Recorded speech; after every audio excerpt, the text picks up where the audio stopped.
How about now? Can you hear me?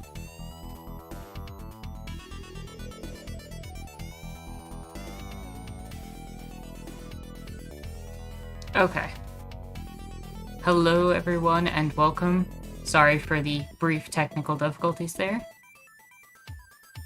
Glad we were able to sort that out pretty quick. It seems like it was going through the wrong microphone. So I want to officially welcome everyone to a chill Sunday stream. Jalix, welcome. I hope you are doing well. Merchants, thank you for coming by. Hope your Sunday is indeed going well as well. Mufune, welcome, welcome. I know I saw King Cyrus show up, and I just want to remind everybody to switch over to live chat instead of top chat, so we can all see each other's comments. Since YouTube is doing that lovely thing.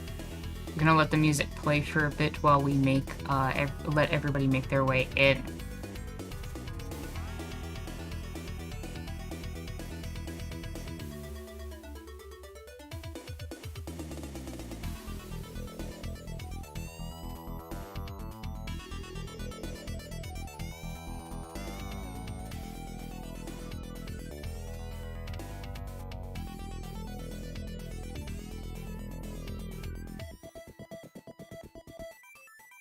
Music in this area is good.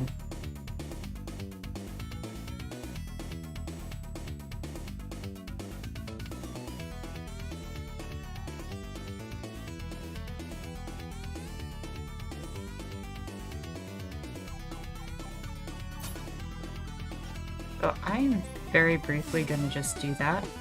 Swap the music into 8-bit.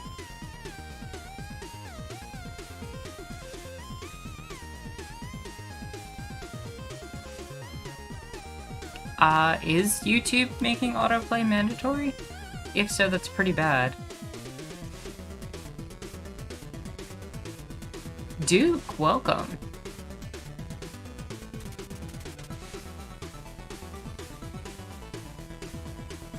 I don't know, Jalix. That's weird. How are you doing today, Duke?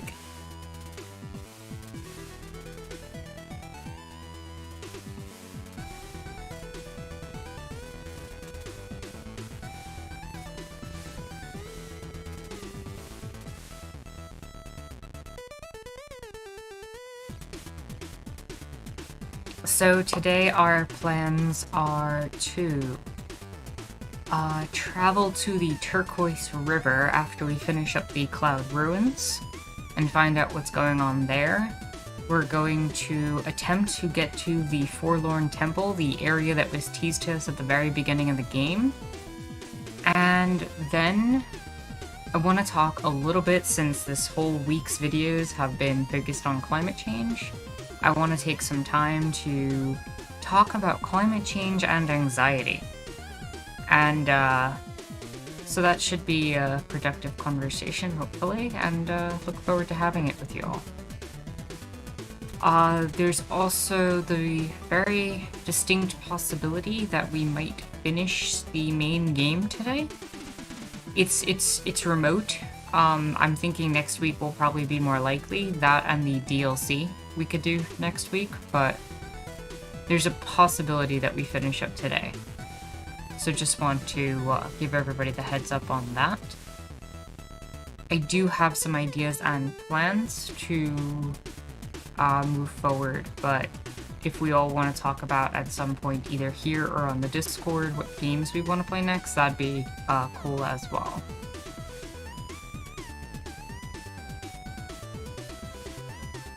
Jalix, that's actually entirely possible they're doing it local. I'm gonna give it one more minute, by the way, for people to make their way in. But I'm really glad to have you all here. Let's see. We're almost done with the Cloud Ruins in this time period.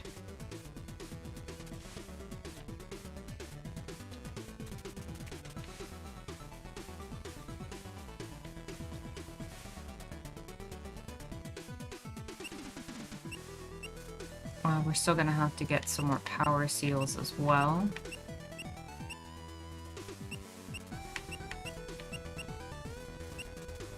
But we're certainly getting close to having all the power seals that we can find at this point.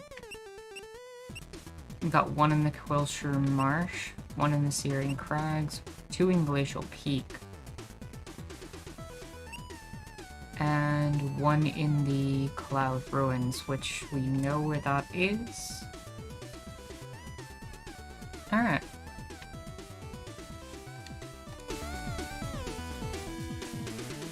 I say we get going, and people will join us as we continue.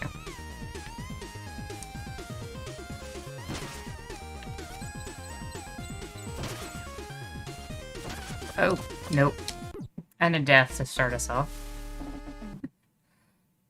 Did someone tell you that was a secret passage? My brother used to do that.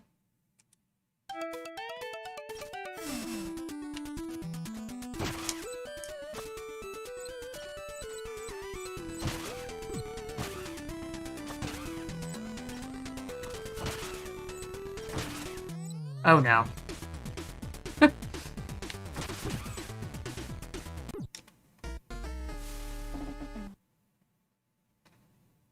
I really wasn't expecting you to fall in that pit. That's what I would have said if I had any faith in you.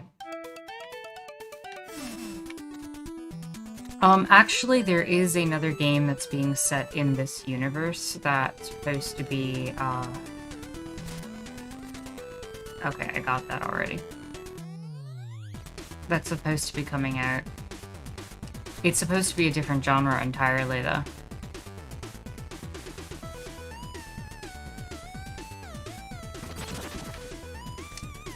Oh wow, Duke, that's kind of awesome.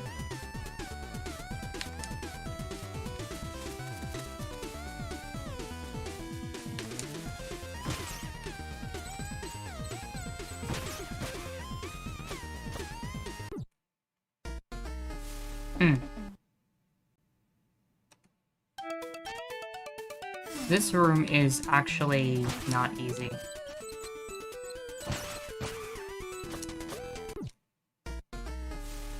I don't actually remember Mifune what genre. I know they just kickstarted it very recently.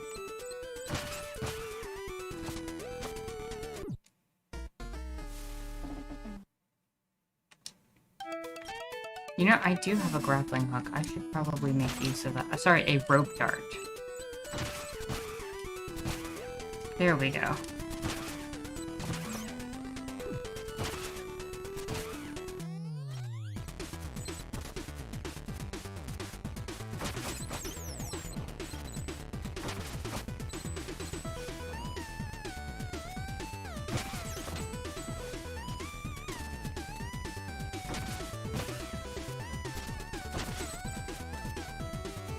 Rope dart saves the day.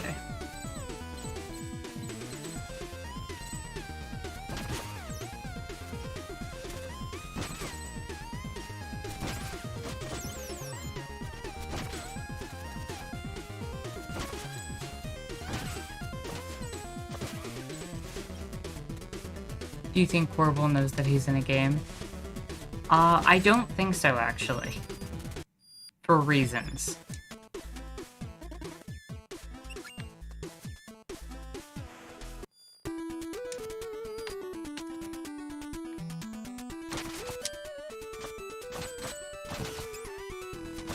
Also, we are fighting a bunch of eyeballs now.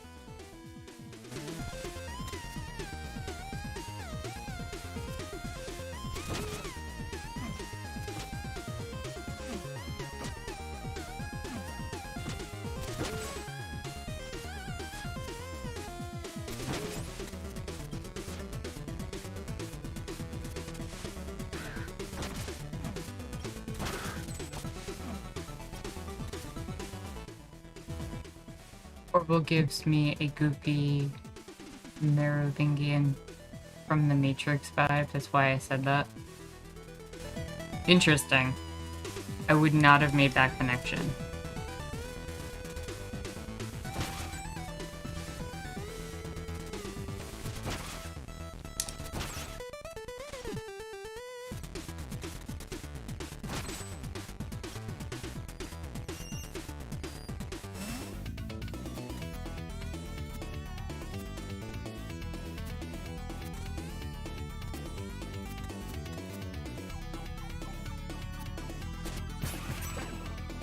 I just threw myself into a bunch of spikes.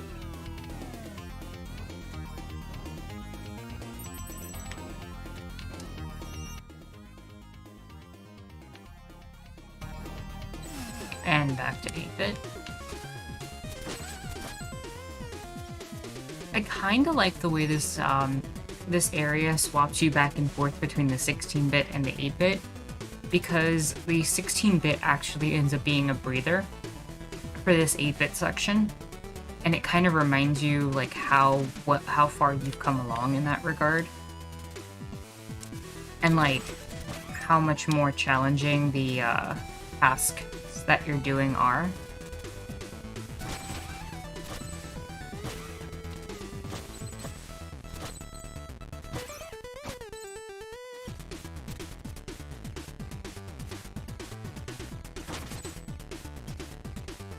Ooh, Phobican. Hey there, little Phobican. Are you okay? Oh, hello there. I'm Akra. How did you end up here? Oh, the irony, right? It's a long and unfortunate story. I should really get back to my workstation. Thanks for snapping me out of it.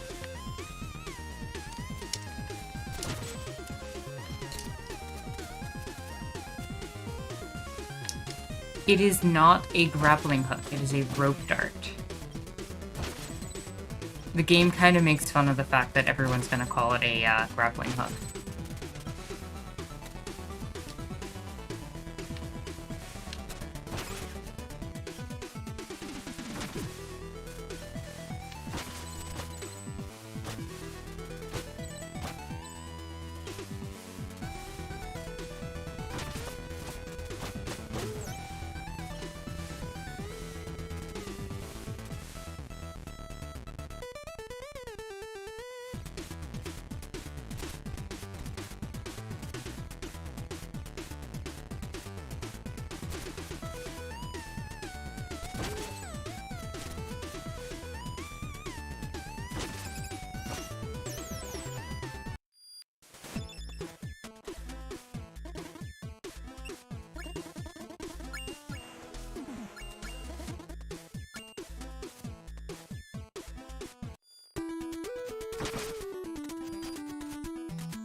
Rope dart as used by a ninja legally distinct from Scorpion.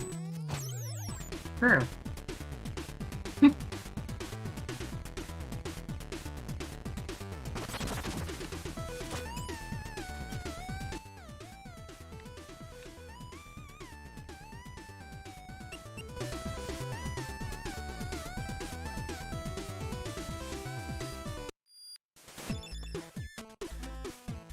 And we have finished the Cloud Ruins.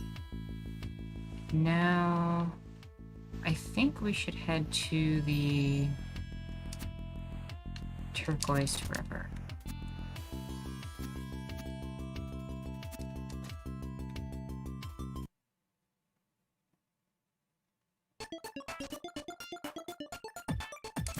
They're things you're collecting because there's a mythic box that is attached to it that'll give you an OP upgrade. That is the in-game explanation.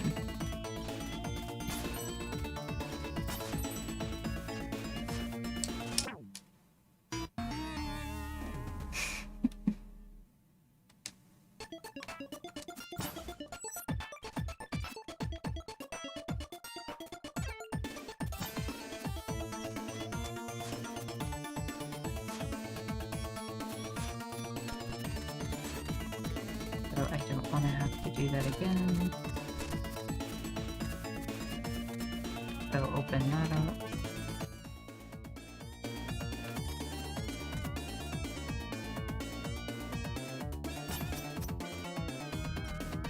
Oh, I remember this one.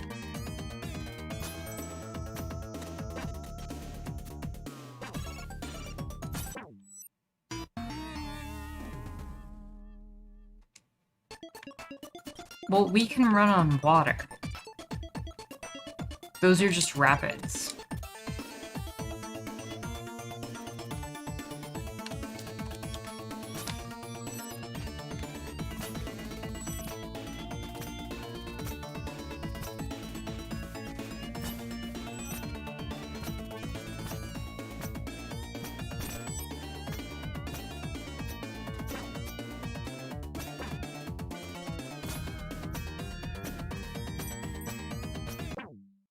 Too far. Living outside of time, I tend to lose track. Have we met before from your perspective? Too many times, Corbel. Too many times.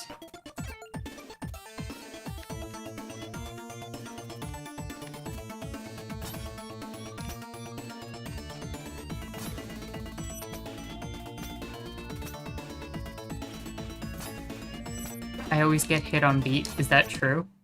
Gangle, welcome.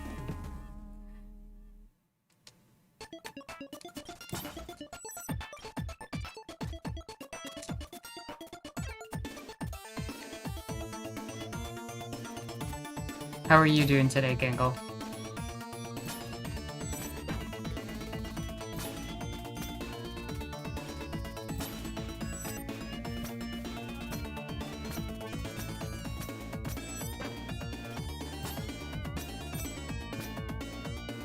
Oh, got it.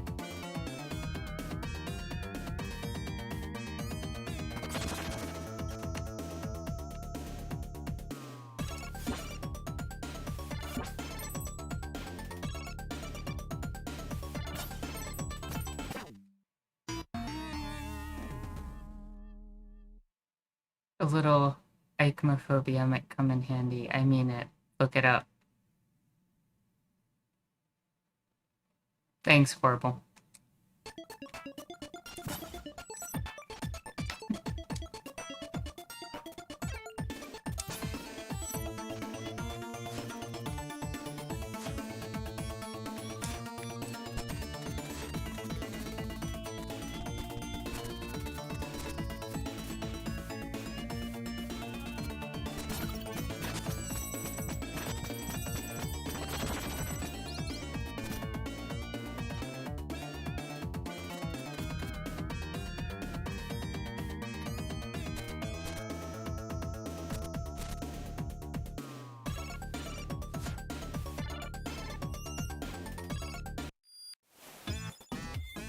Do we have anything?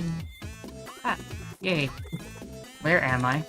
Oh, I believe you found the sacred grove known as the Rivière Turquoise. It looks like a lot has taken place here. You bet. With your perspective as a time traveler, you should be able to see it in both states. This area used to be ruled by demons and completely charred, until one day a powerful messenger drove them out and brought in the butterfly matriarch, so that the grove could heal and become lush again. Worked like a charm. So if I'm seeing the charred grove in my present time, no. And the restored version in the future, don't go there. Doesn't that mean there's been a messenger in between my two time periods? Hooray! Time paradox or plot hole? You decide. Thanks for ruining the show. Can't you just enjoy the contrast?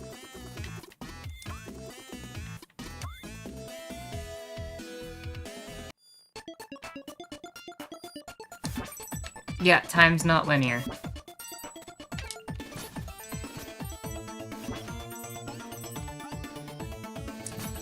I think the sitcom adaptation of this game should be called Damn It, Corvo. True. Perry, welcome. How are you doing today?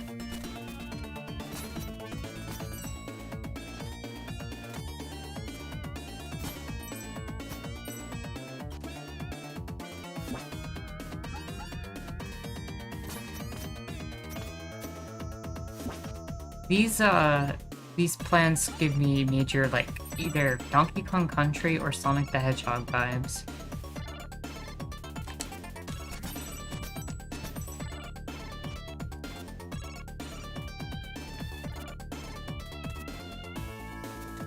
And boom, into the Demon Realm.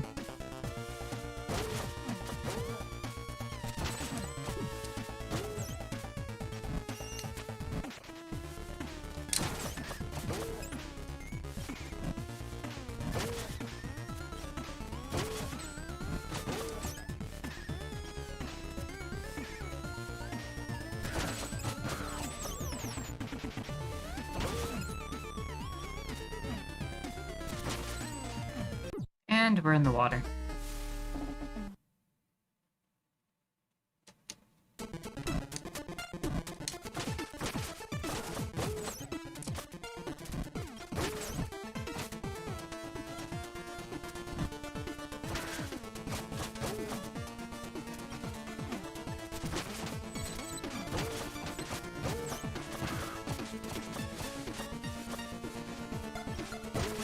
How the hell did Mario become more iconic than Sonic? Mario's story is basura.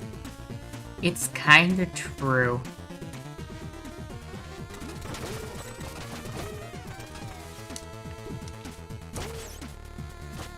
Well, I mean, Sonic's story is basically environmental protection, so...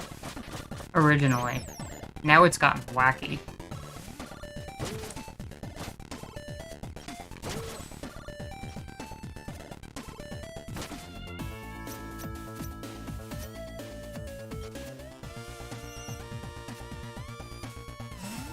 And now back to the beautiful paradise.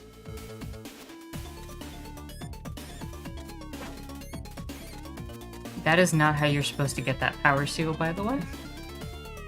That is most definitely not how you're supposed to get that power seal.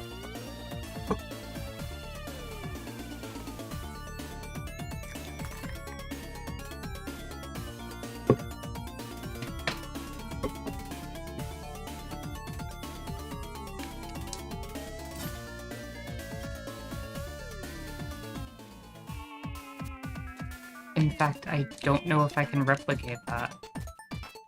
How did I even do that?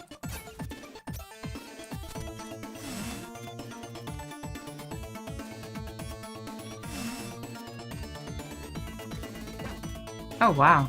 Okay, apparently you can do that.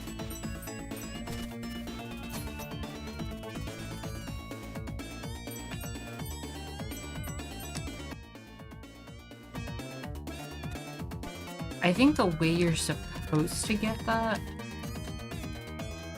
is by actually dropping down here and then getting shot up here and then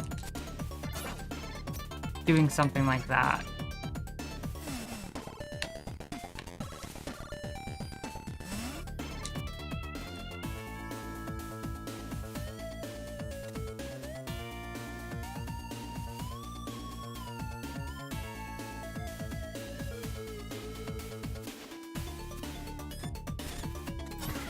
I could see the Sonic story has kind of an anti-authoritarian vibe. Also kind of an anti-capitalist one.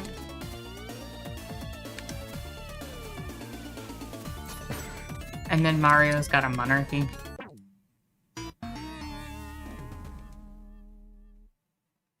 I think I'm starting to think that you just want to find out when these death codes will start looping.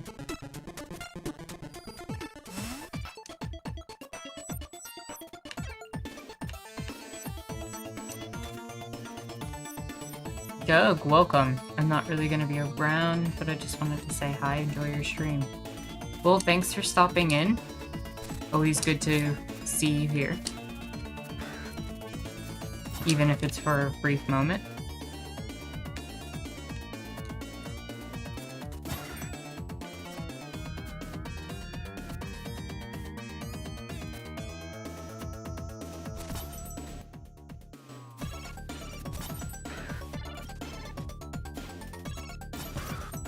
This area also gives me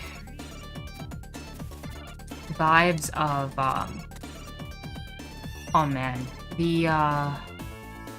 did anyone ever play, like, the Super Nintendo or Sega Genesis Lion King game?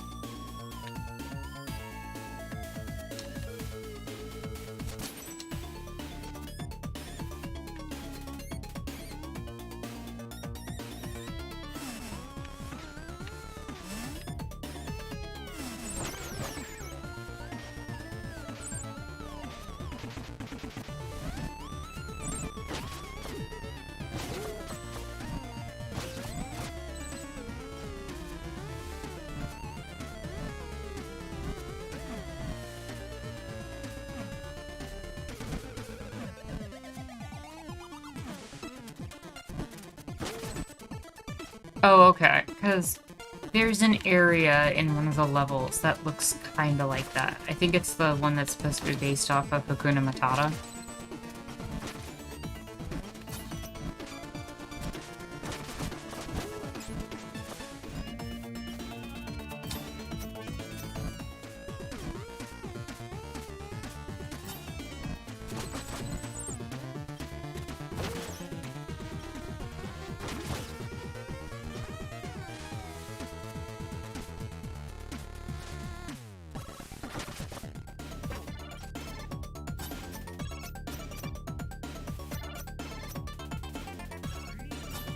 What is a spiky nightmare in one time period is in fact a beautiful, luscious forest in another.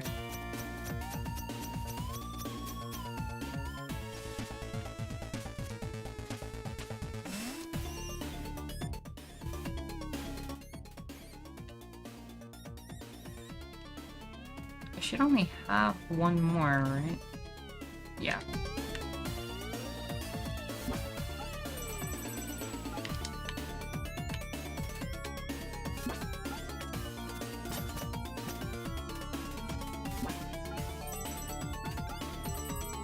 Those are indeed time fairies. Yes.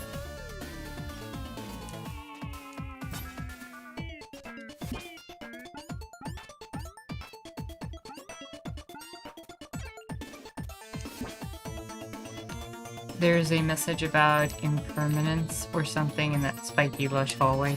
True.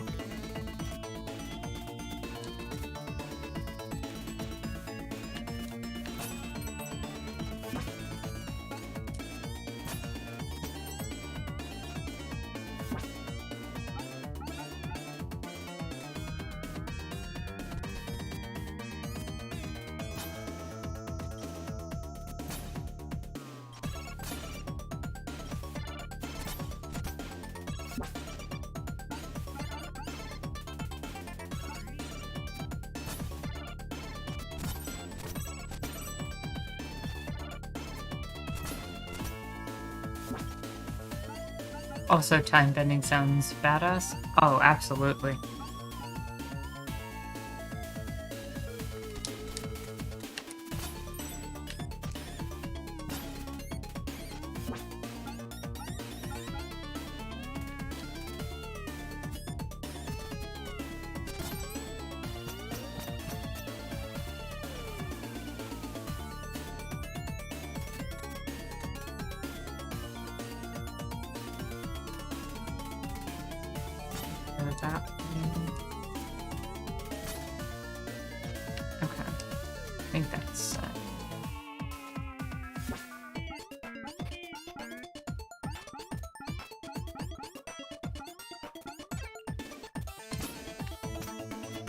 I could see how it reminds you of Strider.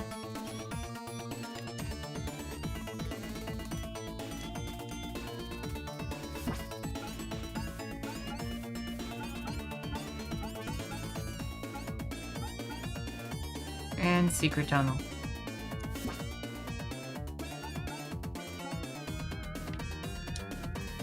Which I failed to stay in. They are bouncy flowers, indeed.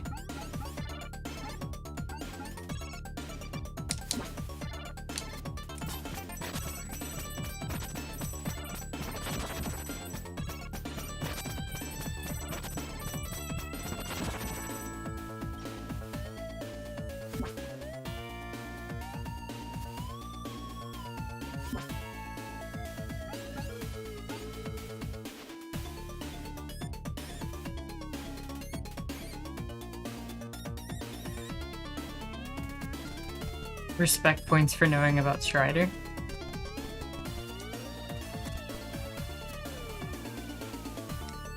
Well, I will take the respect points.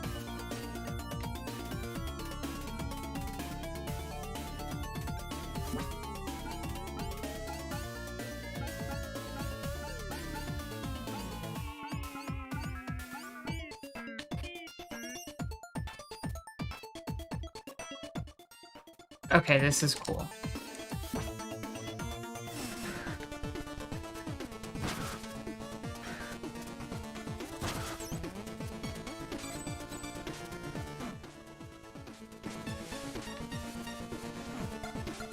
I think I can... Yep.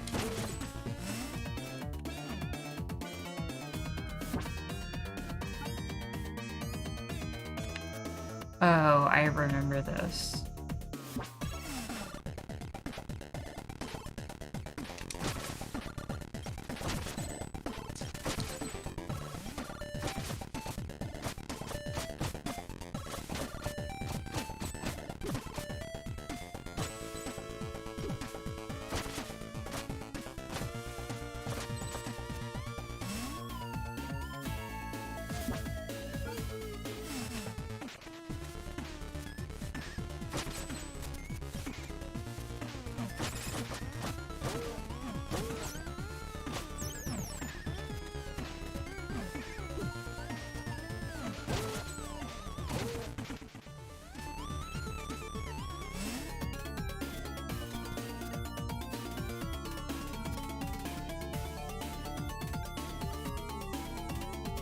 Yeah, this is...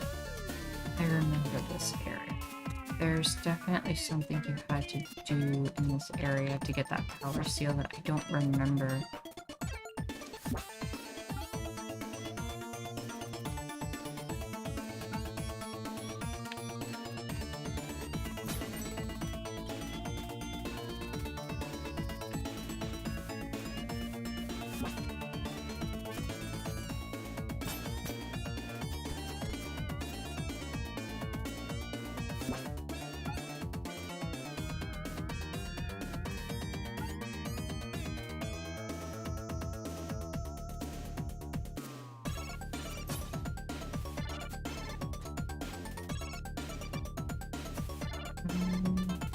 I get this one.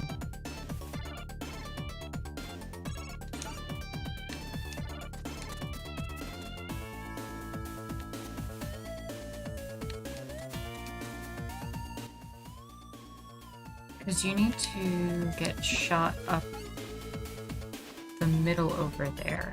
I remember that much. Oh, I see.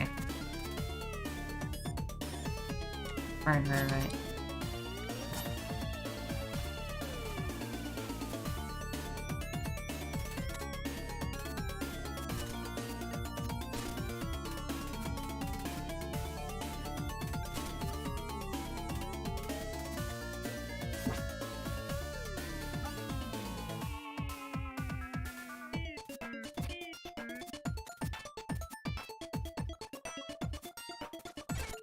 And you could do the whole complicated puzzle, or you could...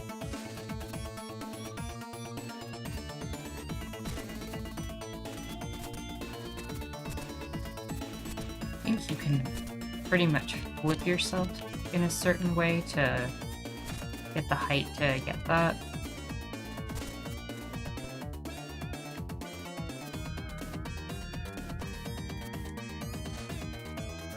They might have actually raised this up, because I remember you being able to just jump up to it.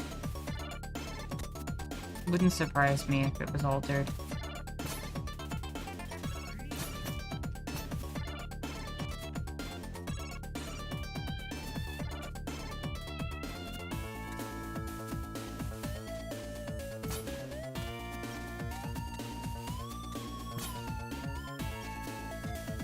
That works.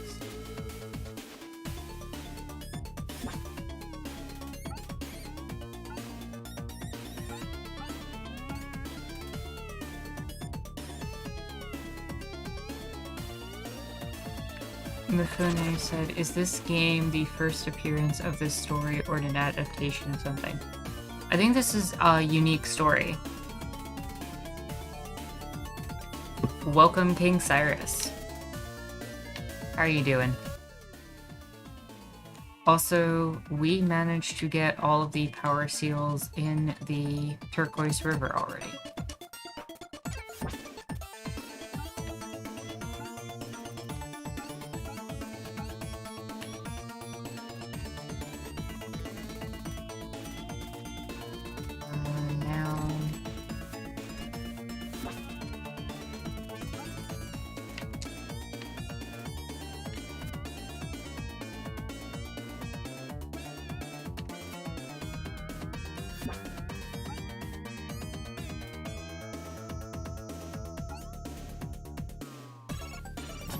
I want to flip that flower to the other side.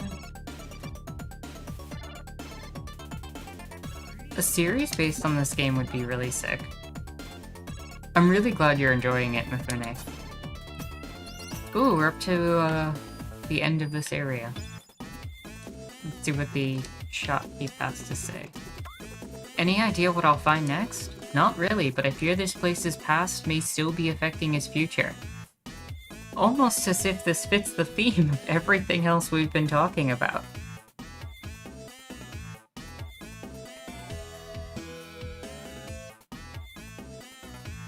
The past of a place somehow affecting its future?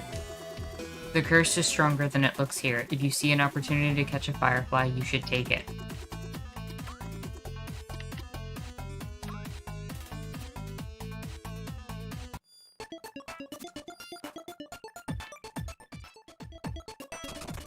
Oh look, it's it's a beautiful butterfly.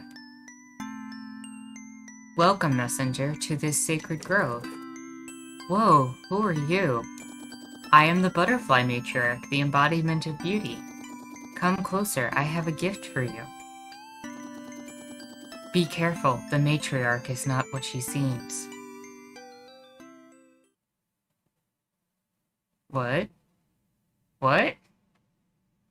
Uh-oh. See, she's plagued by an ugly monster. You must free her of this evil. Away with you, puny thing. Now, messenger, come closer. And die.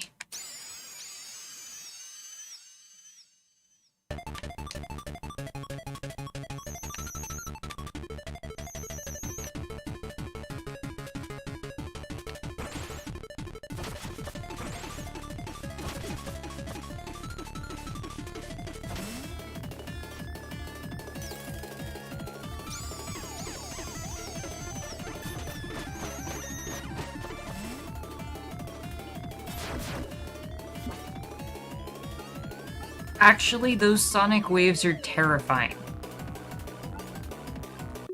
Those sonic waves, if they hit you, reverse your controls.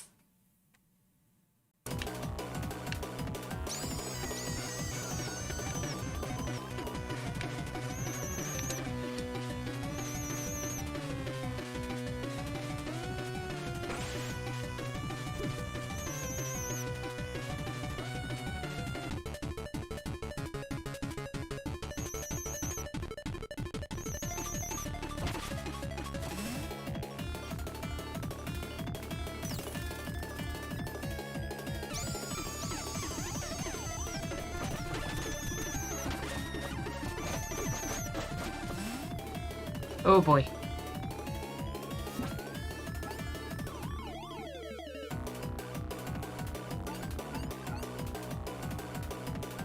Oh look, it's the thumbnail.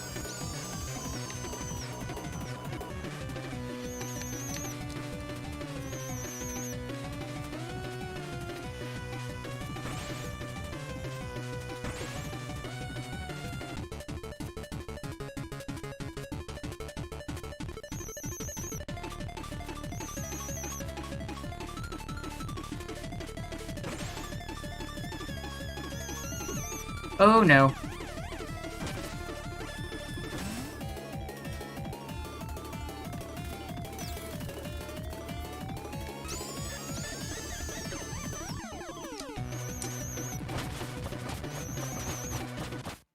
Got him. Absolutely amazing merchants. Green tea at perfect temperatures is wonderful. Incredible to be free at last.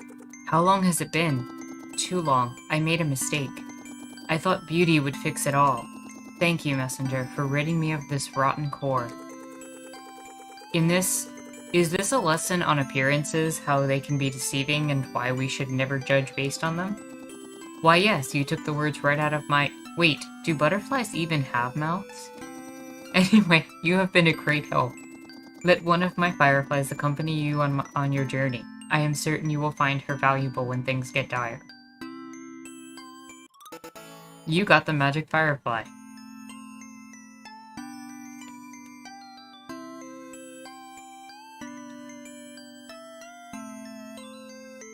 Oh yeah, temperature and timing makes a huge difference in tea.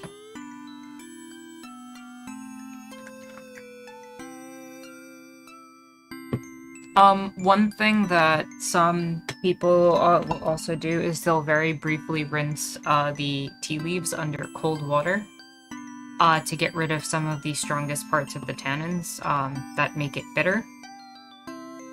Some people will quick steep a first steeping of certain teas and then pour the water out to get rid of that as well.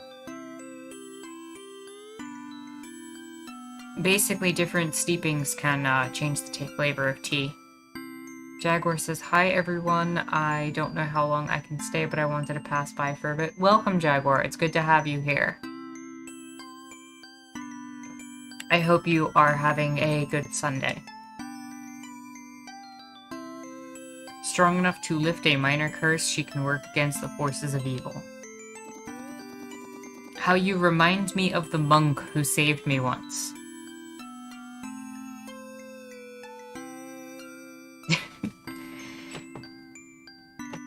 King Cyrus, you're funny. Well, with most black teas, you can get away with just pouring boiling water on it.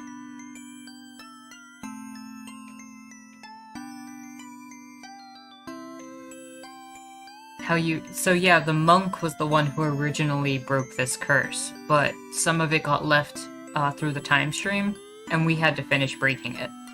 The same monk that got cursed, and we fought earlier in the Quillshire Marsh. I wondered what became of her. Anyway, farewell, Messenger.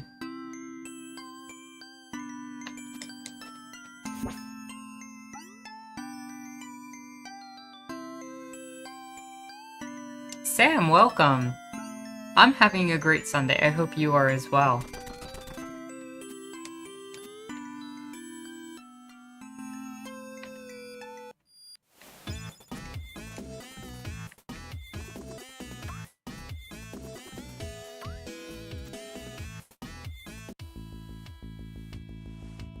So yeah, we finished the Turquoise River.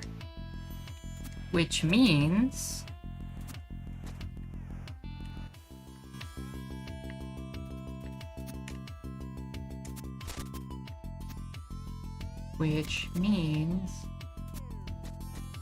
we can actually take care of something here now.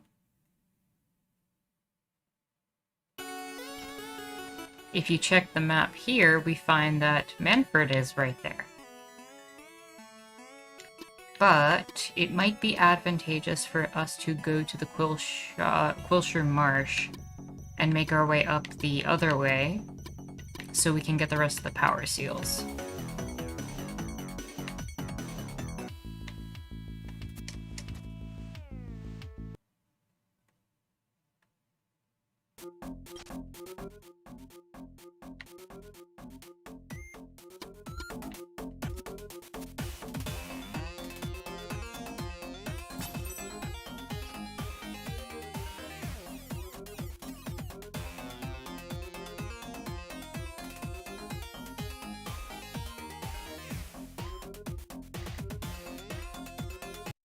Actually, Mifune, you're not far off about what the power seals do.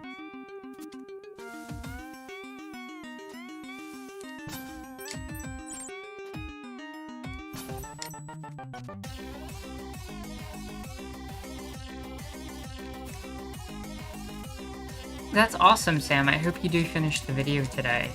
That'd be, or the editing at the very least today. That's very exciting to hear.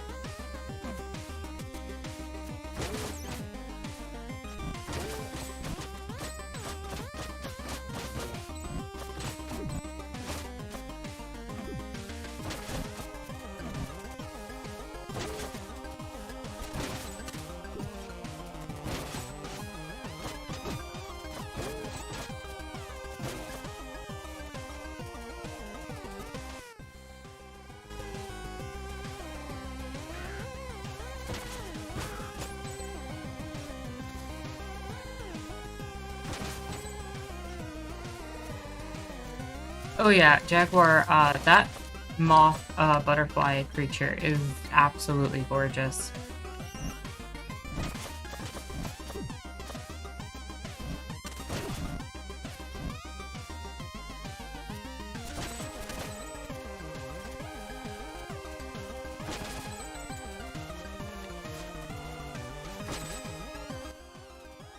Oh, whoops, I passed a power seal.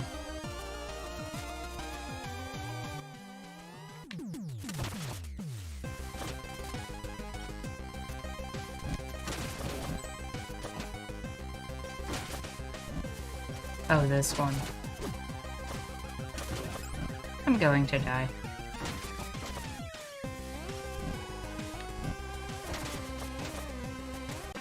Yep.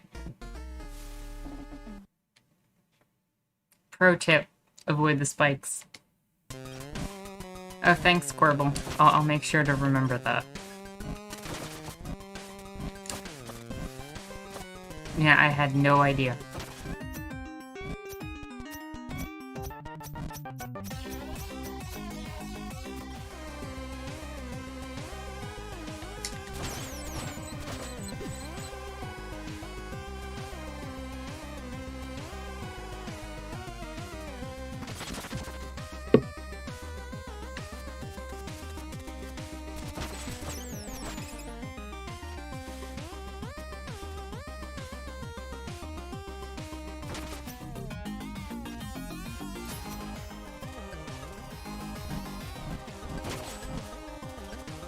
That should be our last power seal for that.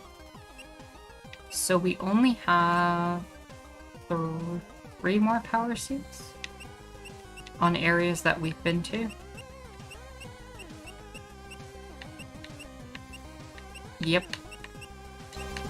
Cool.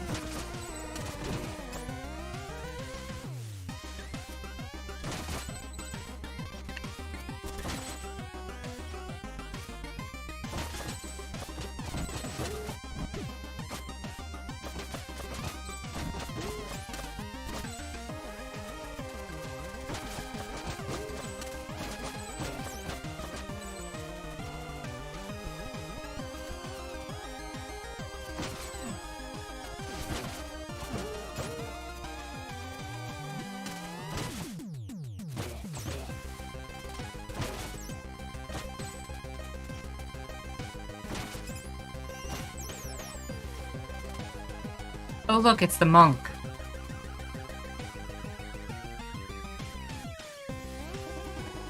Hey, is this the monk who brought the butterfly matriarch to restore the grove centuries ago? Looks like she's been corrupted. Let me help her out.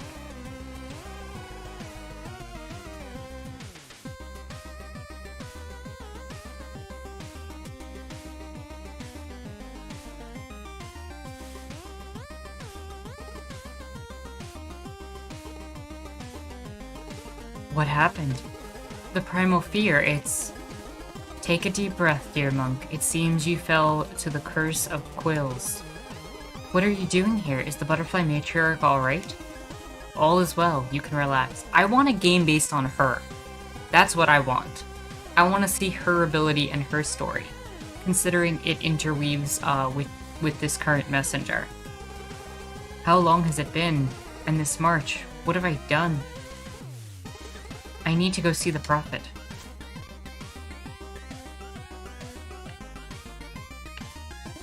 She'll be fine. There's never been a stronger messenger.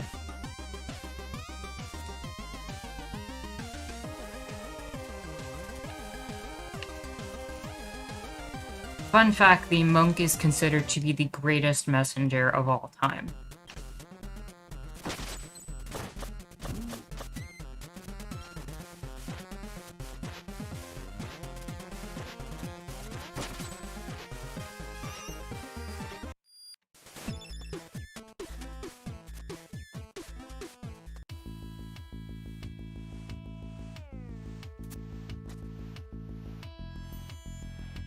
But she's not here. So where is she?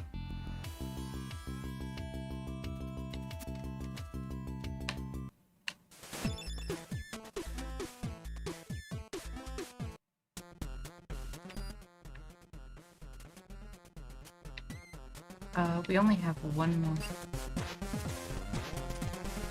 I mean... Not yet. Jaguar says, I'd love to see a game with the monk as the focus if we could learn about her story.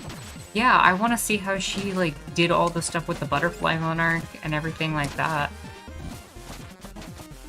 Because if it wasn't for her, there's no way our adventure could have happened.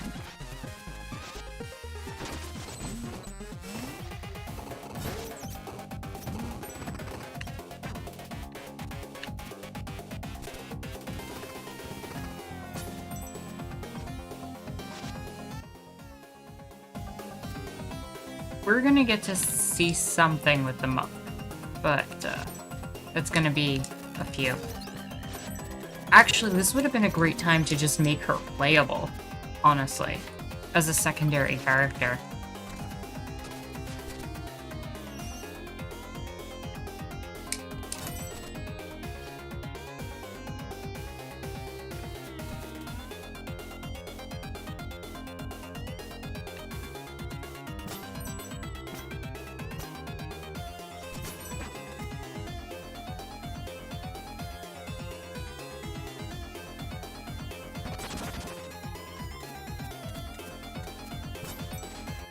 Naruto was good, just Kishimoto did the female characters horribly in your opinion.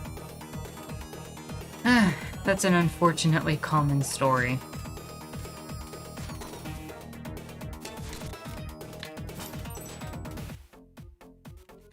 Was that everything? Yep. Alright, so now we just need to make our way...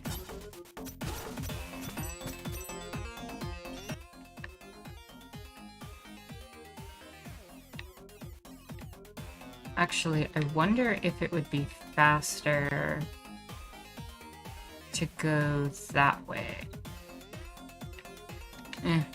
It's probably not that different.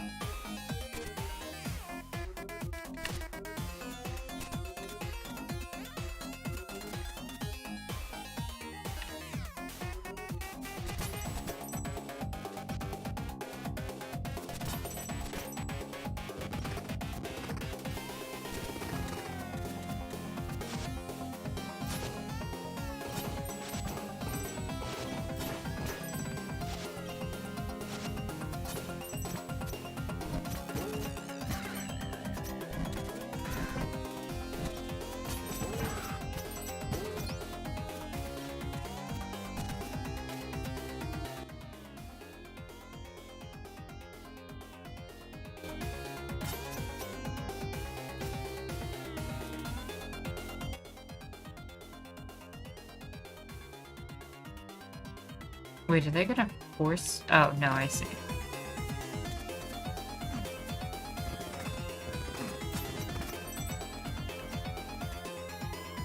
now I want to go right.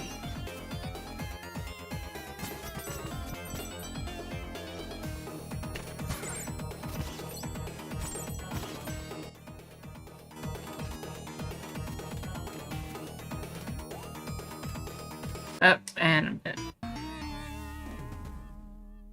if someone's watching, you can pretend you just wanted to show them how I always have random contextual insults when you die. That's exactly what happened, everyone.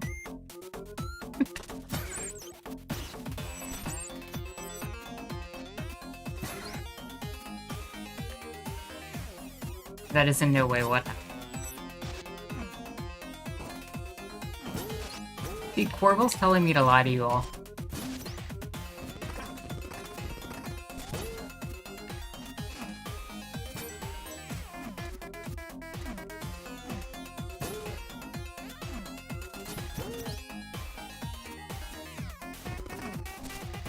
Meta jokes. Oh yeah, this game's filled with the meta joke.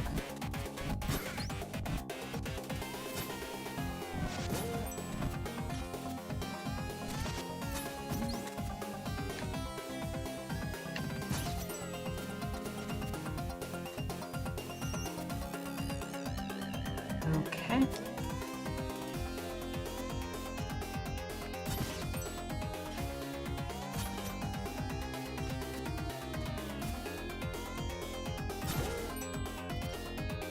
Horrible.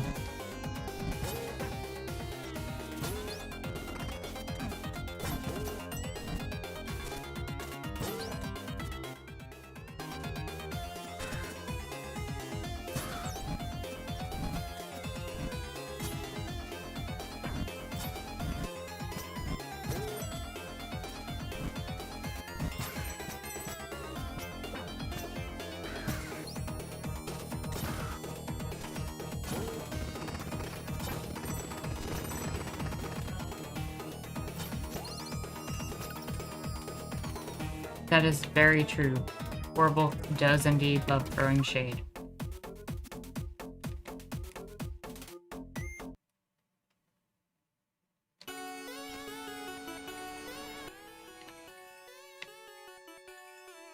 So we have 2 power seals, and then whatever that Manfred thing is right there. So, no, I do not want to climb down.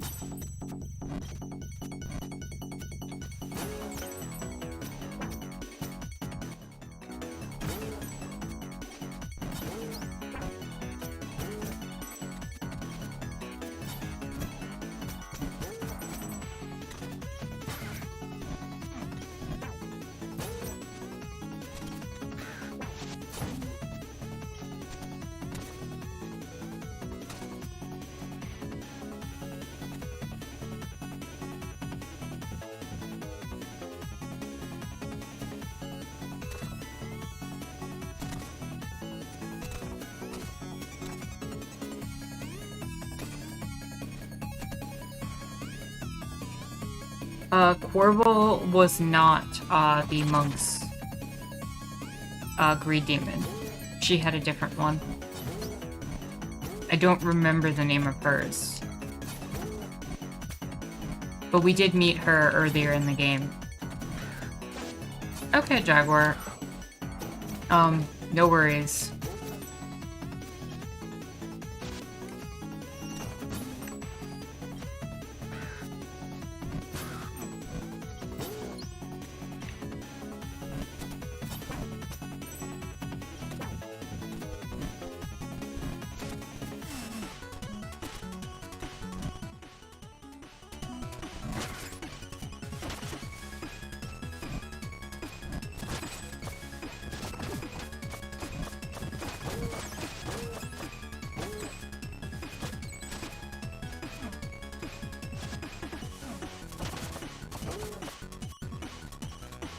I am in the wrong time period.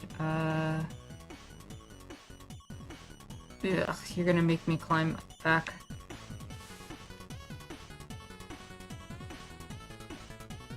That was a forced portal, wasn't it? Alright.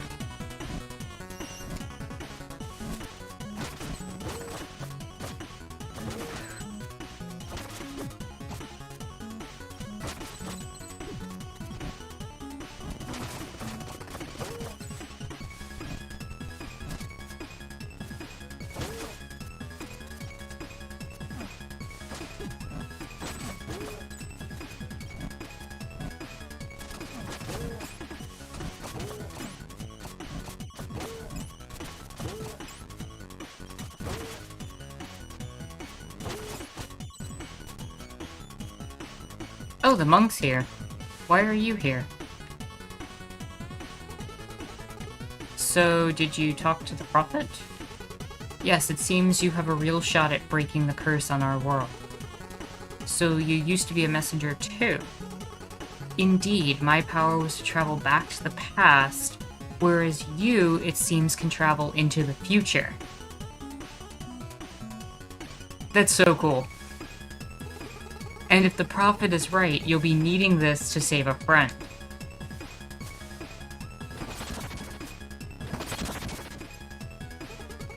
Farewell, Ninja. We're all counting on you.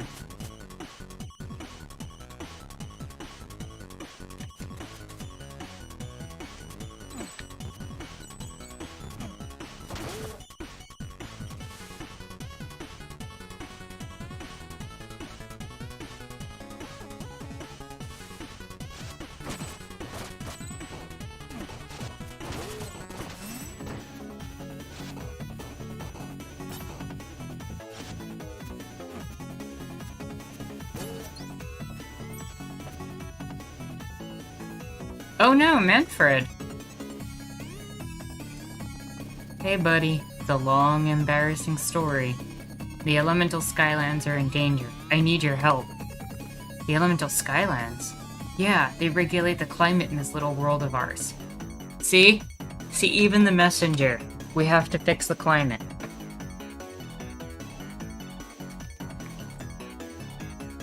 Told you this was on point today.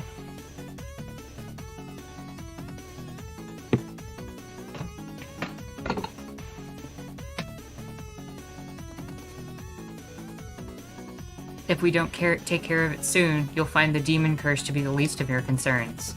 Okay, I'll try to find help. I'll be here.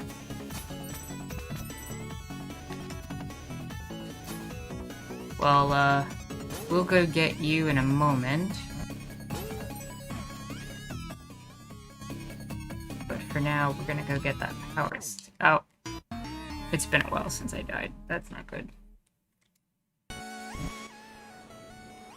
Yep. That's frustrating.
I have 1 health left. I don't want to die and have to do that whole climb again.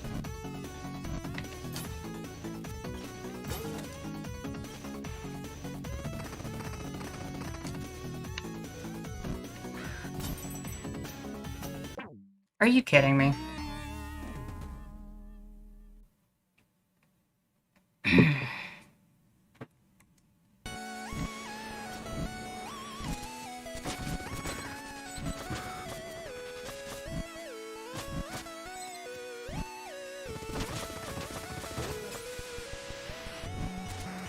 One more time.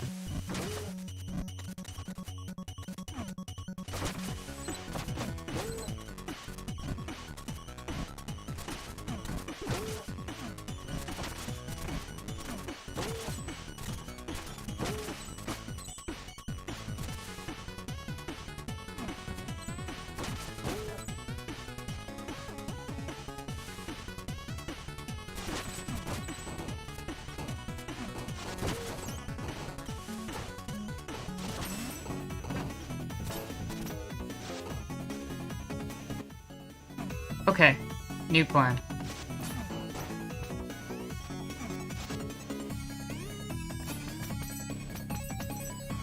Maybe not a good plan, but a new plan. Ha! I have more health now.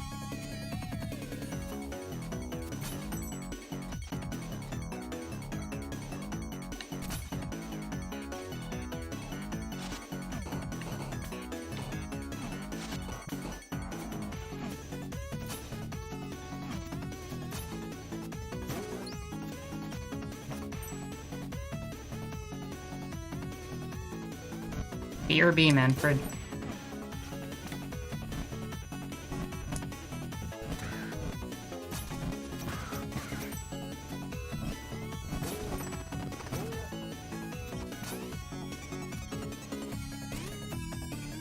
And that time I didn't get hit.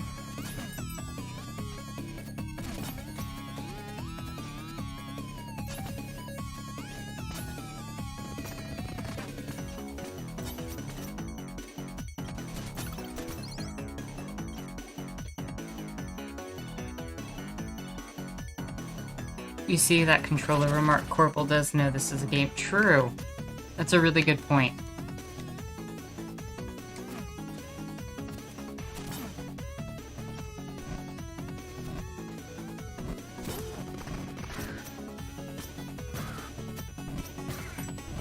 So we now have every power seal in every area we've been to.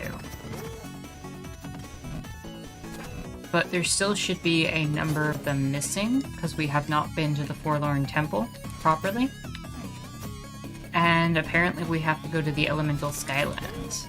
So let's see what that's about.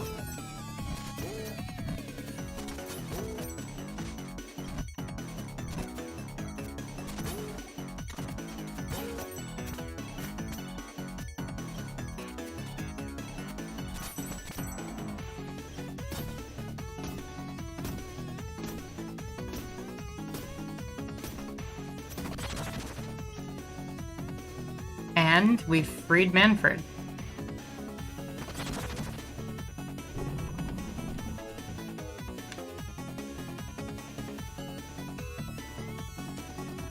Let me just see if I missed anything with chat before I go forward.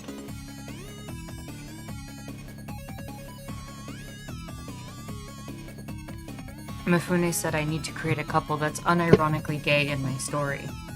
Having more queer representation would always be a good thing.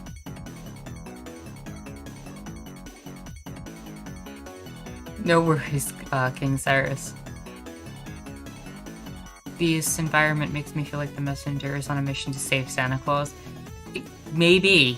I mean, we just saved Manfred, so maybe Manfred is Santa Claus.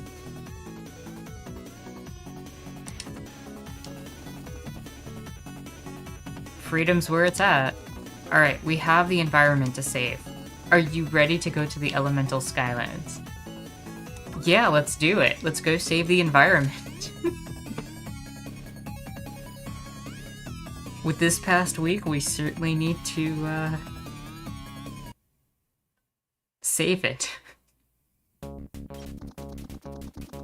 So, I'm not gonna lie to you, buddy. This is bad. What's going on?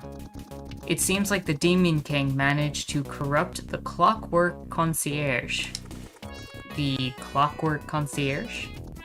A big robot that tends to this place. He's a butler superstar. I can't wait to meet him. Anyway, I was gonna handle this myself, but the Skylands make the robot invincible. Where do I come in? I'll drop you on each of the Skylands so you can disable the shield generators. Then together, we'll see how big a punch the Clockwork Concierge packs. Alright, enemies ahead. Mash X to fire. You can also charge a big one. Oh, this is the best part of the game.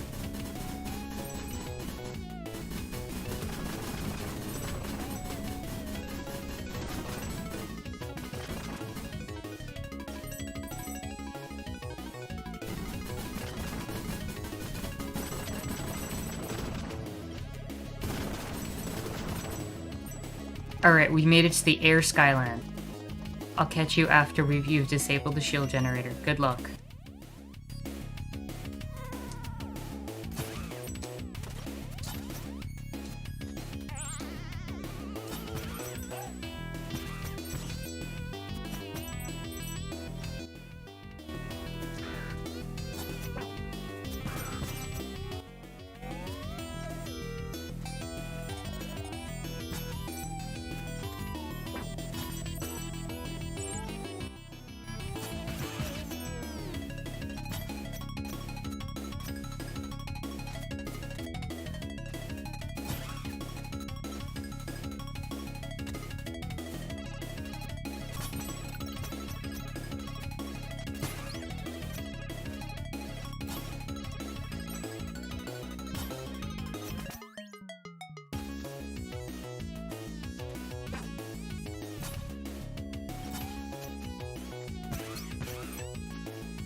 Thinking of the never-ending story. True.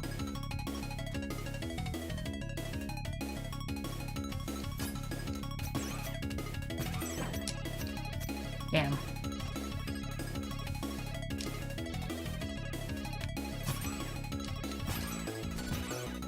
And power seal acquired.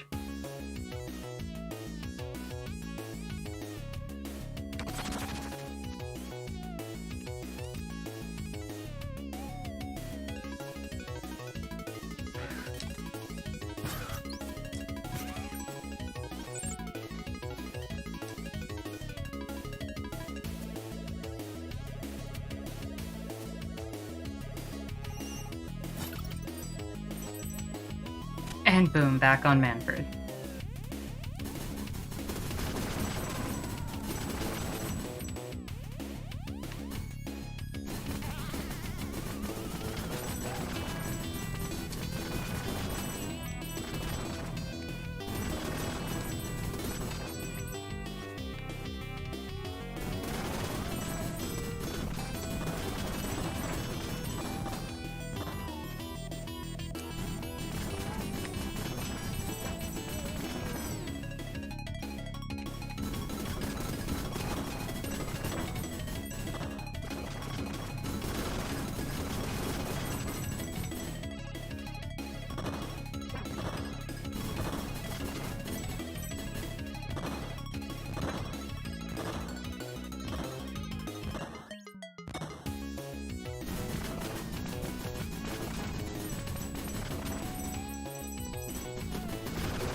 Okay, Earth Skyland is here. I'll catch up to you after we've disabled the shield generator.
And shield generator 2.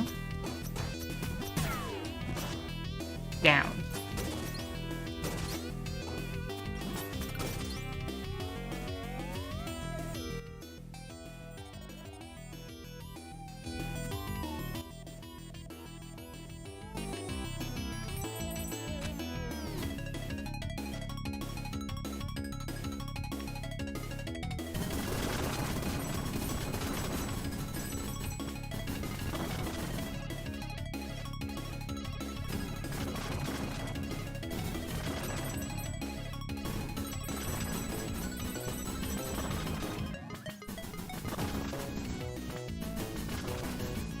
I love the pacing on this area. Like, it feels so urgent. It does a good job at, to me at least, of making sure that, like, you're really moving in this area.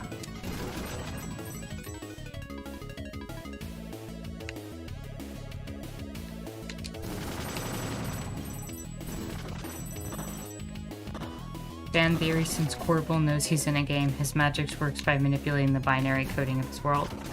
It wouldn't surprise me, honestly.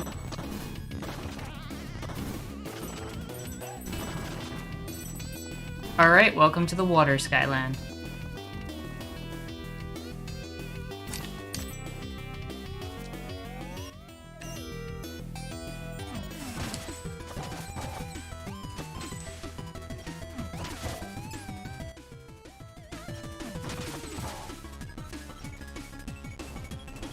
Oh, I hate this one.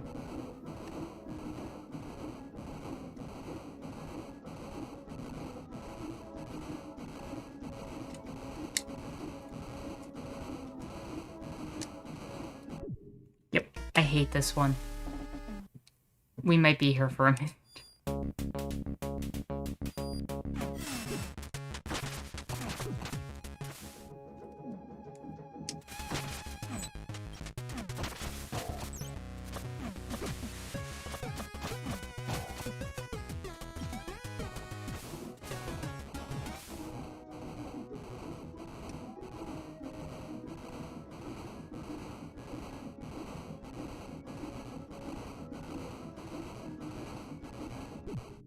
See, that's the problem. It doesn't stop you. It keeps your momentum, so you end up going further than you want to. My issue isn't getting past them, it's making sure I stop.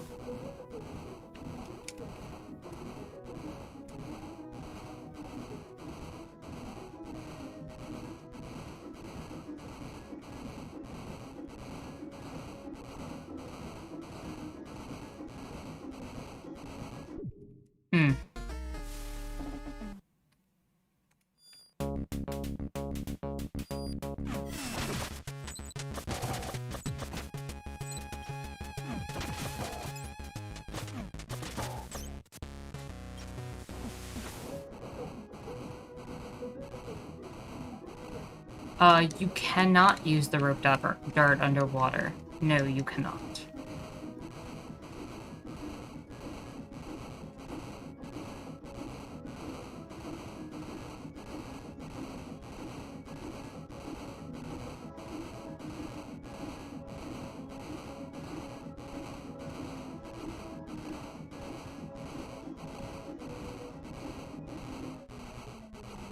One more.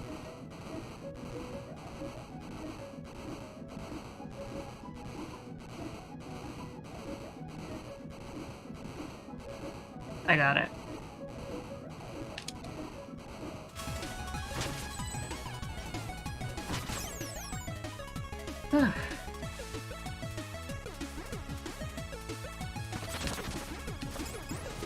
Did it.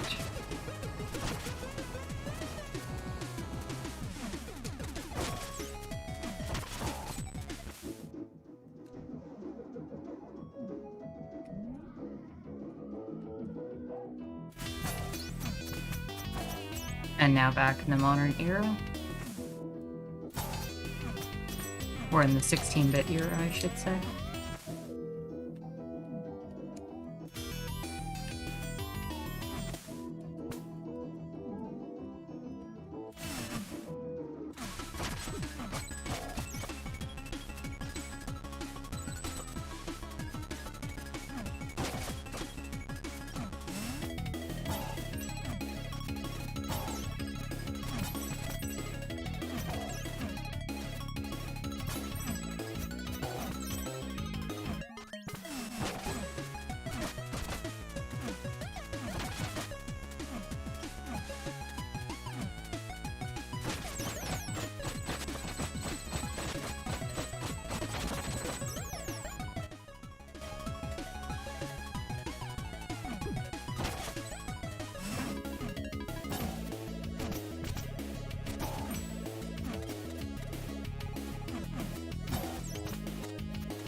That should conclude the water skyline.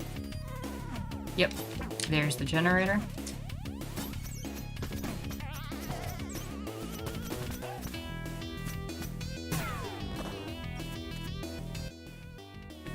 You know what I realized? I don't think I've talked to the shopkeeper here. I forget if he has anything to say. Let's find out. Ah, congratulations, you're the first messenger to venture into the elemental Skylands. Any idea what the deal is out there? From what I heard, the Skylands regulate the climate. And there's a big robot in charge called the Clockwork Concierge. Oh yeah, and who told you that? A talking sky serpent called Manfred. Okay. It's true. Of course it is. On an unrelated note, there's less oxygen at higher altitudes, so you might want to be careful.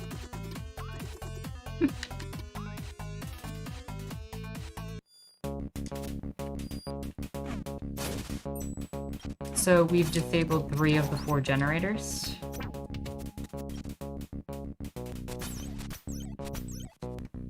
And back to Manfred.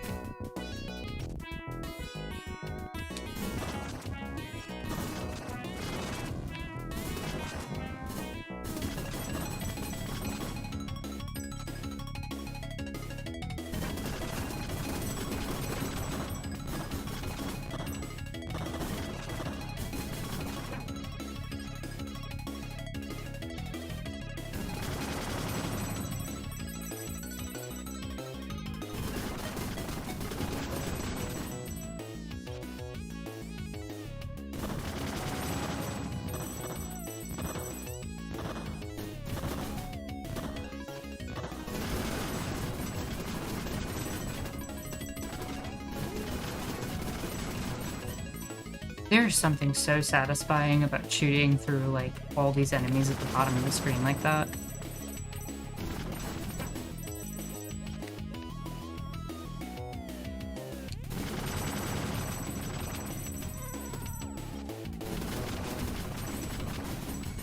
Fire Skyland.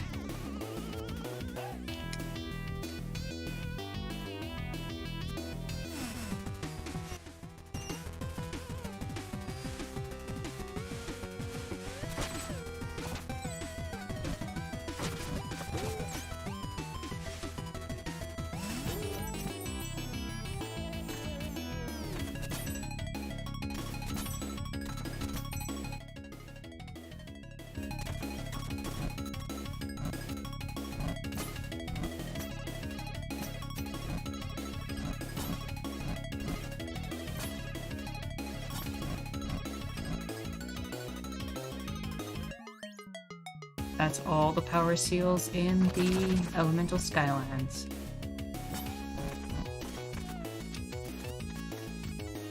And here's the last shield generator. We have powered them all down. Now if we get back to Manfred, we can go challenge the Clockwork Concierge.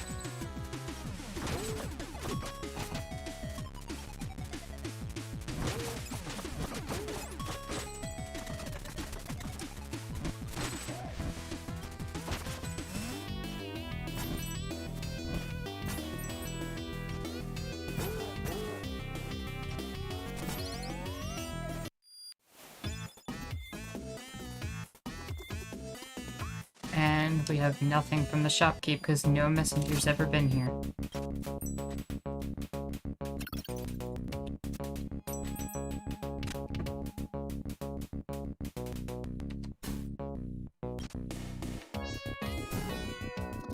Okay, I see the Clockwork Concierge. Here goes nothing.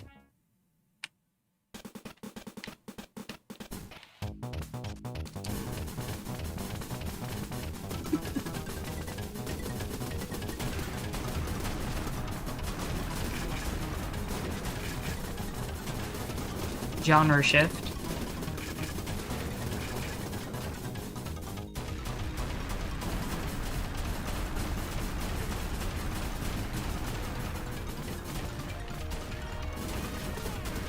That's my favorite part, Duke.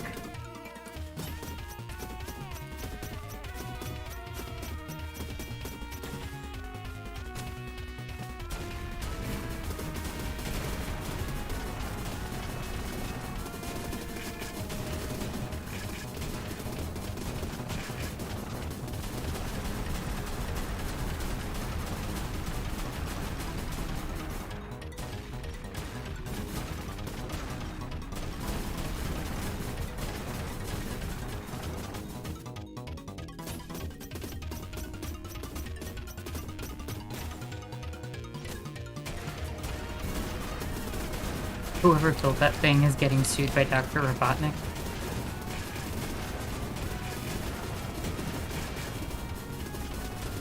I don't think so. This is quite the opposite of one of Dr. Robotnik's machines, as you will see momentarily.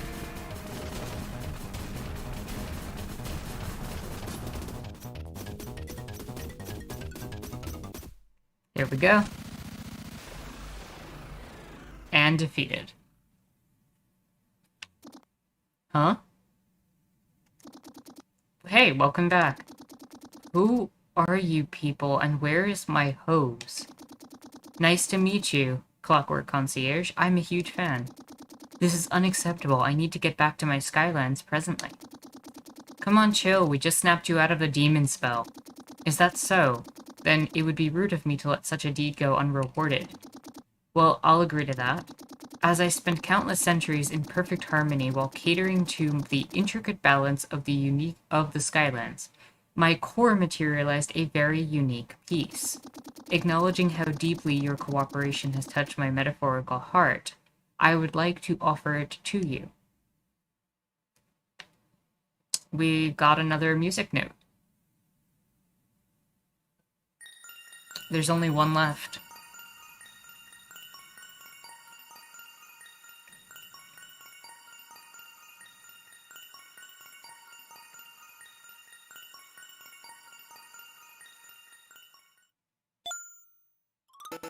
You got the key of symbiosis. Nurtured in the Clockwork Concierge's core across centuries of perfect harmony with the elements. It is one of the notes needed to create a melody that will break the curse.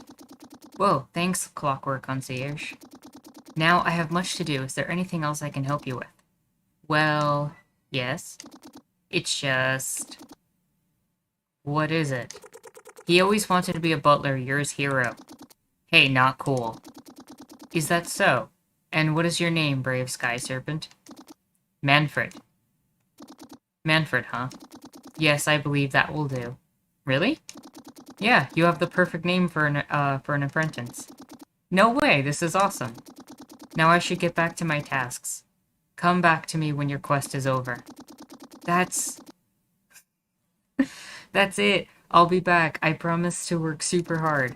Yes, I believe we will first address your vocabulary. Farewell for now, Manfred, and good luck, messenger.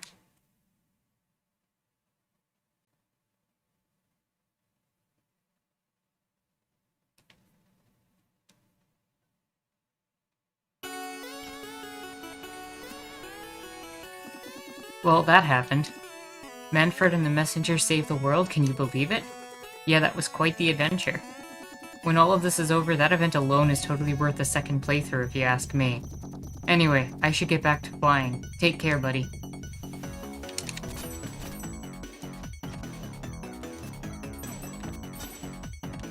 So yeah, we saved the environment in a video game.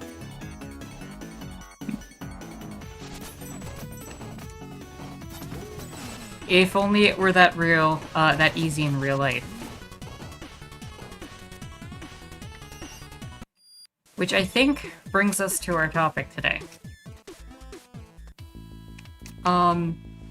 So one of the things that I've been thinking about over the course of this past week is with the videos that I've put out on different aspects of the climate. Thank you, Mafari. How we're supposed to handle this from a mental health perspective. The idea that something so big, so drastic is happening.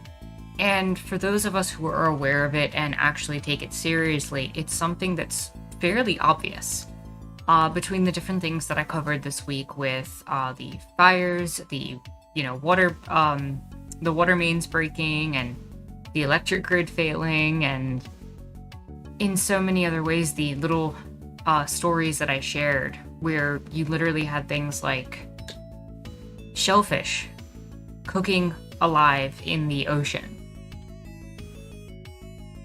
What is that doing to our mental health? That this climate change thing is happening. And it seems like we can't really do much to stop it. Short of stopping capitalism, short of stopping the way these states operate, short of maneuvering and switching the priorities of people. And while I did cover most of the topics within the US proper, and Canada as well, this is happening globally. And the US and Canada are going to be two of the areas least affected out of everywhere else. And so I wanted to pose the question, like, what do we do to take care of ourselves mentally in these moments where there's so much anxiety about something that is so much larger than us? And so I wanted to start off by posing the question to you all.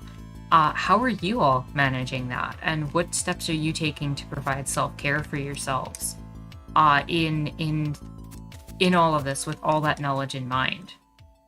And while you all do that, or whoever wants to chime in does that, I want to remind everyone that in the game we have all the power seals. I love the image for the elemental skyland. The only ones that we don't have are the Forlorn temple, so it might be time to go there. If only we had a flying snake dragon with fire. True.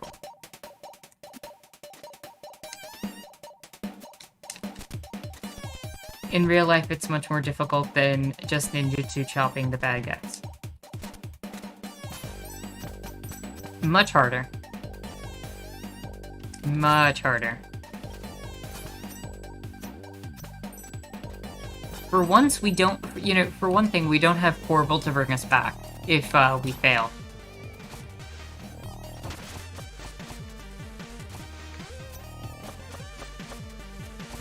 We don't have messenger powers.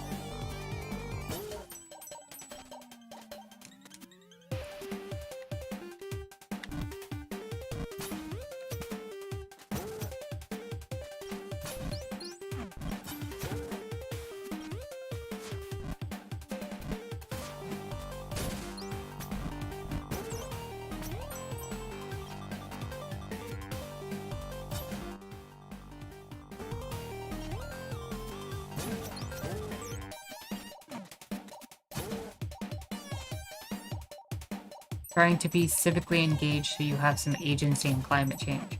What ways do you think that one could be civically engaged in a way that might be productive, Mifune?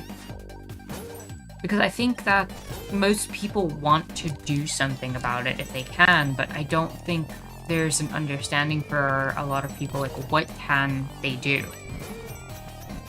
And I'm not going to pretend I have the answer to all of that either. But that's kind of why I'm throwing it out to you all as well.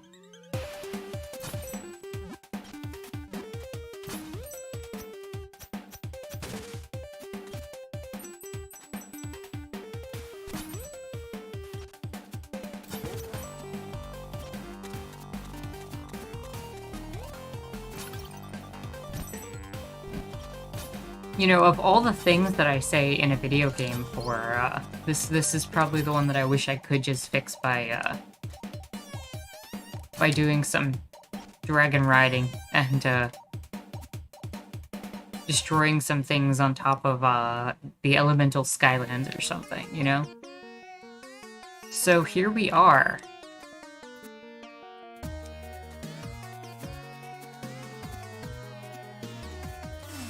Now, in the Forlorn Temple, when we came here previously, we couldn't actually get through because that bridge collapsed. The whole crew is here. The bridge should be repaired in about 500 years. So each time you get a Phobican, they come here and they start working on repairing the bridge. So that by the time we get into the 16-bit era, if you have all 4 Phobicans, the bridge has been fixed.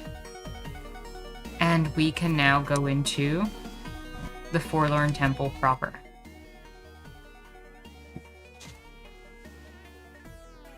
Helping fight the battle in media spaces that aren't bought out by dirty energy industry. Yeah, that's a good one.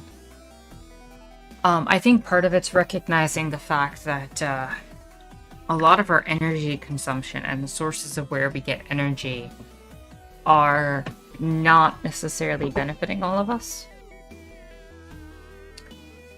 Duke said, to be honest, the way I cope is by looking at the trends and seeing what the current powers are doing and likely to do. And I think it's going to happen, and it's going to be worse than we're expecting too. So I just accept it's going to happen, think about how and where I want to be as it gets bad. That's certainly one way to do it, yeah.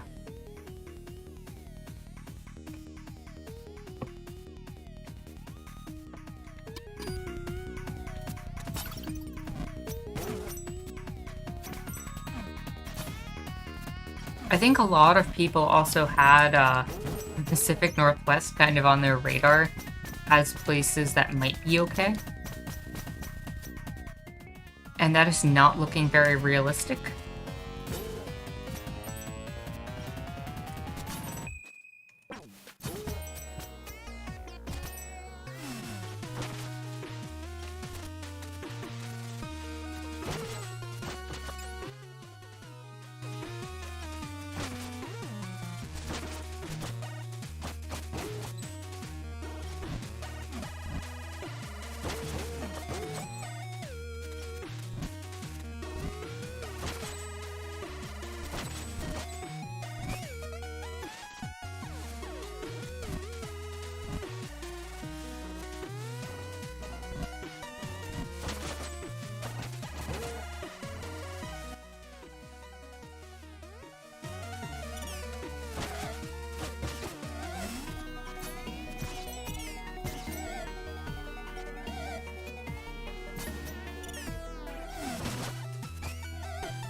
And riding on a rocket.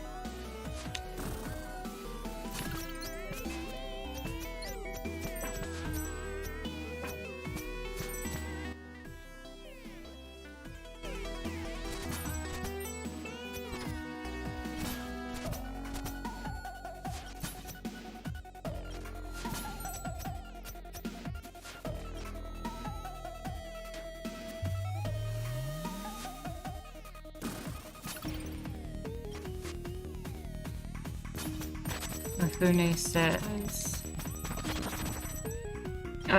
Duke asked why not. Well, because of most of the damage that I was talking about, Duke, is happening in the Pacific Northwest.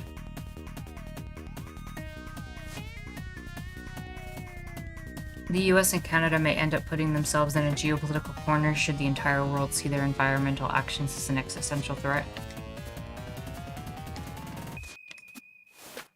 Yeah, I mean...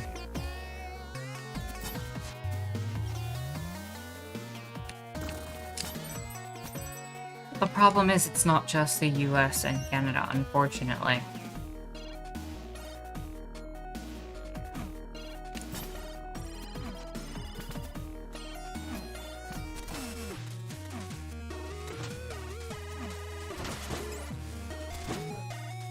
But I feel like a lot of this comes from a philosophy and mindset that prioritizes just pure extraction of wealth without any consideration for the planet, without any consideration for our people.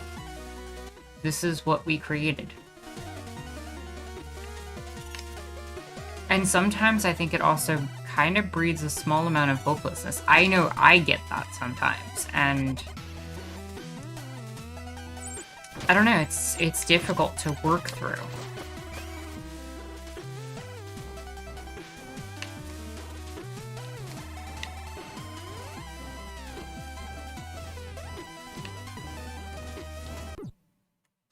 Thanks, Corbel. I bet you wish these moving blocks were a bit more forgiving. Maybe.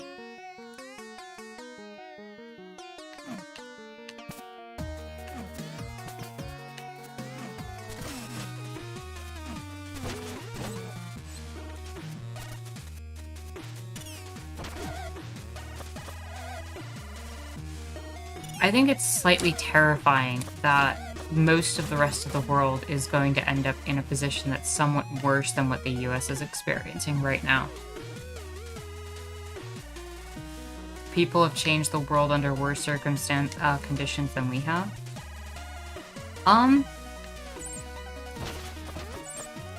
Worse than the climate and planet being pretty much set ablaze?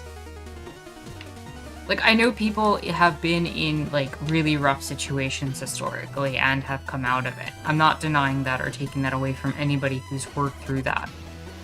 But I feel like this level of existential threat is immense. In a way that feels unique to me at the very least. And maybe I'm just, exaggerating it a little bit.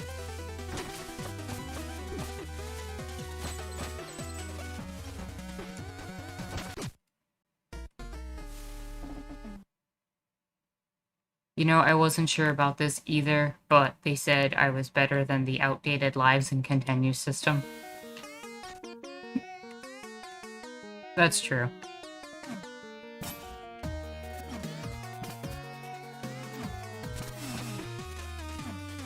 Lives and continues are definitely a system that I am happy to see disappear, honestly.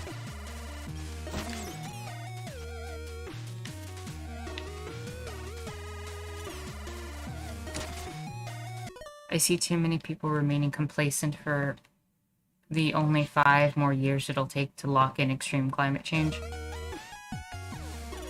Yeah. You know, and most of the geopolitical entities, if they are to be believed, not that I would say to believe them, but if we took them at their word, they're all talking about reducing emissions by 2030, and it's just like, by then, everything's gonna be locked in.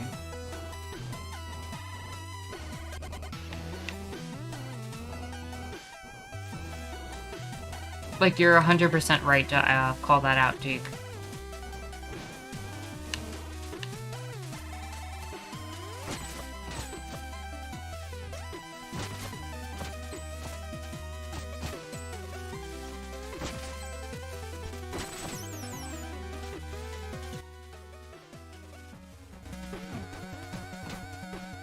Come on.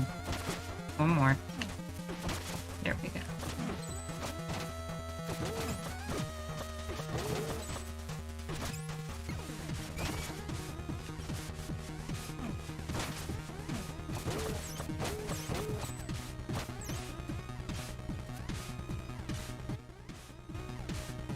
So we have to go up, transport in time, and now we can go back down and get our, what I believe is our second last power seal.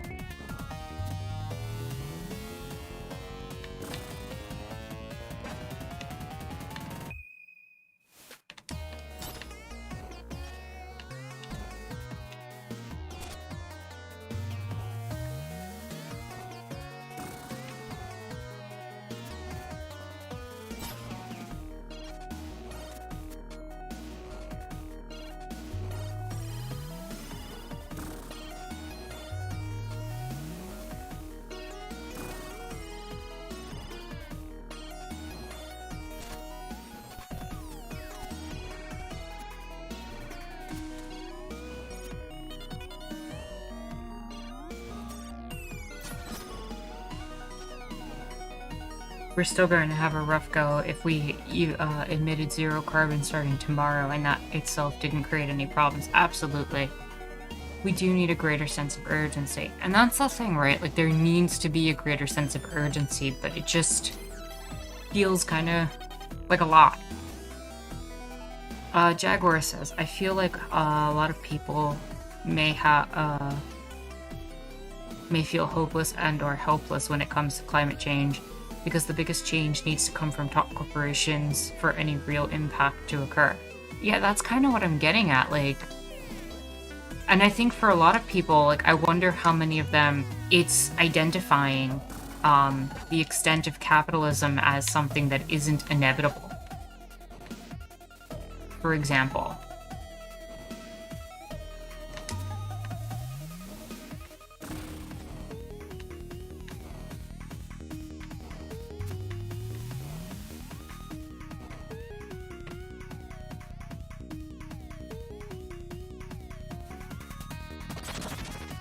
That was an example of the conduct of effectiveness of ducking cover. Yeah. Individual action is extremely important and does help, but just placing it on individual people is not enough and can be a distraction to the bigger issue. Yeah. And I, like you're pointing out, Jaguar, I think a big part of it is identifying where the problem's really coming from. And in a lot of this, it really is coming from a structure and institution that, well, to be perfectly blunt, is completely destroying the planet. And that's capitalism.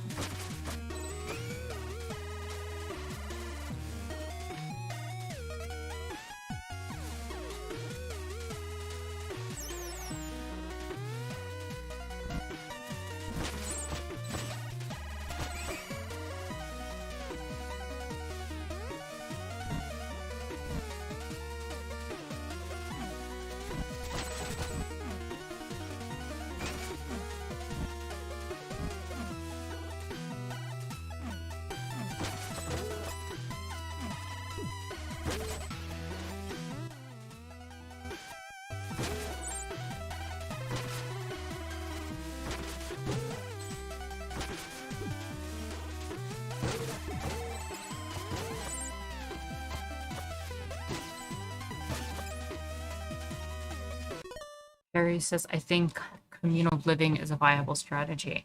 Yeah, I think communal living is going to end up being how we survive a lot of this. Because there's not enough ability for people to individually tackle these problems. Duke said, our governments are seemingly and across almost all parties unwilling to even entertain the idea of reining in or controlling in any way these large corporations. Well, there's that, Duke, and then on top of that, there's the fact that they're all competing against each other, right? Like, all of the different nation states are functionally competing with each other for resources.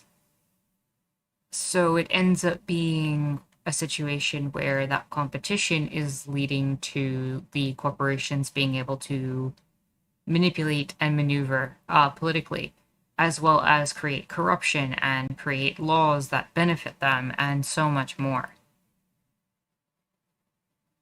The way that personal responsibility narratives in the mainstream media are pushed are there to shift blame away from those who are actually a threat to humanity. Absolutely.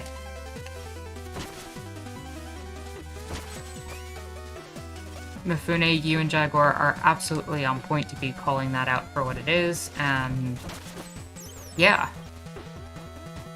Communal living has been the norm for most of human history. This is true. Communal living increases the self-sufficiency of the people and makes their living more economical and environmentally clean. Generally speaking, that is a true statement. If you're the one who's going to be the most affected by what's going on, you're going to take care of your space. Generally, at the very least. I'm sure it doesn't happen like 100%, but certainly a much greater likelihood.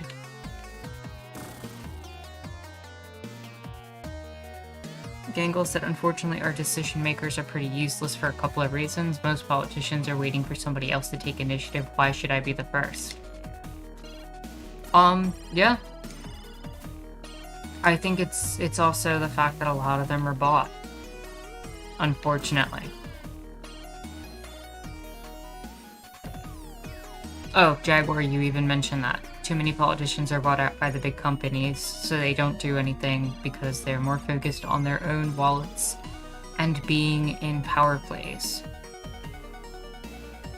We can have social-political structures independent of the existing political structures. That is true, Perry, and that's part of the movement of dual power, as far as I'm concerned. Creating our own ability to do a lot of this.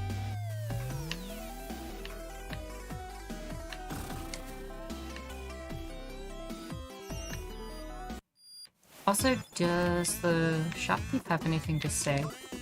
Do you have any stories to share? Of course, here's one for you. We got a story. Maybe it'll be relevant. There once was a princess looking for a suitable husband, and nope. She sent an invitation to all neighboring princes, stating that the main trait she was looking for was sensitivity. Contenders came and went, attempting to pass her test. "You will be my guest tonight," the princess would explain. "All I need you to do is sleep on that pile of mattresses." The next morning, she would ask them how their night was. "I had the best sleep of my life," each would reply, confident they had proved they didn't fear the dark or that they could be easy guests. They were all promptly dismissed.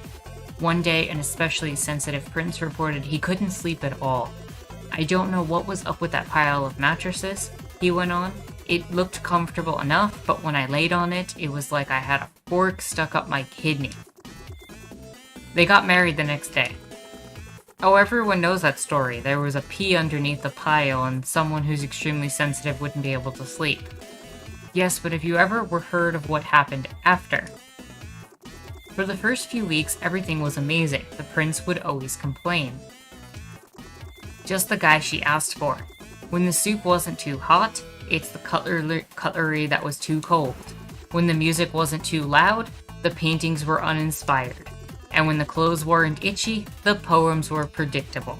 Until one day, just like that, it dawned on the princess that she was in a toxic relationship. Not only was her husband a drag, she had voluntarily picked him for exactly that reason. It dawned on her, just like that, how this whole love story was nothing more than two people whose dysfunctions matched like puzzle pieces. Incredibly humble by regal standards, she realized that she was the only constant in all her problems, delved into personal growth, then got a divorce. She lived happily ever after. The end.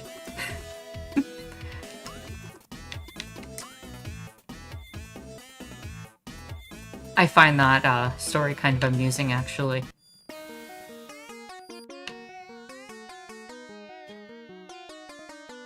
Yeah, I completely agree, Perry. This game is great. Perry says, "I really think communal living is going to be increasingly easy to sell, and we can just emphasize by being inclusive and environmentally friendly about it." Mafune says, "I think we have to do a better job of educating the public about how violent the current status quo is." Gangle says, "To capitalism, the crisis is just another gold rush to extract the final fossil fuel resources. Capitalism happily sets the world on fire under our feet."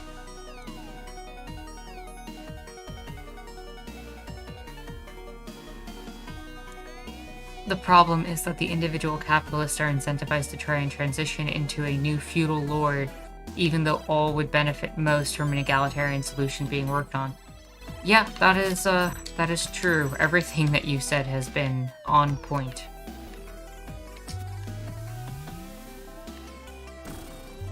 I believe this is our last power seal, by the way. Don't think there's another one.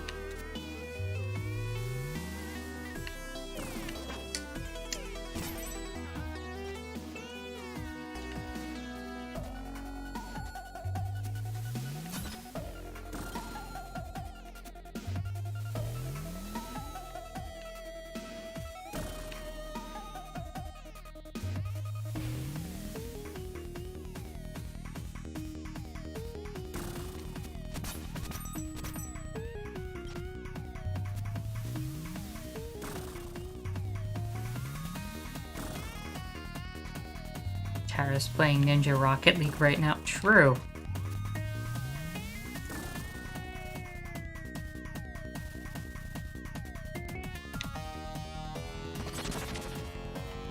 I think a big part of the way I have been dealing with this is recognizing people and bringing people in my life who also recognize it. People like all of you who are talking about this as well. To just break up with that loneliness a little bit, that isolated feeling. Because I think when we're stuck as individuals, dealing with these problems, it can feel so overwhelming. Like, how do we do it? But when you have people acknowledging it and talking about it, I think it ends up making it a lot less lonely. And for me, that loneliness of feeling like I have this like huge task ahead of me and I don't know who's with me, I think makes it a lot worse for me. But as an aside, who wants to see what all the power seals unlock?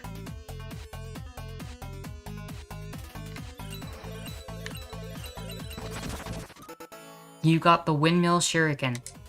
Avoid catching it to maximize duration.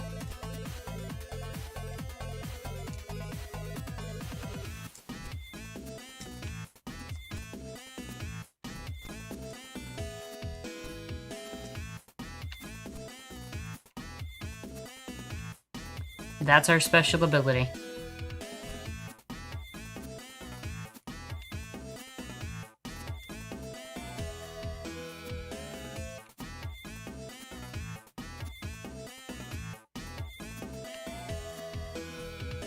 And it'll keep going until you actually get hit by it. It's pretty telling how the billionaires are competing for space at the moment. They all think that they're a freaking messiah. They all have this god complex. Money has made them completely insane. Yeah. Very true.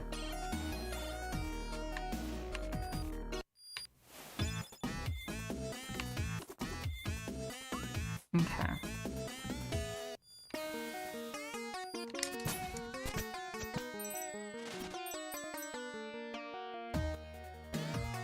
I think we're almost done with this area.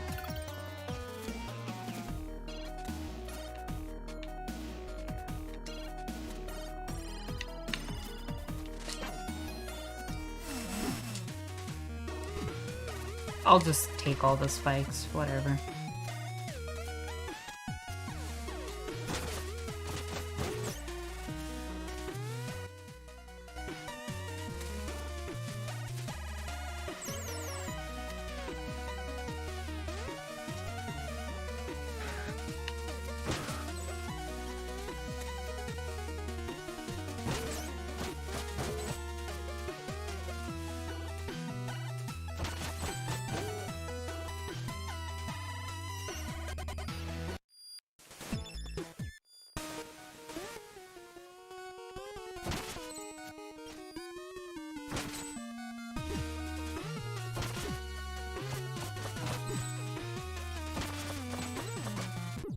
Okay, that went very poorly.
Duke says I'm gonna head out and get some food. I might be back before it's done. Oh, Duke, you're gonna miss the boss. It's a shame. This is it. This is what? Your shot at taking down the Demon King. I feel ready. I hope you enjoy your food though, Duke. I hope you are. We lost too many messengers to him already. Good luck. Right now soon.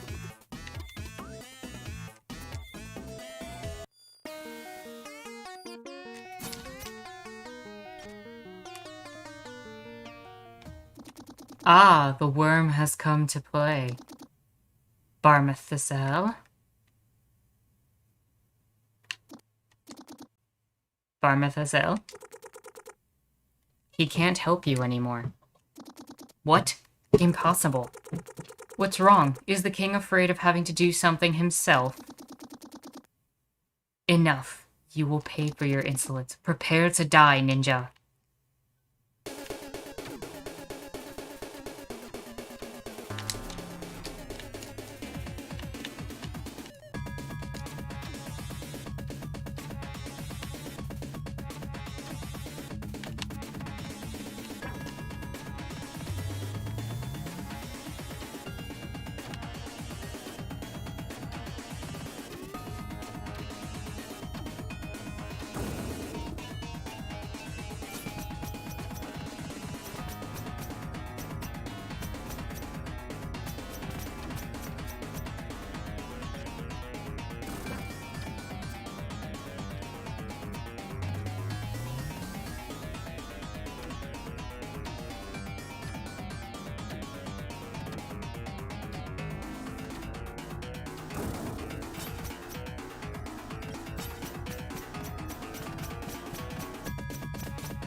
Here we go.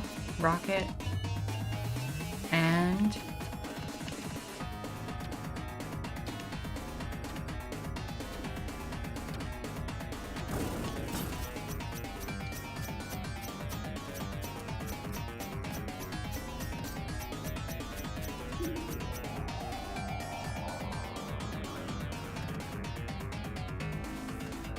oh!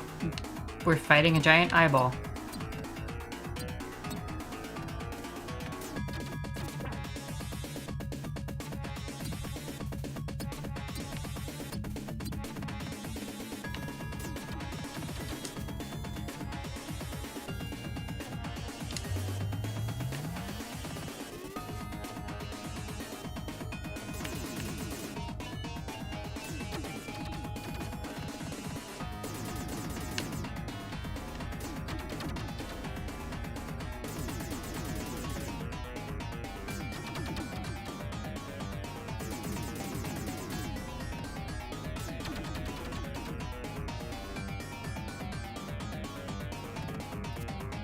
And...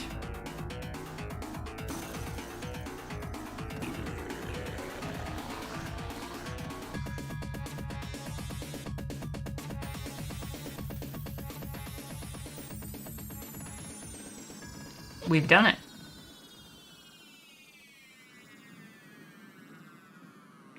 We have defeated the Demon King.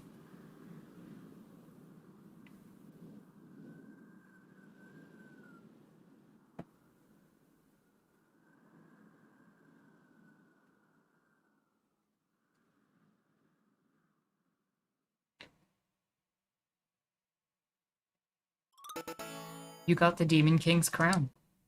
Maybe one of the blue robes will know what to make of it. This changes nothing, Ninja. The spell on the music box is still going strong. The curse you will endure. Your world will fall.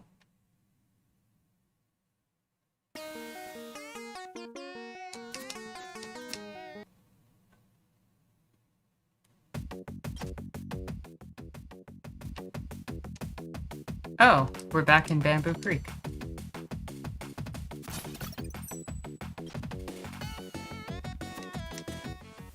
In the one area we couldn't actually get through earlier.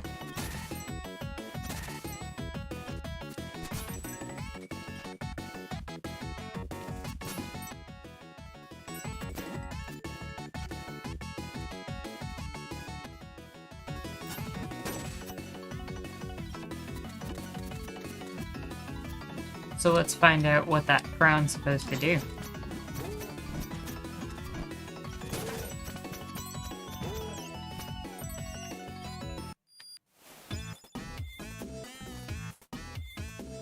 Because something tells me that isn't done.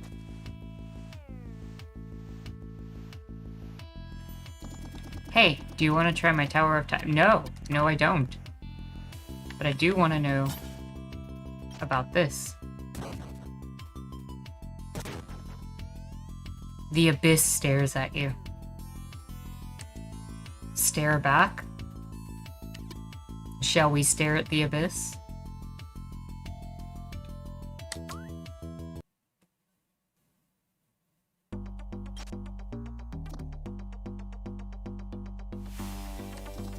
What is this place? I sense all of my sisters are hiding in fear. I will call out to them. They can help you cross this infected realm.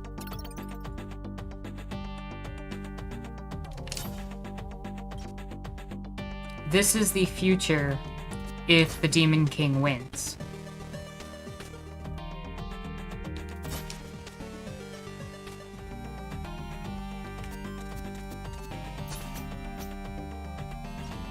So we have in fact traveled even further into a negative future.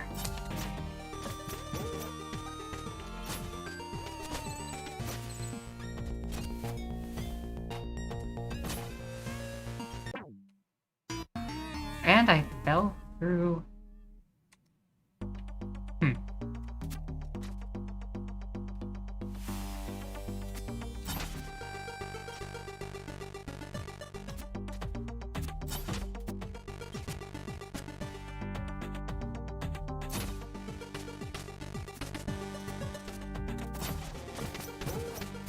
An alt future, if you will. Yeah.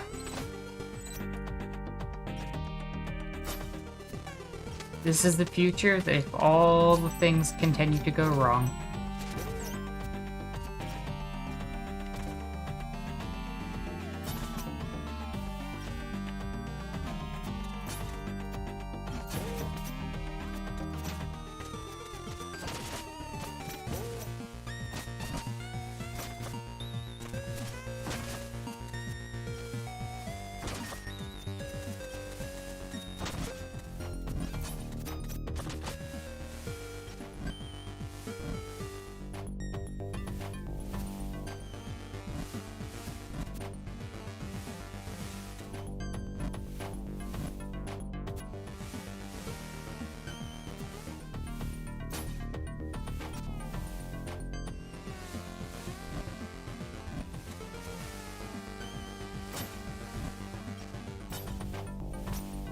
So we are freeing the time fairies from this alternate future.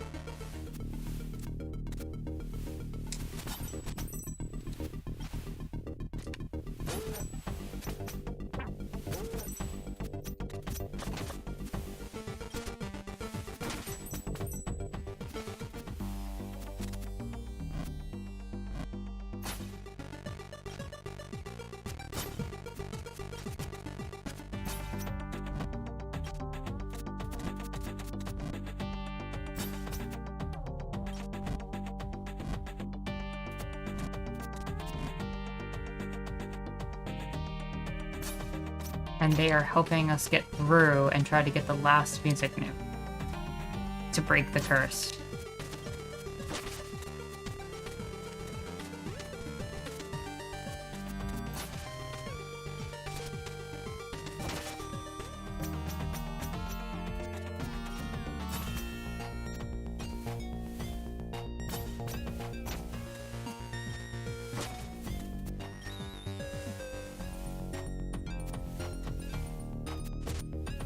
There we are, the last music note.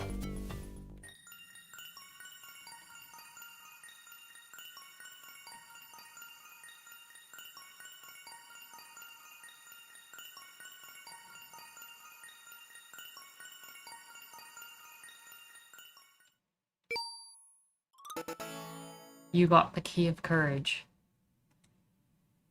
Appearing only for the one who would venture into the biggest unknown. It is the one It is one of the notes needed to create a melody that will break the curse. Unfortunately for us,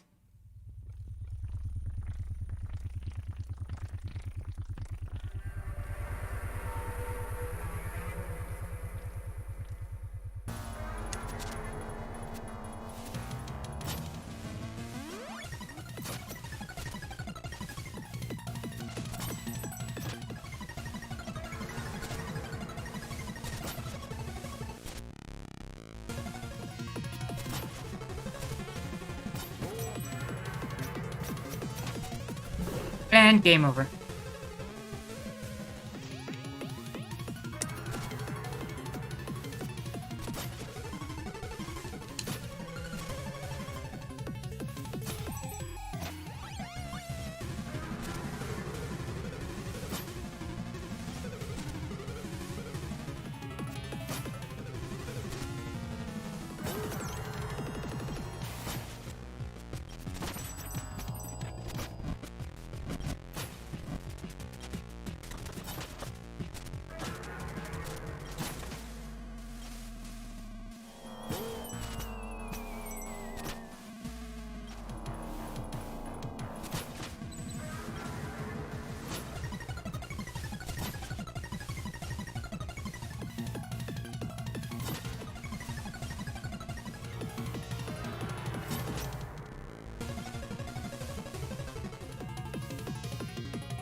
And the portal's broken from the other end. Never again. This is incredible. What did you find? An abomination I couldn't describe with words. Sick. Anything else? I found one of the music notes. Yes, I knew it. Do you know what this means? I guess we're one step closer to lifting the curse. That and the shopkeeper has to do dishes for a whole week. I won my bet. Thanks.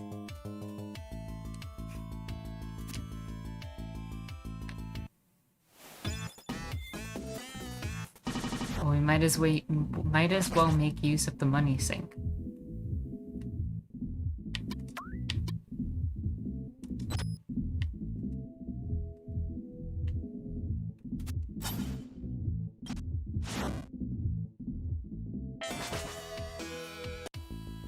Well, we've gathered all the music notes.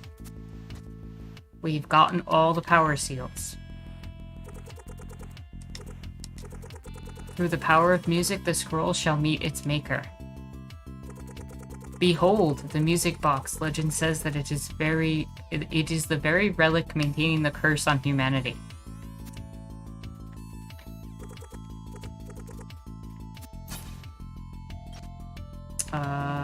Why is it not activating? Oh, there we go.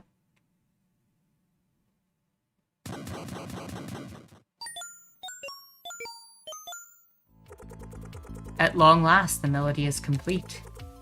Okay, what's next? Heck if I know. What? My knowledge is limited to the prophecy, which ends with the gathering of all music notes. Well, someone here has to know. Indeed, brave messenger. It is time for the first of our order to share with you the origins of the curse. Be right back. This better be important. And behold, the melody is complete. Impossible. Could we finally be nearing the end? Oh, I completely agree, Jaguar. The music in this game is fantastic. I completed the melody. Do you know what to do next? Well, I guess it's only fair.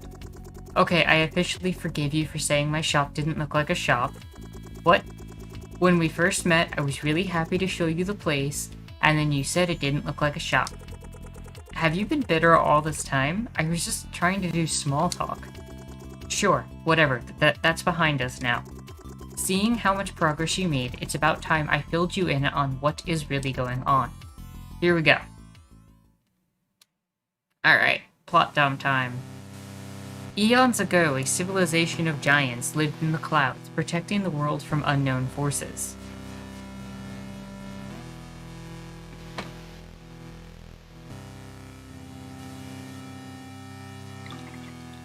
Centuries went by in harmony until one day they watched helplessly as the world suffered a massive flood.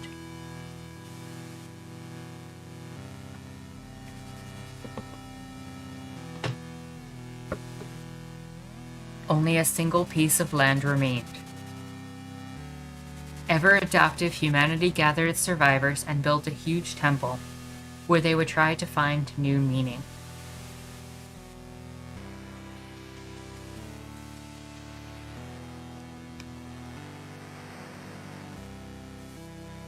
Answering the call of these troubled times, a formidable couple stepped up to be their leaders. Why do we need leaders?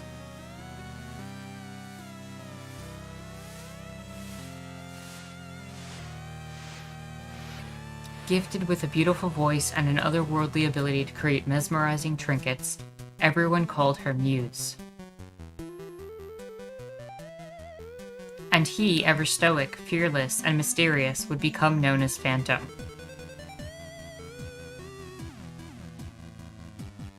After a decade of relative stability, the skies began flashing red, as if a war was being waged against the sky giants.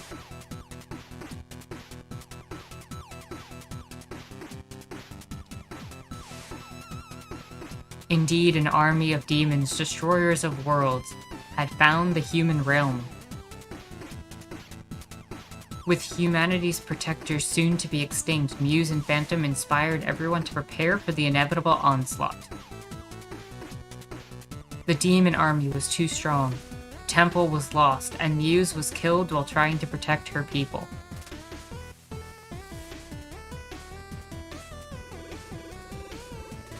Fighting back tears, Phantom picked up her final creation to keep as a memento, a music box.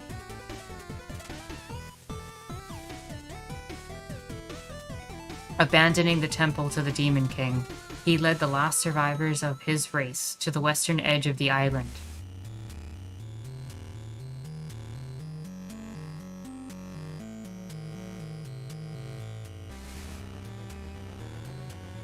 That final stand proved successful, and after instructing his people to rebuild and stay hidden, Phantom pushed his luck.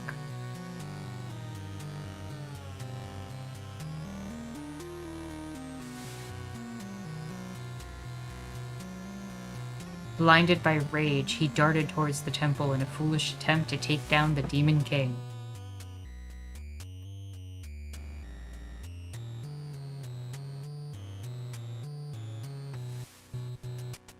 Insulted by the boldness of this broken being, the Demon King opted for a punishment worse than death.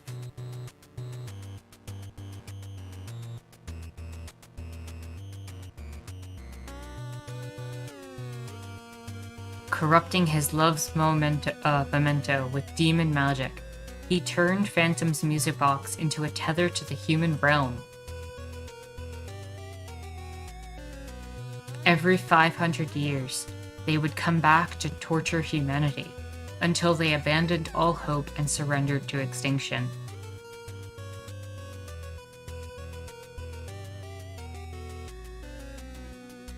Phantom was forced to wear a cursed mask, which would steal his mind and keep him in a state of perpetual distress.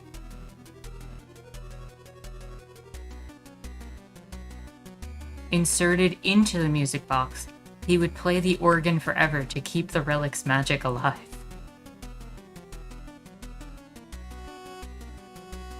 In this both mental and physical prison, he would be the one to ensure the curse on his legacy was maintained. But Phantom's will was a strong one, offering lapses of sanity where he could tap into his growing understanding of demon magic.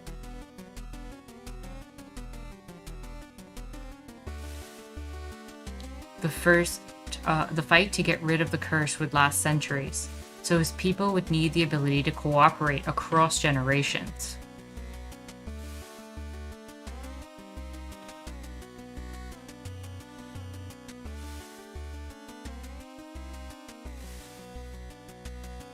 Time travel was the key.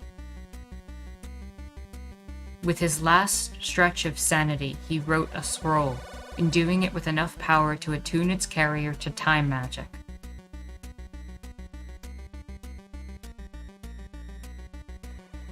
Before losing his mind completely, he teleported his final hope, the scroll, to his people's hideout.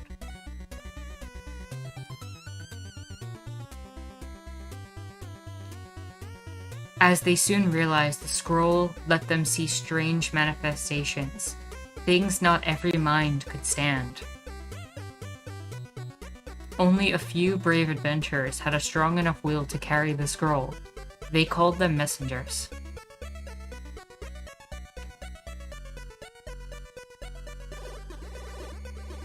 With the ability to step through space-time tears, they had access to the void, a safe haven outside of time.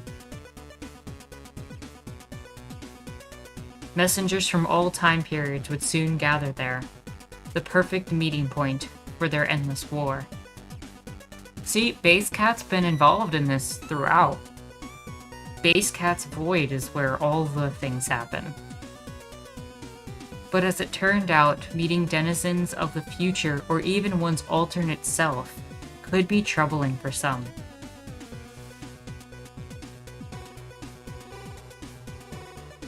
After a few incidents of messengers going into shock, they opted to conceal their appearance.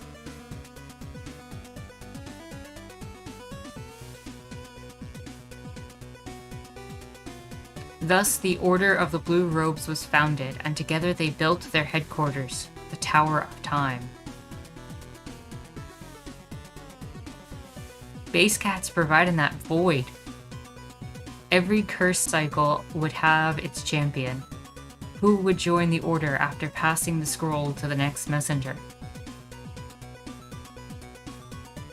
True, Base Cat's Void is the most happening club in the corner of the cosmos. With the support of the Blue Robes, after many cycles, the music box was reclaimed from the Forlorn Temple.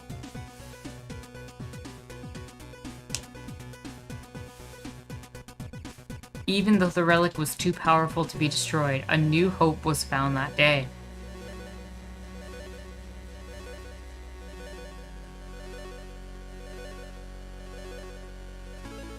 Mysterious forces of the world started materializing in the form of magical music notes.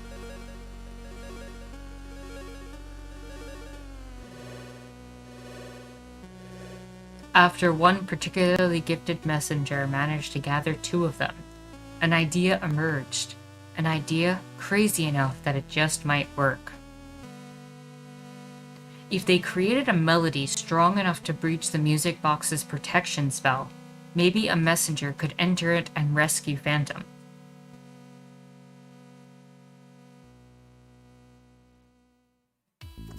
So, there you have it. I'm not sure what you will find inside the music box, but if we have one shot at saving Phantom, this is it. Be on your guard, his mind will have conjured all sorts of traps. Good luck out there. Ahem, the music box beckons. Are you ready to face your last challenge? No, because I'm going to take a bathroom break. But we will go into the last area of the game after. But in the meantime, I will leave you with some music.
And we're back.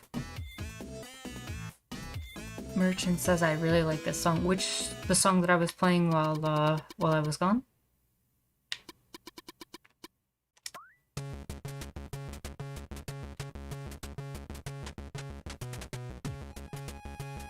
Jaguar says delayed a response. I love how the music plays a part in building the world and the plot. Very great use of music for the game. The music also is very enjoyable to listen to. True. Well, we are going to enter into the last area of the main game. Are you ready to face the challenge? Let's do it.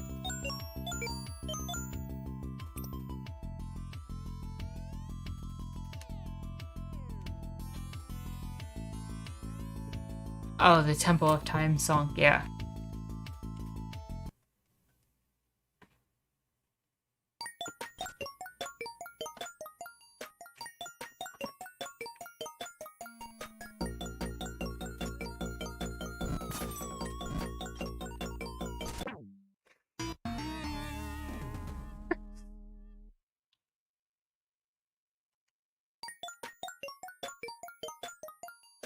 Good thing Corval can follow us into the music box.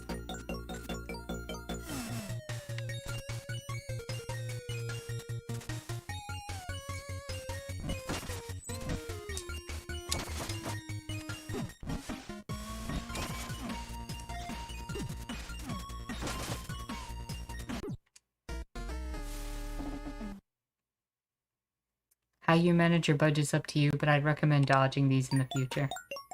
True.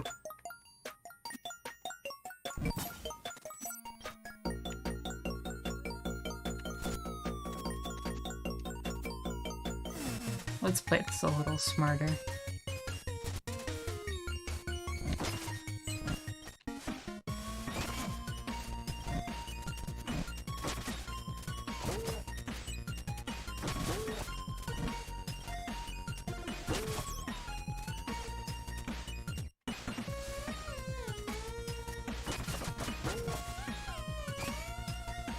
What do you mean there's more game?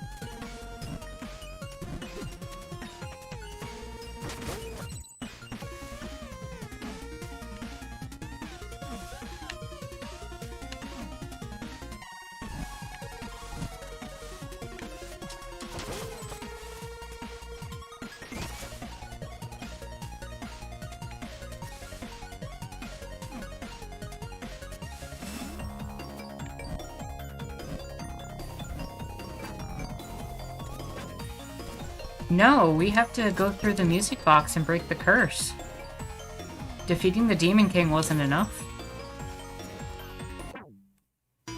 Oh wow.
And health. Oh, I needed that.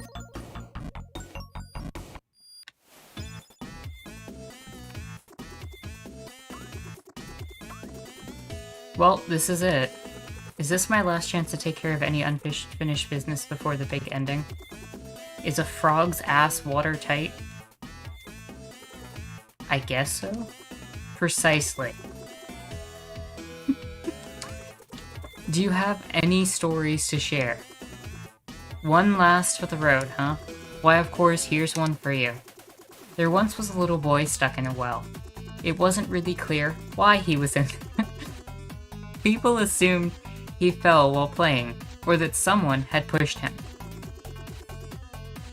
In truth, he had jumped in there himself. He spent years in the well, wasting away anxiously, feeling utterly inadequate. He had a deep desire to share his ideas with the world, but shame... Zero, welcome. That's some note for you to show up on. He had a deep desire to share his ideas with the world, but shame having played such a big part in his upbringing, his will lay broken. That's why the well suited him so perfectly, a place to hide, where he could be alone without with his stories, with no one to mock or judge him. A safe life, unfortunately devoid of purpose, but at least shielded from rejection. One day, as he was role-playing, a wanderer passing by looked down the well. "Hey, what's going on down there?" he asked curiously, intent on joining in on the fun. "Oh, nothing. Sorry about the noise," the little boy replied. And thus the well remained silent for weeks. The wanderer, patient and compassionate, sat by the well for all that time. His mind was already made up. He would do whatever it took to get the little boy out of there, so that he could share his stories with the world. The creative flame in that little boy's heart refused to die, and eventually he started role-playing again. And so the wanderer very cautiously started interacting with him again, telling him that his stories were entertaining and nothing to be ashamed of. Their friendship built really slowly, based on genuine intentions and trust. A few months later, the wanderer and the little boy were sitting together in the well, laughing and sharing stories. The well became an increasingly habitable place, and passersby started looking in. "I think I'm not the only one who would like to hear your stories," the wanderer mused one day. "I'm too afraid to climb out," the little boy replied. "It's okay," the wanderer reassured him. "Let me know when you're ready." Years passed. The little boy's imagination became more focused, his thoughts and stories shaping into a concrete little world. And then one day he decided to take the chance. He would build this world and show it to everyone. The wanderer helped him climb out. Mercy Phillip. The little boy shared his idea with creators of all crafts, and to his surprise, they wanted to help building it. And so the small team was put together, and he officially became a writer. I wish I could tell you it all ended in fame and fortune, but I trust you understand it's not what this whole journey has ever been about anyway. Mercy Sylvan. Mercy Eric. Mercy Martin. Mercy Michael. Mercy Felipe. Mercy Jean-Luc. Mercy Carl. Mercy Savannah. Mercy Magali. So, the fact is, that's the story of how this game came to be. That's the message behind the messenger.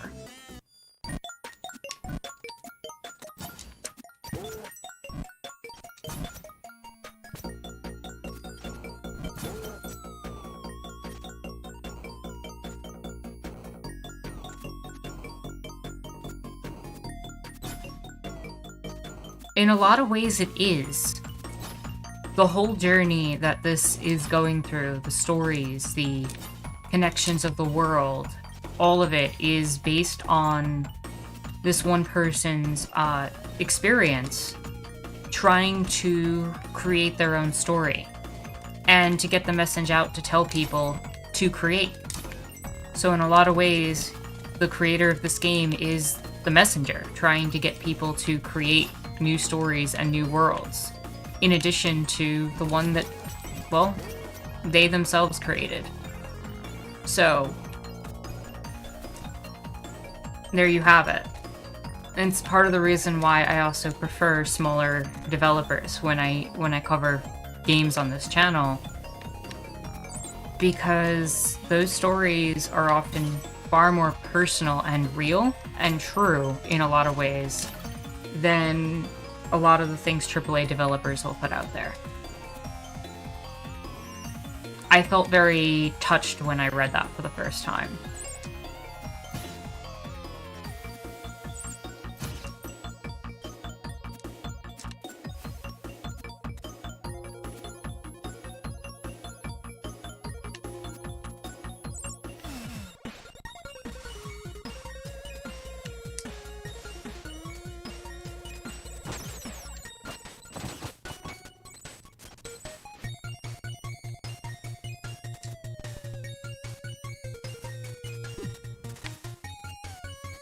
That is so cool. Much better than bigger developers for sure. Yeah.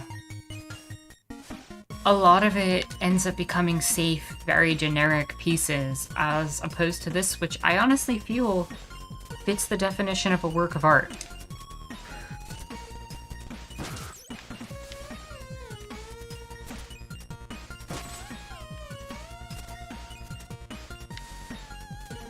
Okay.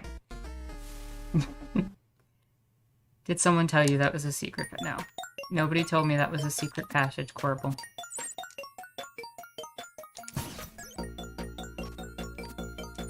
I completely agree with you, Zero. I'm glad they added in the personal elements as well. I'm also genuinely happy to see them thanking all of the people who were with them on that journey.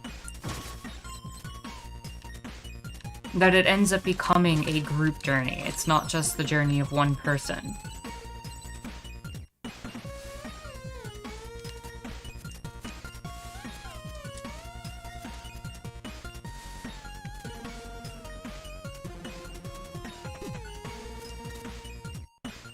Yeah, completely, Zero. The difference between a video game that's being made as an art piece versus a video game that's being made as something for profit. And purely for profit.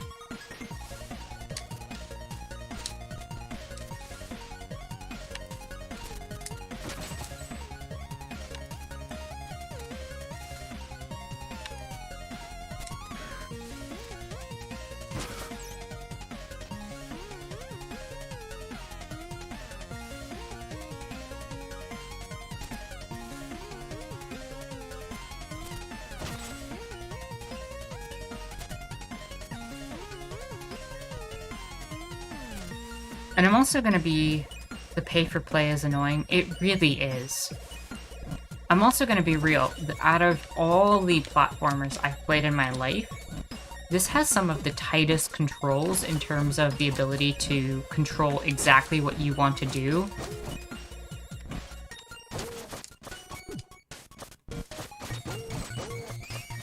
Like, there is not a moment where I am like, oh, like, I meant to do something different and then it didn't happen kind of thing. Or, like, I didn't feel like I could maneuver even these very complex rooms.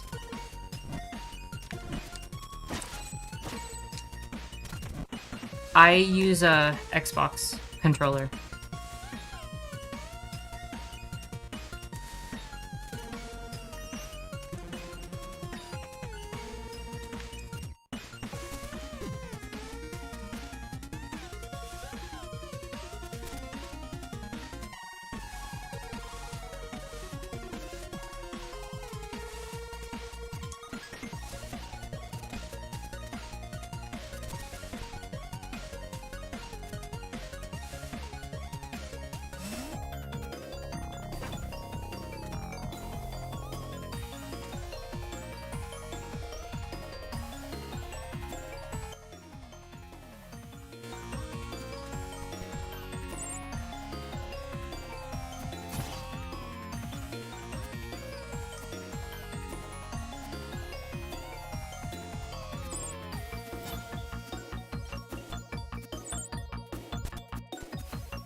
Oh, okay.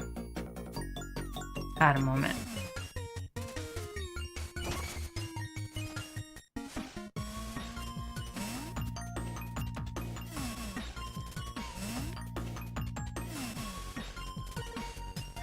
I tried playing the game and I'm not very good at it yet. I keep dying.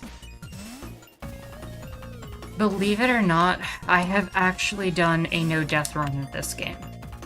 I will never again do a no-death run of this game. That was something.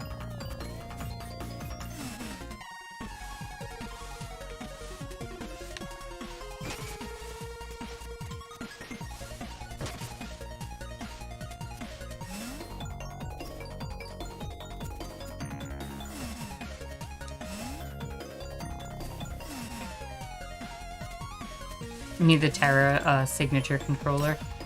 Maybe.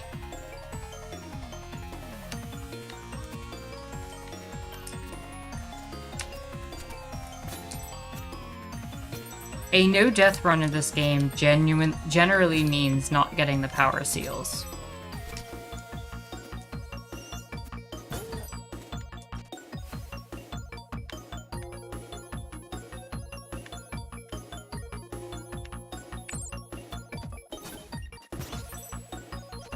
I definitely am going to take that as a compliment.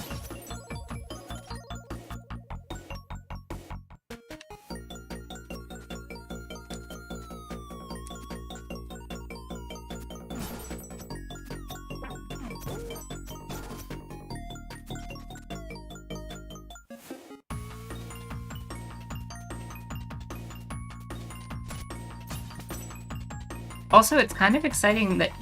Did you get this game because you watched it here?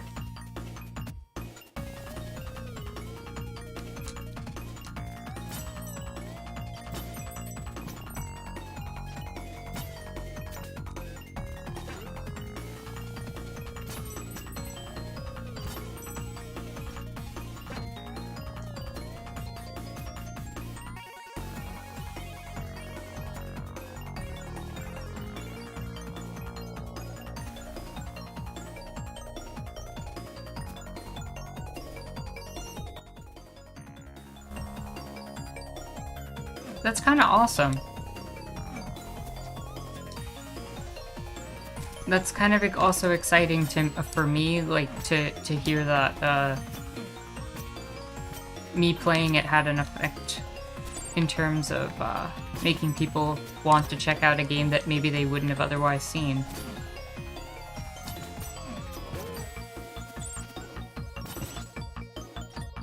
I'm gonna be real, I could not imagine anybody playing this on keyboard.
I'm fairly certain it's available for the Switch, Perry.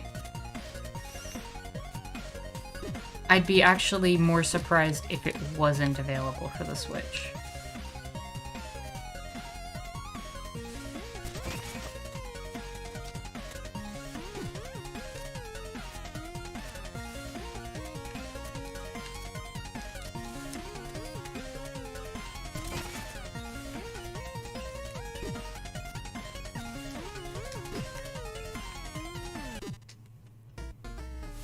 Good thing my save point was right there.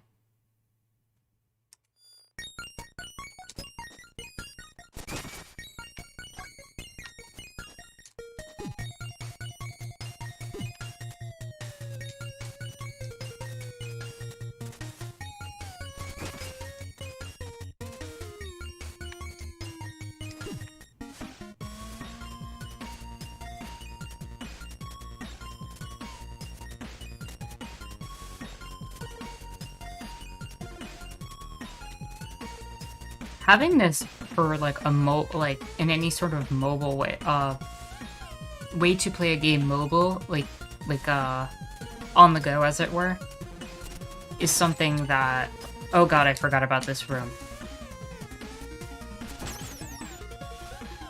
Oof, I just made this twice as hard.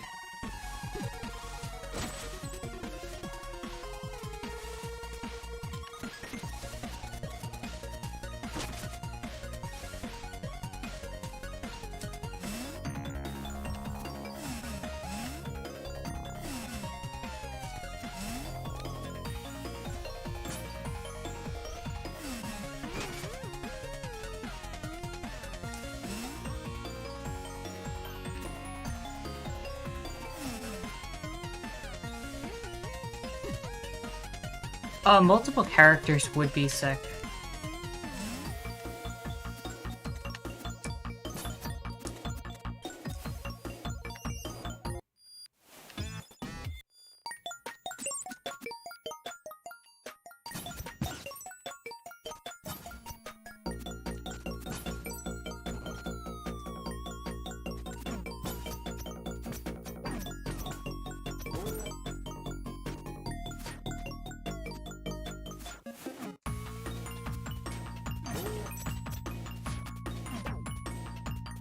Even if it was just a cosmetic switch, it would be really cool.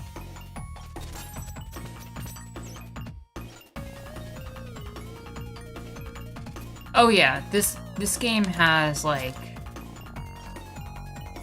Genesis-style Game Gear-esque thing, like aesthetic going 100%. I could have seen this easily being on like the Sega Genesis at one point.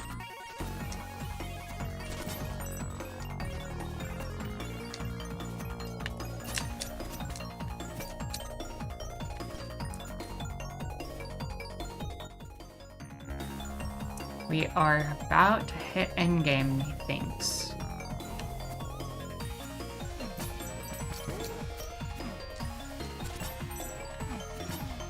Let's see if I can still beat this boss.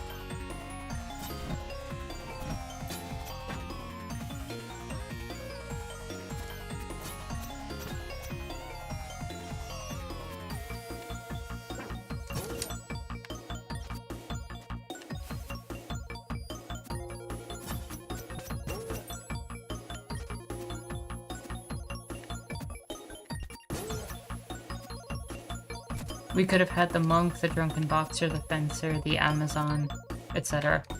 Yeah, and they could have just had variations of the same moveset that functionally were the same in terms of gameplay. That would have been cool.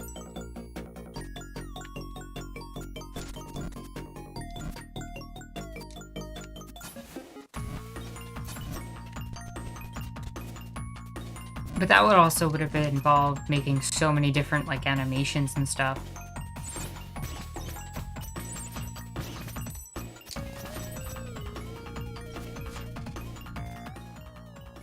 Oh, here we are.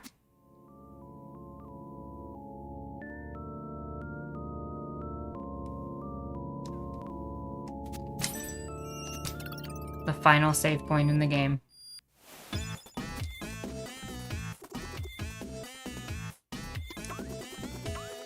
I think I hear Phantom's tune. Yes, the time has come. Any advice?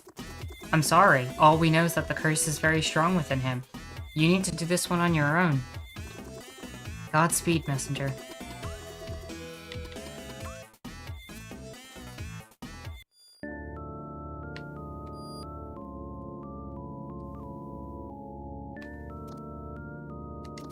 A visitor?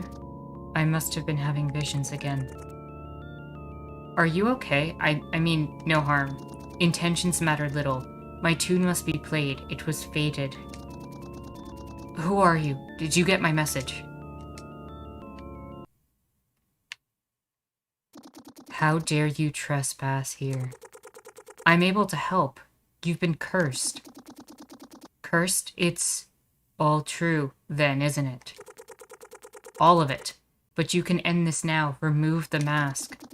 Preposterous. I shall make short work of you. I'm not your enemy. You created the scroll, didn't you? Impossible. How long has it been? Did someone really get my message? Enough! You will pay for your treachery. Listen to me, Phantom. It took centuries, but humanity never gave up on you. Lies, lies, lies. I'm here to set you free. I shall have none of it. Prepare to die, intruder.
Oh god, I forgot about this.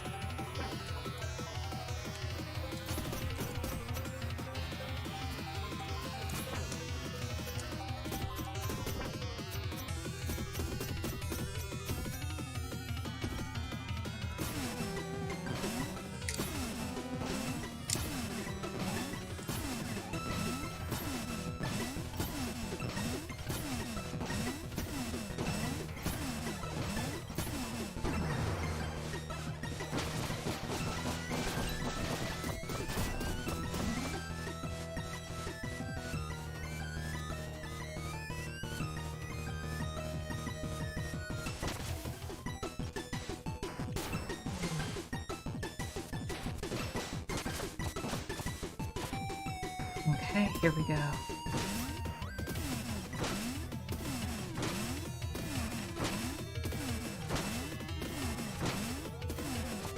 Crap. Okay. Oh, not this.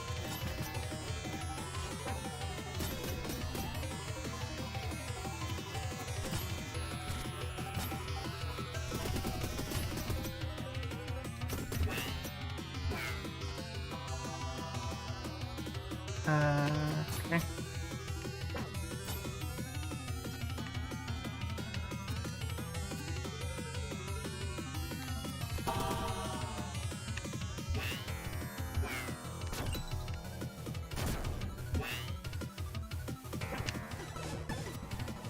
Yep, I'm dead. That was close.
Okay.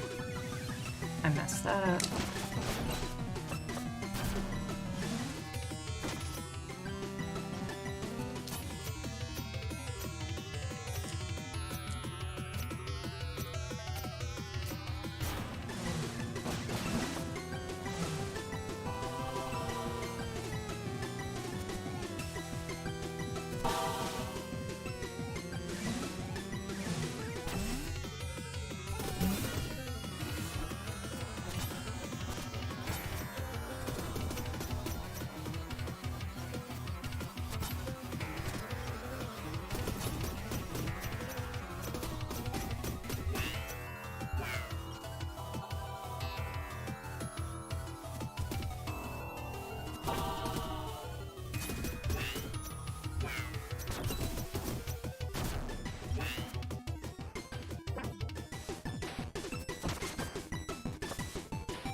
Got him. Whew.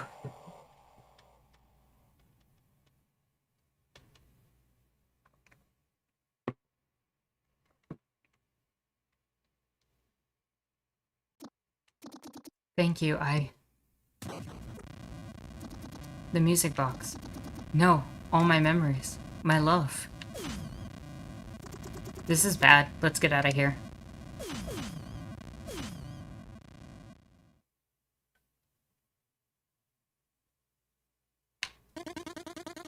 I really hope they can make it out fine. I'd love to finally meet Phantom.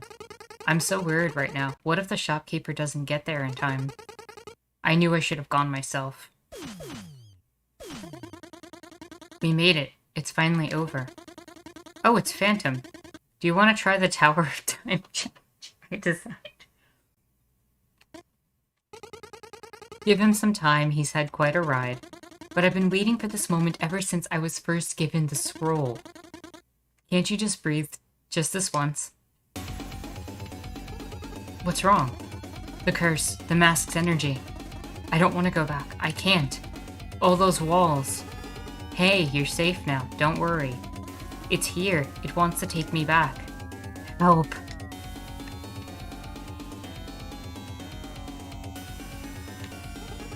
Oh, this is bad. As I feared, Phantom was keeping the curse's power contained. How do we stop it? We don't. Its full force has been unleashed. We were fools. That was their plan all along. To let the curse grow in power as we waged ultimately meaningless battles.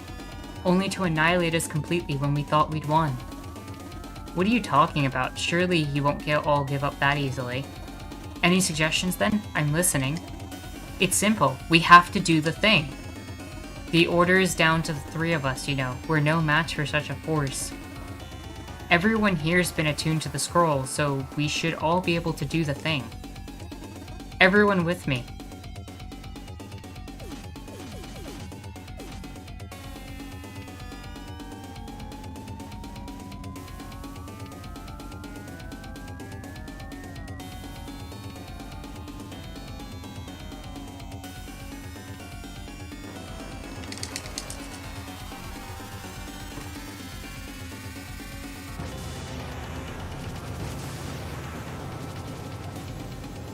Button mashing for the win.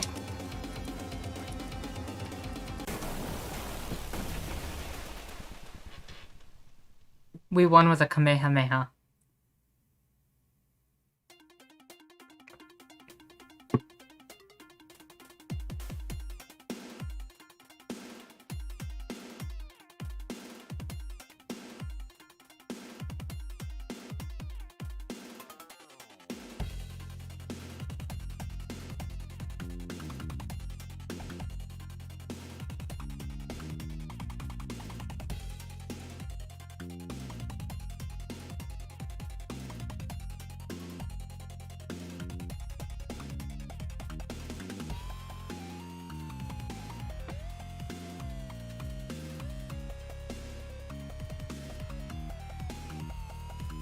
We just had to do the thing. We didn't have to be a Super Saiyan. But we are not done. There is more.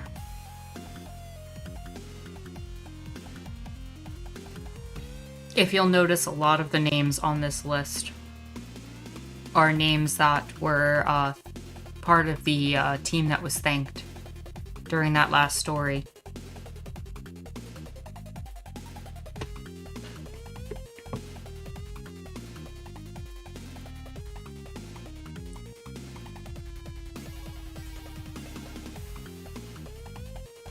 Special thanks to Donkey Kong Country, too.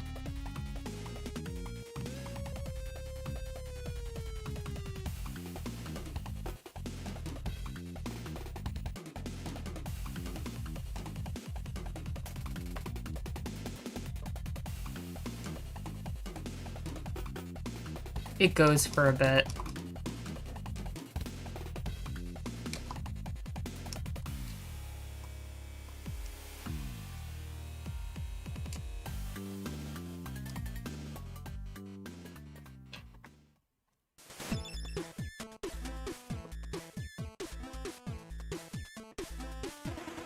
Then the mask shattered into pieces and humanity was finally rid of the demon curse. The end. Wow, talk about a long story. Well, you asked. Anything else I can help you with? I don't know, I can't afford any upgrades at the moment. Well, do you have any other stories to share? Of course, here's one for you. We were just a story.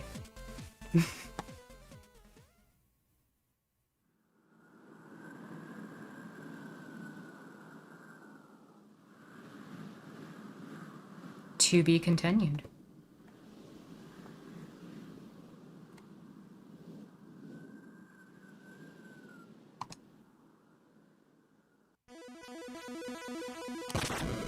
So I am going to load back into the game and get us into the DLC.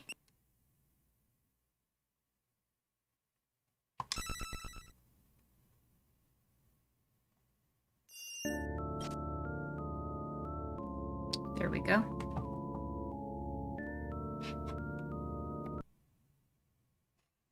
Come on, find the game. There you go. There we go. So, that did happen. Theoretically.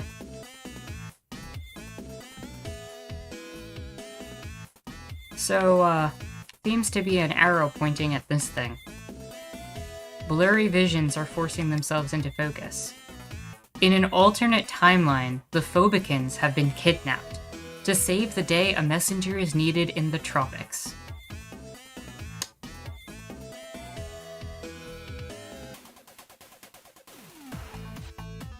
So I'm not gonna front, I have very, very minor critiques of this part of the game, the DLC. I don't think I'm gonna really go into all of it, but just know that there's a little bit of cringe. But I understand why it happened. Isn't it the messenger becomes the next shopkeeper? Something like that.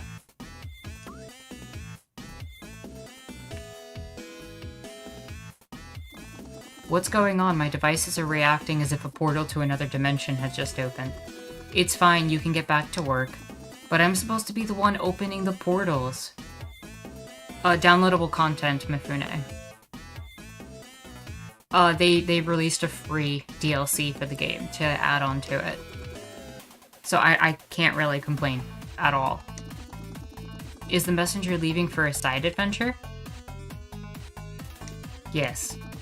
And do you think you will do the thing? I don't know, why? Because it's not a real adventure if you don't do the thing. Look, it's just a quick trip to the dimension where Vodkan Island never merged with our mainland. I'm sure nothing of note will happen. Well, you better let me know if you do the thing. I want to be there. Okay, fine. I'll keep you in the loop. Sick, I'll be in my lab. What? Nothing. Well, why don't you go then?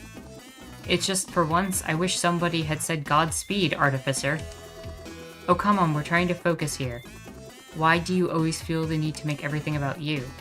Hey, I work really hard, but it's always only about you and the Prophet. Wait, don't... Ahem, you rang? Oh, Prophet, can you say Godspeed, Artificer, just this once, please? I'm sorry, what? Wow, can't we just get on with the show already? These two, I swear. Just go, Messenger, and don't forget you're entering an alternate reality, which you must prevent at all costs. I will handle these two.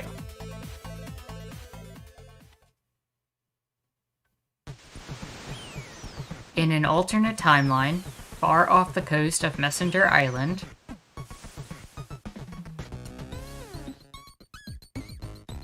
the sun shined bright on tropical Vodkan Island, so the little Phobicans decided to have a picnic. But as fate would have it, the demon general Barmthazal appeared out of nowhere to cause quite the panic. Taking his hostages deep into Vodkan Island, deadly jungle, he would use them for an evil ritual. Only one hero could travel across dimensions to rescue the Fobkins and foil Barmthadal's plans. Unless, of course, it was all a trap.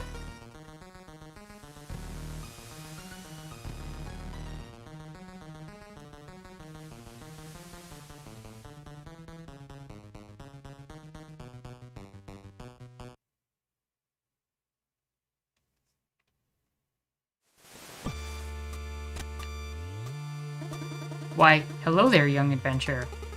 Elder, I was teleported here, but I don't know where I'm supposed to go. And you are? You don't recognize me? I'm part of the clan. Listen, I might be old, but it'll take more than a costume to fool me. I remember every single student. But I'm a real ninja, you taught me yourself. Do you weave in cloud step? It matters little. I can sense the scroll's power, which means my time is probably better spent helping rather than questioning. A very tall and apparently evil being came in peace to wait at the docks for the messenger. Said he had a mutually beneficial offer for him. I suggest you head for the docks now. And again, we are well versed in the prophecy and acknowledge the scroll. No need to wear a disguise next time.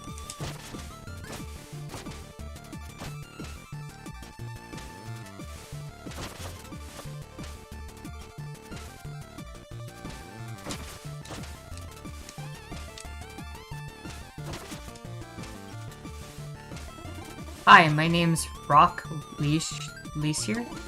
You clearly don't need a tutorial. Carry on.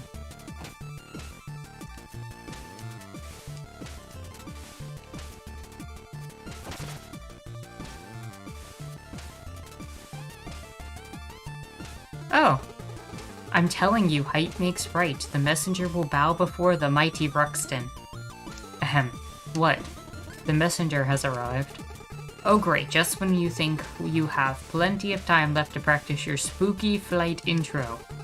I guess I'll just come down. Watch this.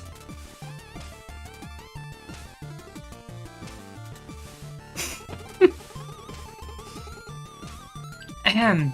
And so the messenger seeks the aid of Ruxton the Great? I do. Well, aren't you trying to get to Voodkin Island? Yes, apparently some Phobikins have been captured. And how do you suppose you'll get there? Well, I was thinking of calling my buddy Manfred to fly me. And ruin his internship with the Cloudwork Concierge? That's not what buddies do.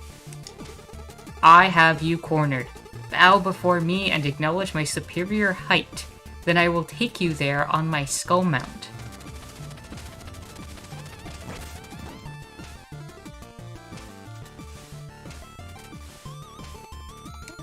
Well, this is embarrassing.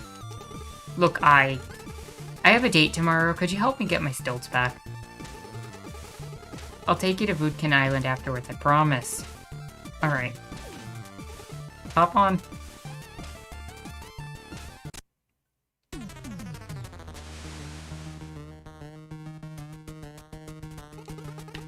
This weather is perfect. Want me to teach you how to surf? Yes.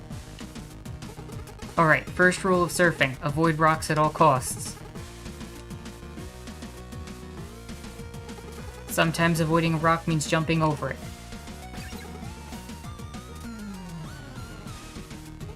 Okay, last thing is the Necro Boost, which has no cost or cooldown. Press X to use the Necro Boost. Not too impressive, right? Here's the kicker, the Necro Boost is maintained when it feeds off of enemies or debris.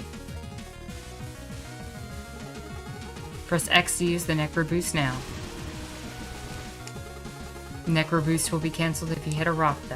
You can still change lanes and jump while boosting. Press L to move up a lane now.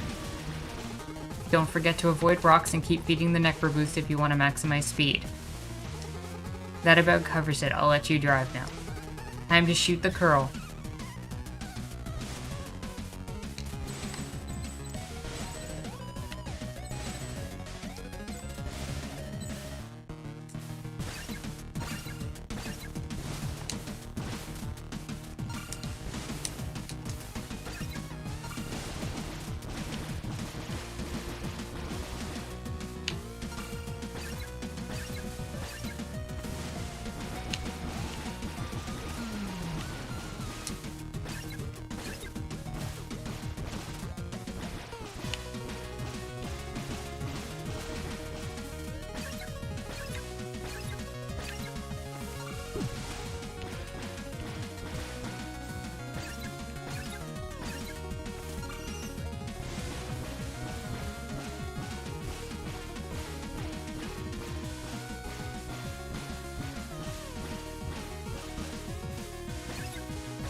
Alright, let's show that squid who's boss. Oh, those feathers are the collectible for the DLC, so you actually had to, like, get a certain speed to catch up to them.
Oh, I could see this, reminding someone of Cuphead, yeah. It feels like a Cuphead boss battle, honestly.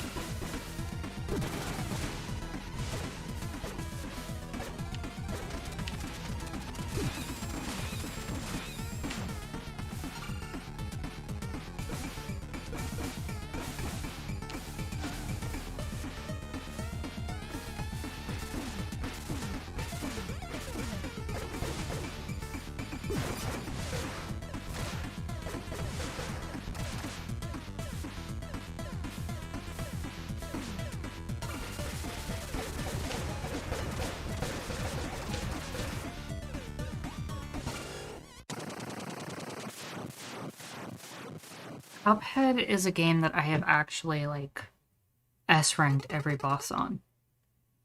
Unfortunately, I don't have a copy anymore. But I love that game. Why won't you tell us what's wrong, Ruxton? I don't want to talk. I just want my stilts. But we miss you. Why won't you visit? Stop it. You're not my mom, Ruxton.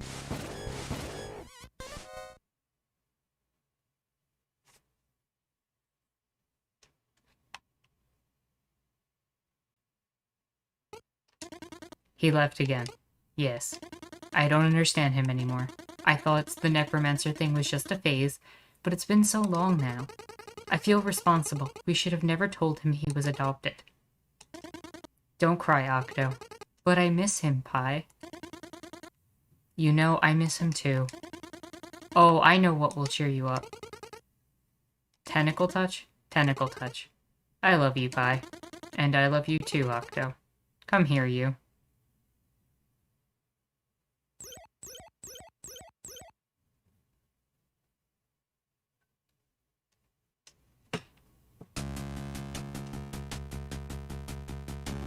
The messenger will play right into my hand, and once the magic seed is endued with voodoo energy, I will be one step closer to getting my revenge. So naive and predictable, I bet he's already on his way to save these useless creatures. Ah, I knew it. Time to hide for now.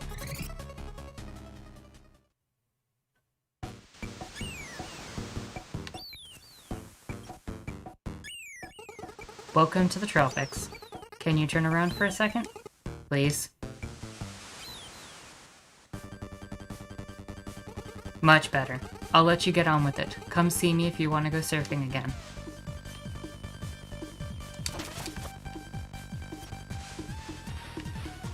Good attention to detail. If you look back, he disappears from the bush.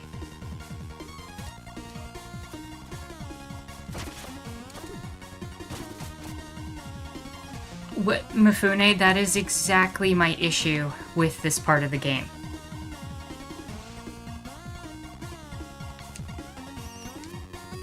That is the critique I have of this entire DLC.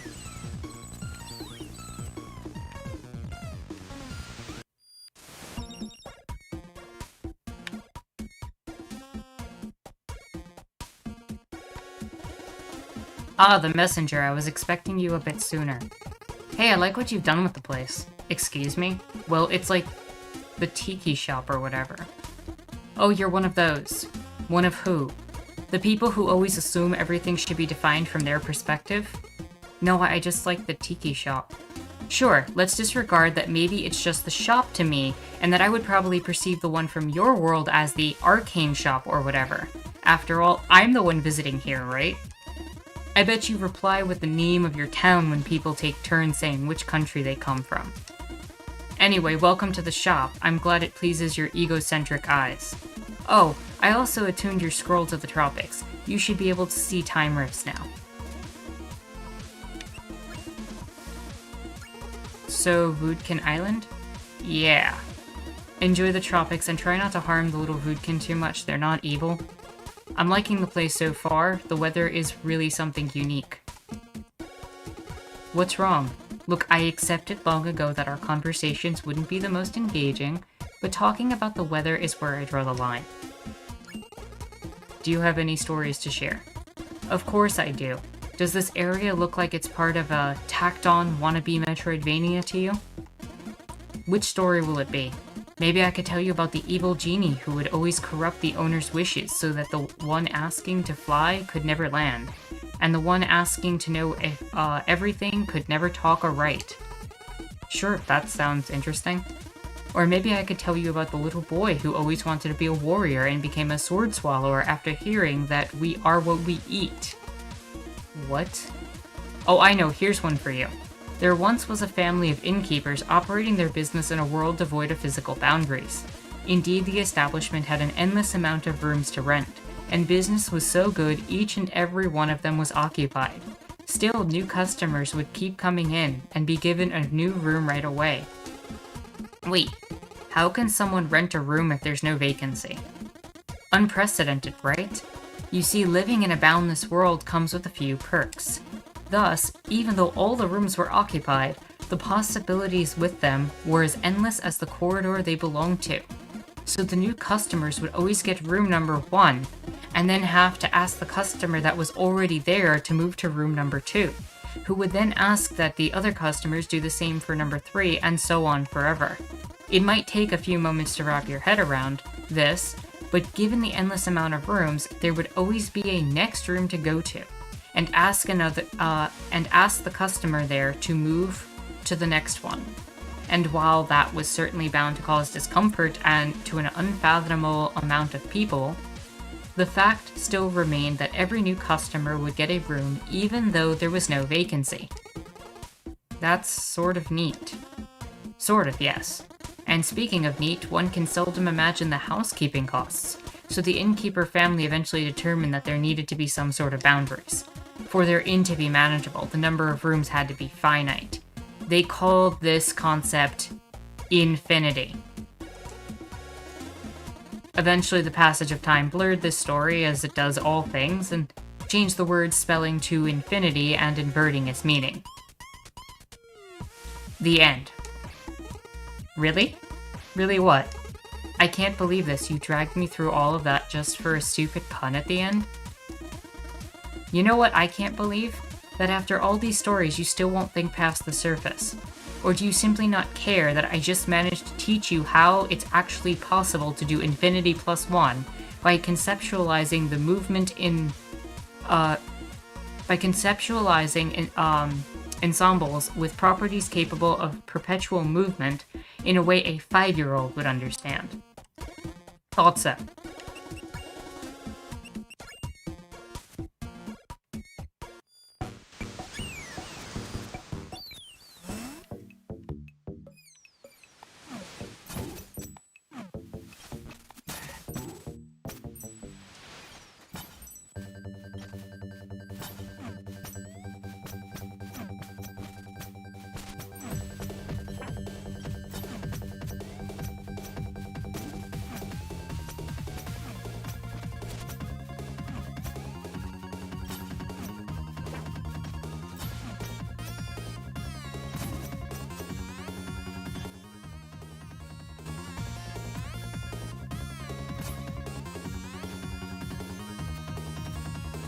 I don't remember where all of the collectibles are in this part. So I only played through this once.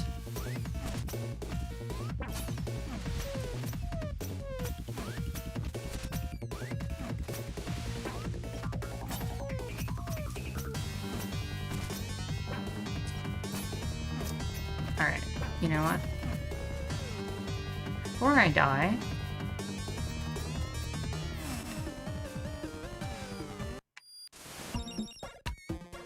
we'll heal up.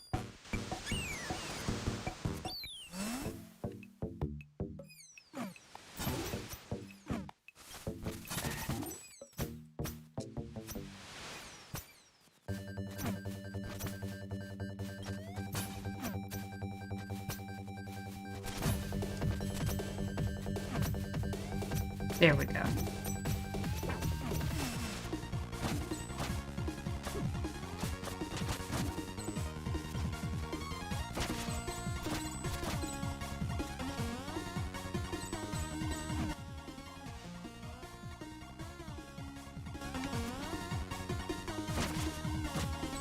Wait, where was...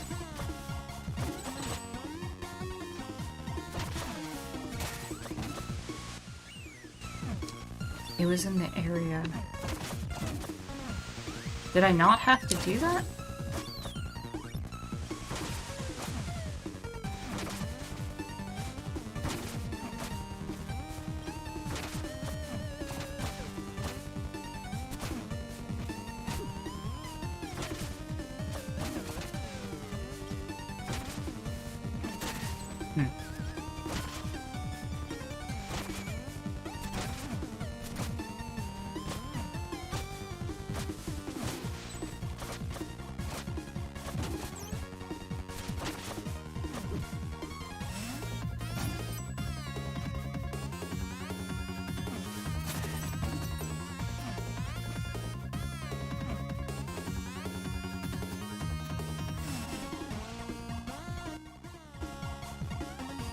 Wait, where was the...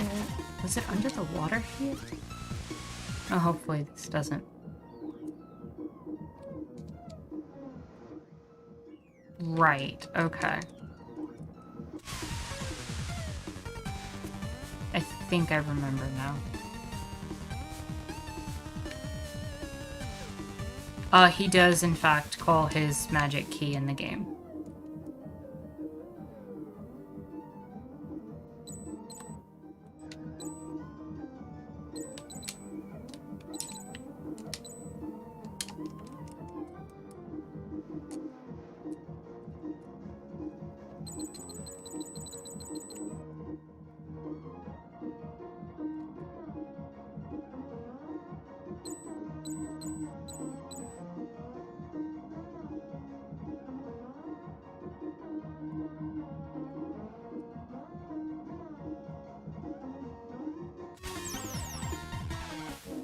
In fact, the shopkeep refers to the upgrades as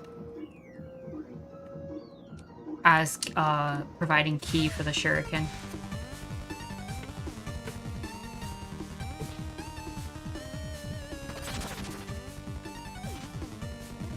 Hey, look at you. You found an optional item. What is it? A mask piece. I think it goes along with the feathers that you found in the open sea surfing area. Will something cool happen if I collect all the feathers and mask pieces? Well, it'll certainly yield more than asking rhetorical questions. Good luck out there.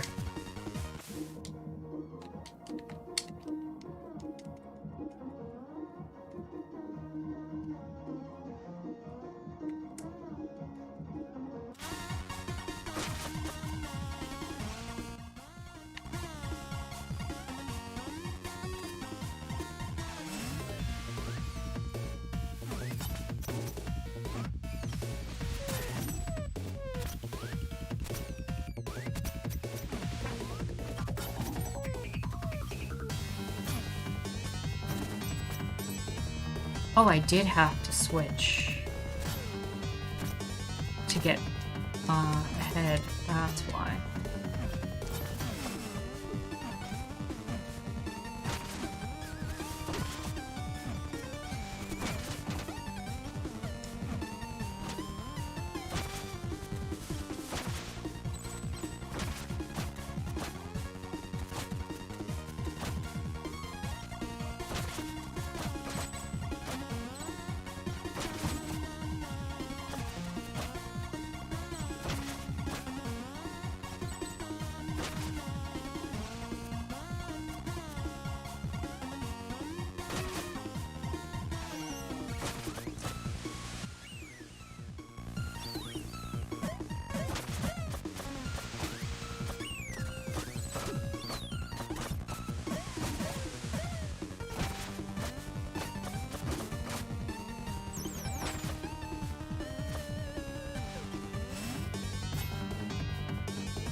more time shards that I don't need. I forgot how to get those. It's okay.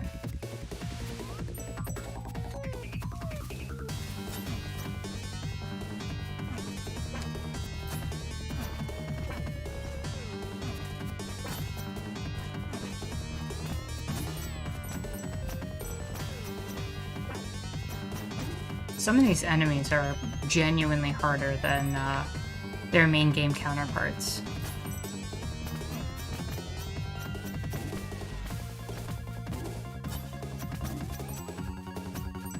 Dude, you missed the entire rest of the game.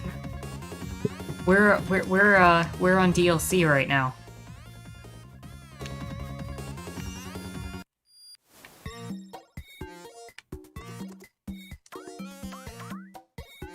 Also, Mifune, to your question, it even says key charges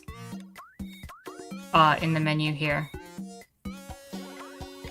Key charges +1, shuriken pierce 2 targets, and stuff like that.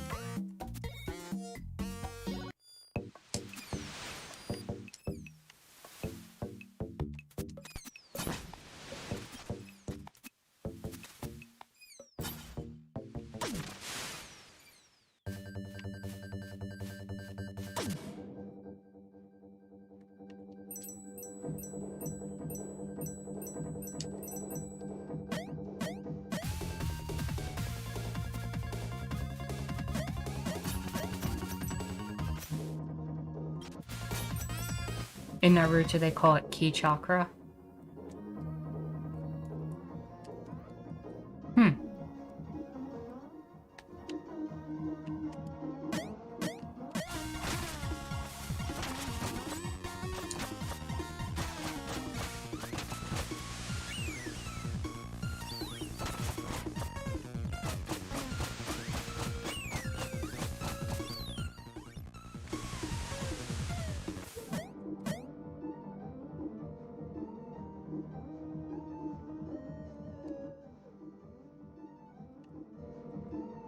I don't remember how to get up there.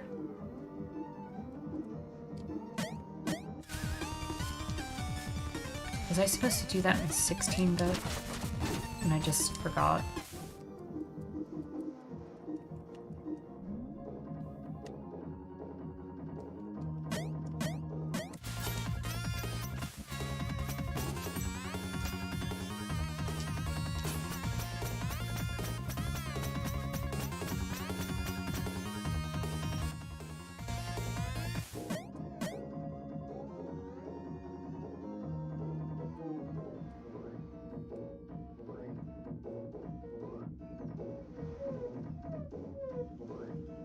I might have to let myself die super quick.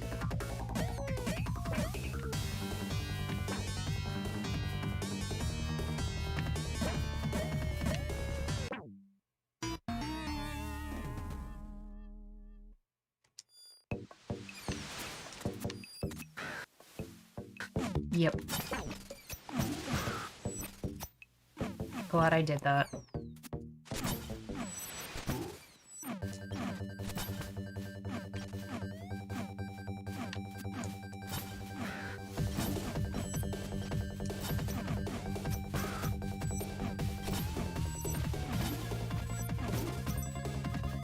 There's one of them.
back down we go.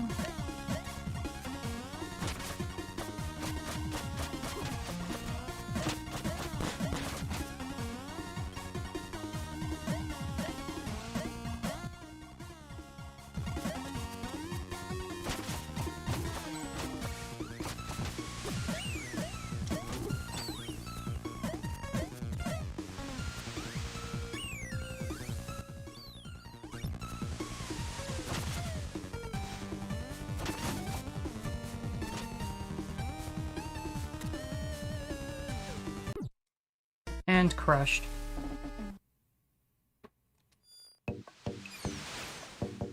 Okay, that's frustrating.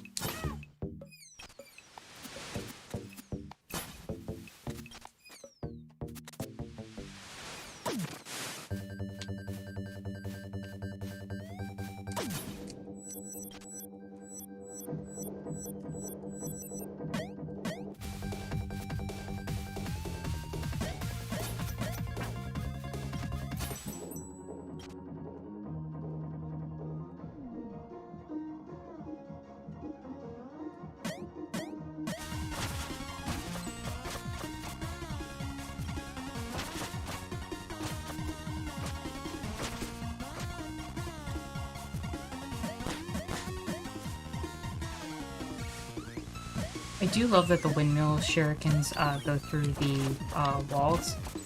It actually makes certain puzzles, if you do a New Game Plus run, a lot simpler. Because I'm pretty sure you get to keep that.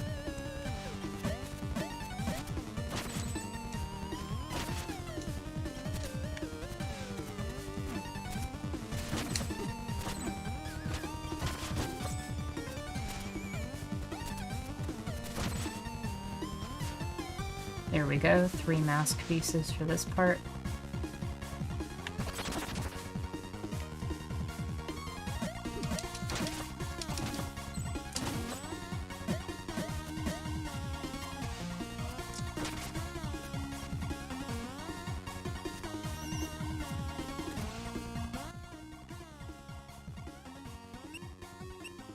Oh no, there's 5 on this part.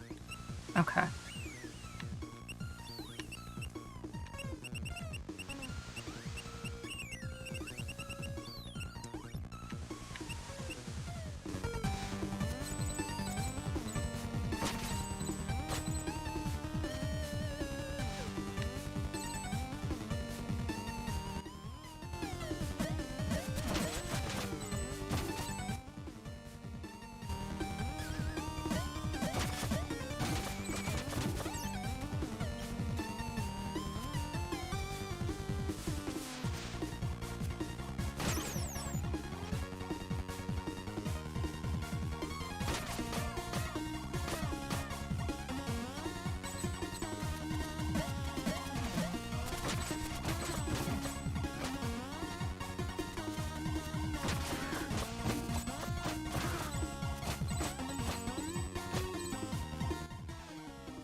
Oh, that worked.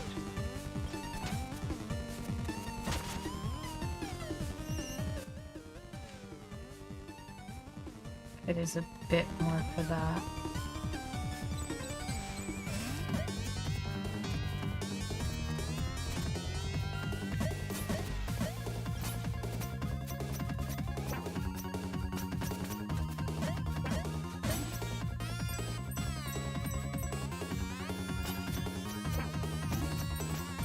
So this is normally around the time that I would be wrapping up. That said, we might have like maybe a half hour left in the game to round it out, and I don't want to leave it with a half hour. Would people be willing to stay to see the end? Is that something that would interest people?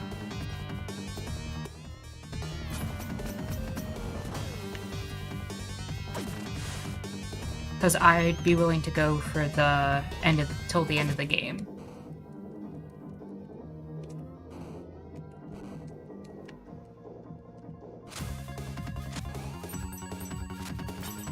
Duke is down, that's good.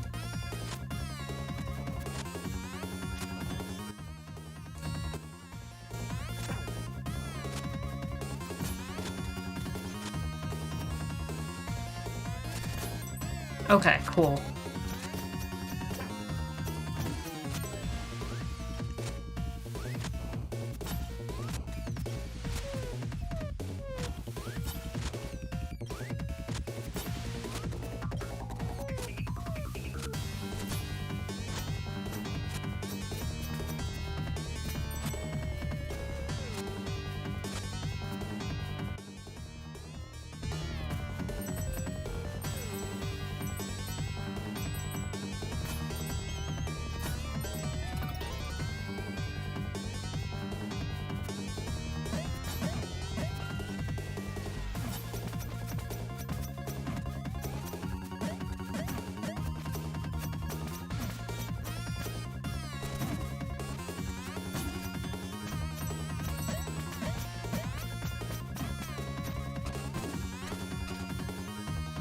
Nice. Switch time period. Oh. Was I in the correct time period already? Parent? Oh. Okay.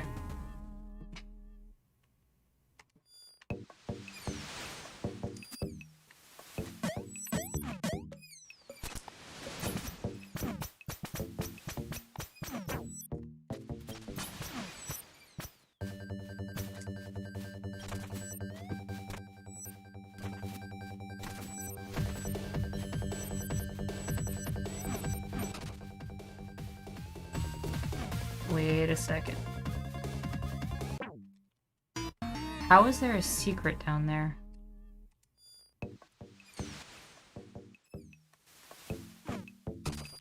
Where did I miss that? Is it down here?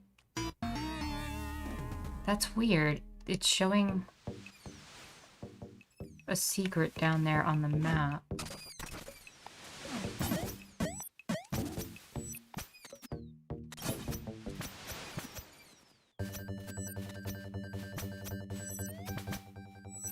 Oh, I know what I have to do. It'll be faster if I die.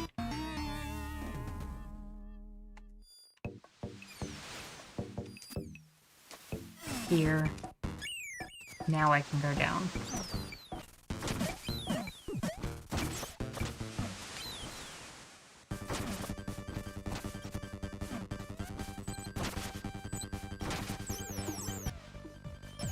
Or not?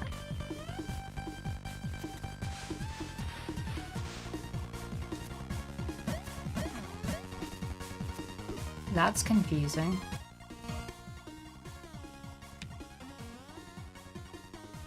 Is it something in the future that loops me back around?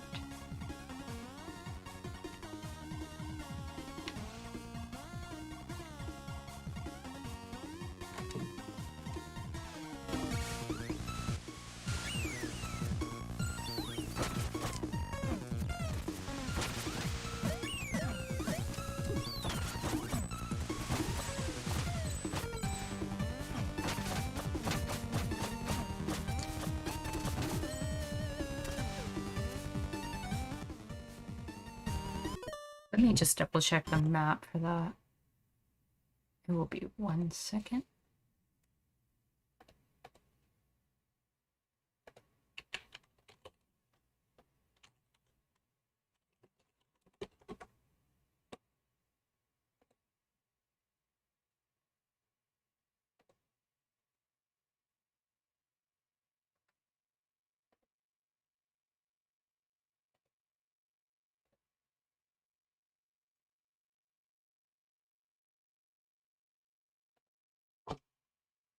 Oh, apparently there is a secret there, and I had the right idea.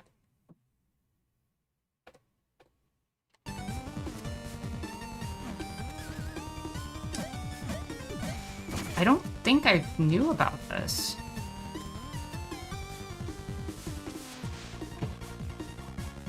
Apparently you just wait here for the...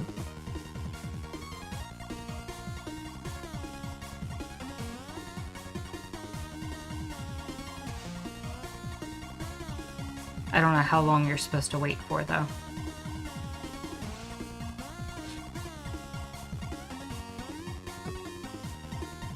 For real?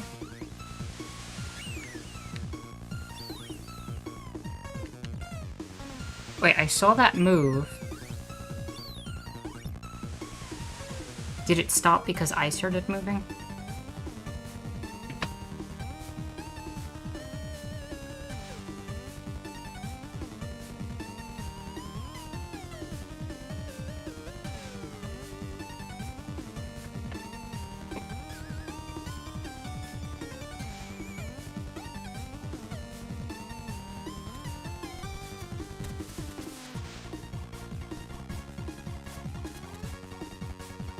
That's weird.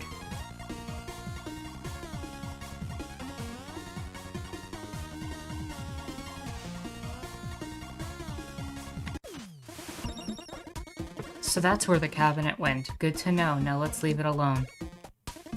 I mean, leave it alone. I'm all out of philosophical ramblings anyway. You want to wear the blue robe again or what?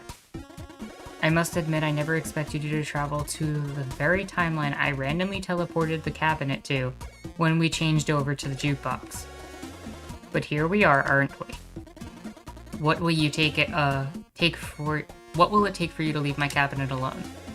If I share my favorite poem with you, will you get bored? I must say it's a pretty good one though. Alright, here we go. He Wishes for the Close of Heaven by W.B. Yeats. Had I the heavens embroidered cloths, enwrought with golden and silver light, the blue and the dim and the dark cloths, of night and light and the half light, I would spread the cloths under your feet, but I, being poor, have only my dreams. I have spread my dreams under your feet. Tread softly, because you tread on my dreams. Not bad, huh? Do you reckon the last sentence was a threat to the consequences of messing with someone's dreams, or a plea for the other to be kind with them? Anyway, I guess what I'm trying to say is tread softly, because you tread on my cabinet. Get over the cabinet thing already. You are so stubborn. Do that again and I will use a special trick to make you quit. It's a real knit trick, I brought it online. One weird trick, messengers hate it, the ad went. Are you ready? Alright, let's see you deal with a barrage of ellipses. Ellipsi? Ellipses? Anyway, let's see you deal with them.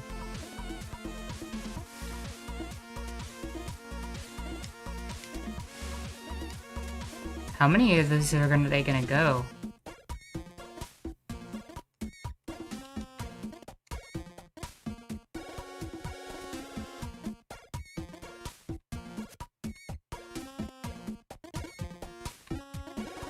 Oh, you were going too fast and skipped that previous sentence? It wasn't really important anyway. Do you want your philosophical rant then? You know the rules.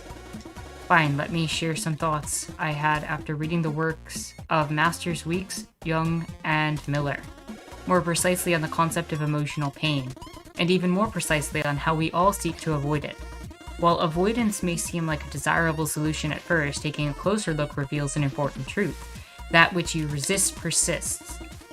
In other words, you can only suffer from that which you don't embrace or accept.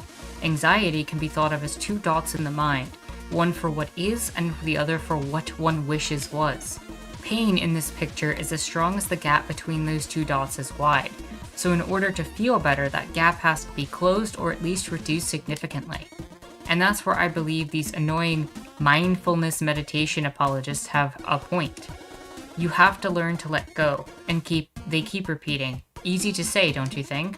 Especially since we only seem to hear that advice from people who already feel inner peace, and being told it's supposed to be easy only makes a suffering soul feel even less adequate.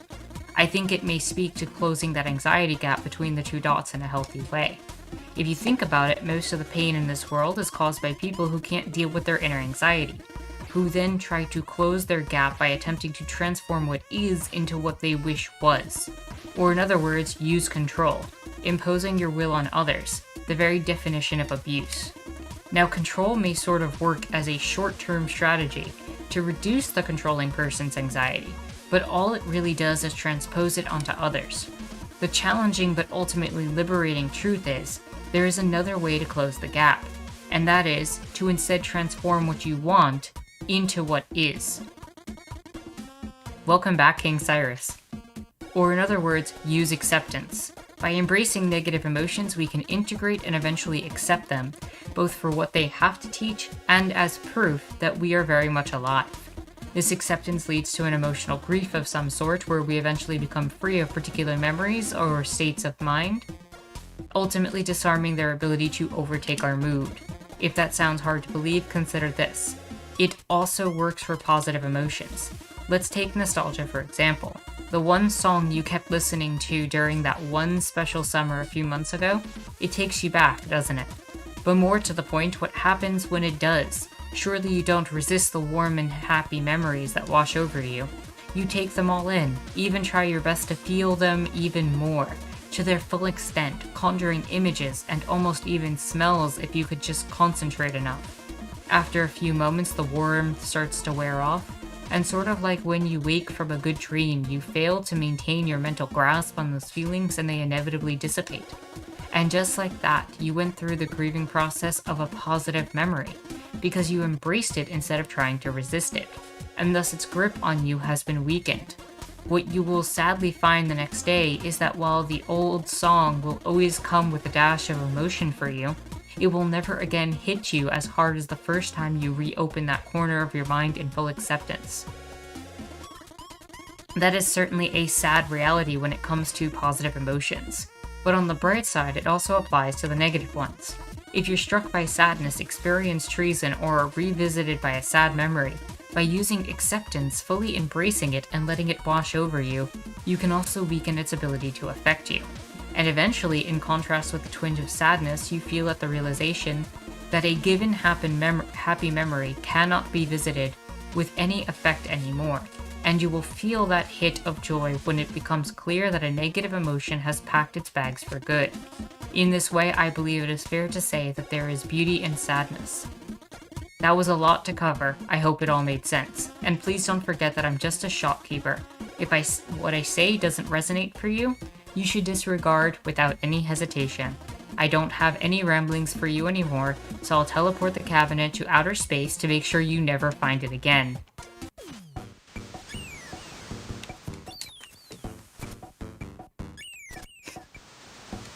Well, that was fun.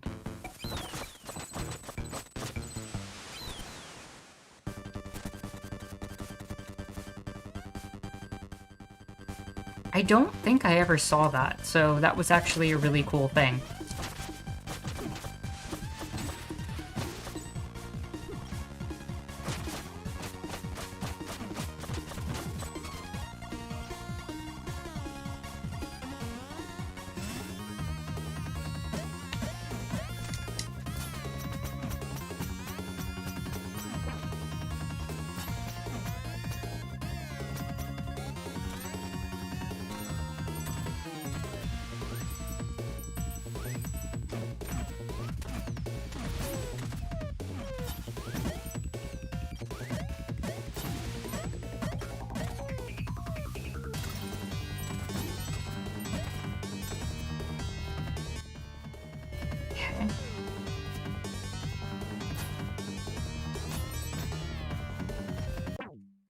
Damn it.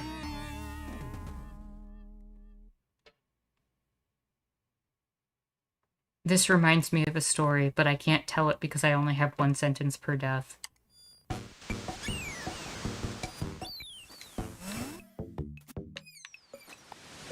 I love that there's a whole class of lifts in this world that operate as slicing technology. True.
Is that right?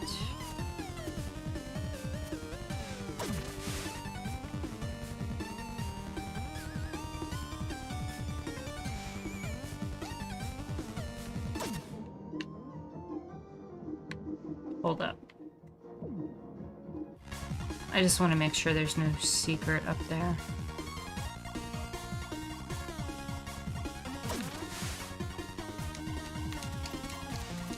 No, okay.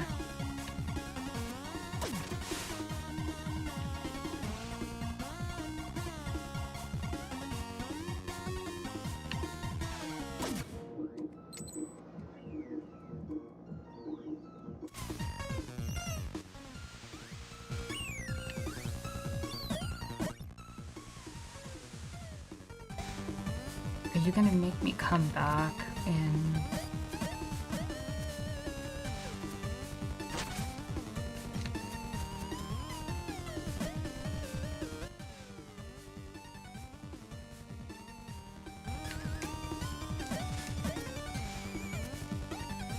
Hold up.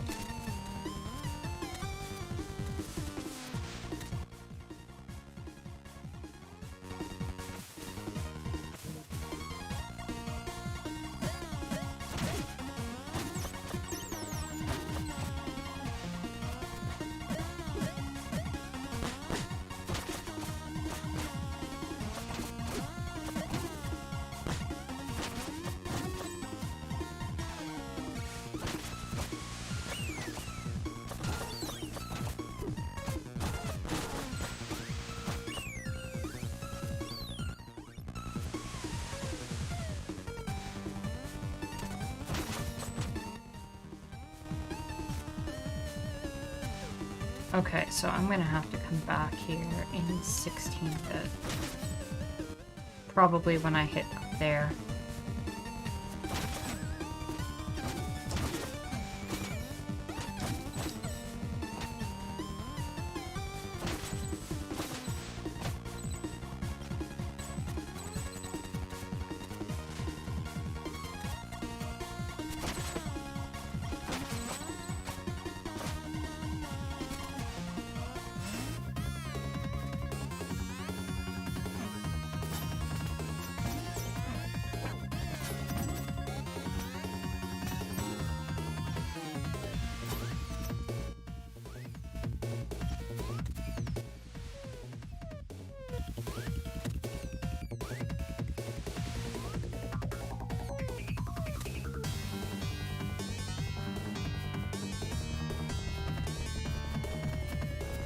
I think that's the pathway forward. I don't remember.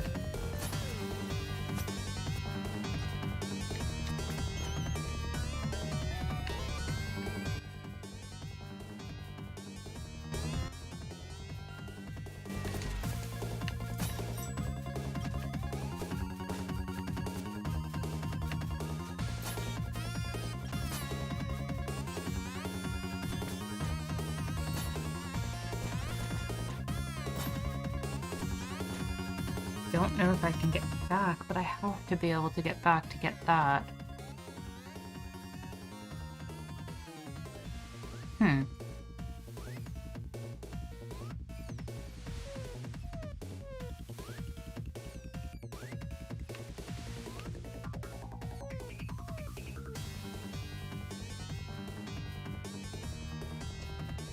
Give me 1 second.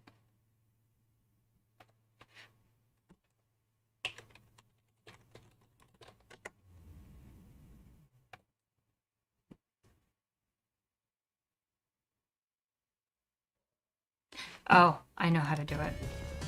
Okay.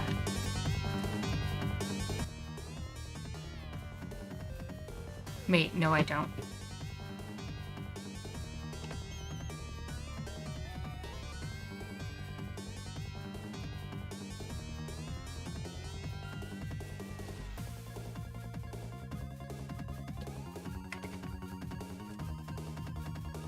Did I mess up? Hold on, I might have to die quick.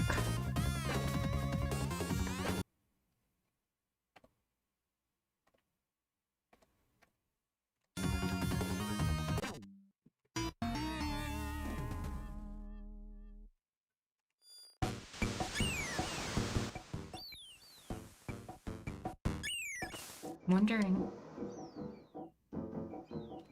No, because there's no way to get here in 16-bit, so how do I get this one?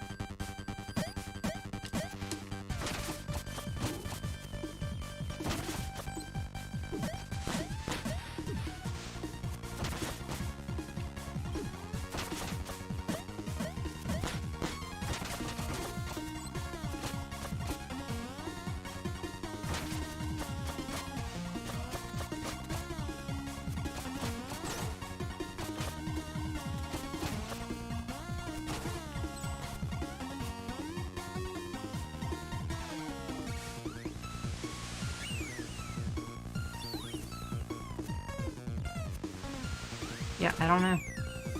I might have missed out on that one, which kind of is frustrating.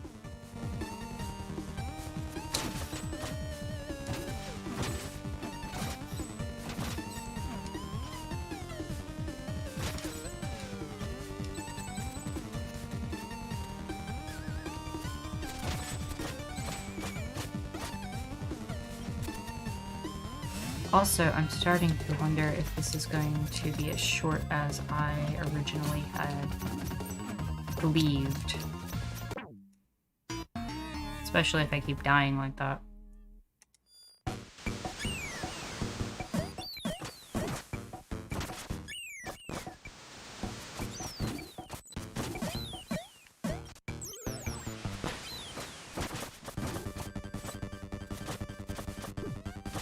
We still have one full area left. I could always start off with the rest of this DLC next time. And then switch to whatever else we had planned. If it's gonna take too long for people.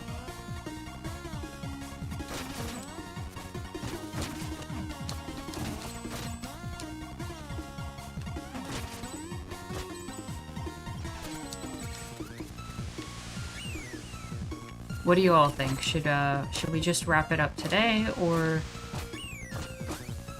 Because I'm starting to wonder about time. About it possibly taking a little bit longer than I had anticipated.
Also, what is wrong with this that I can't get the puzzle to set up right?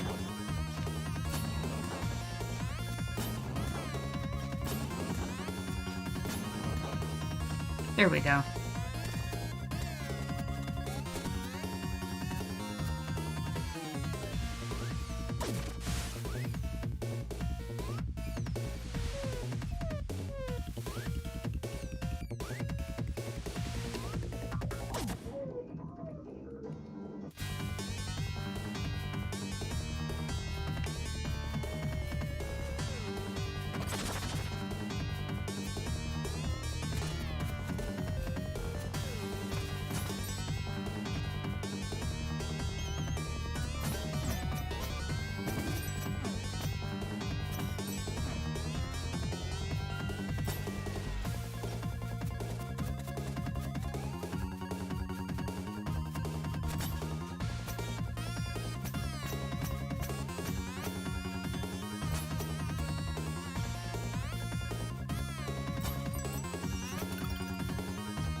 Yeah, I missed that one, so I'm gonna have to go back and get that after.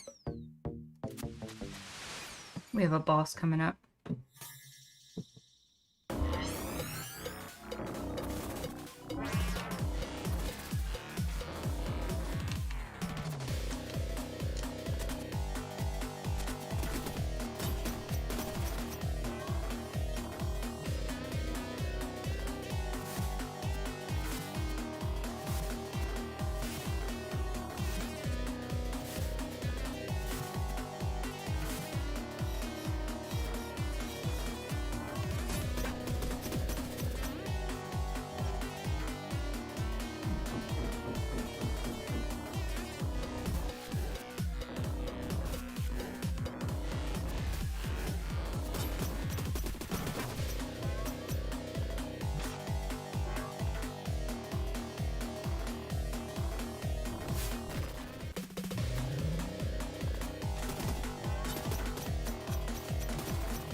Yep, I'm in trouble.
There we go.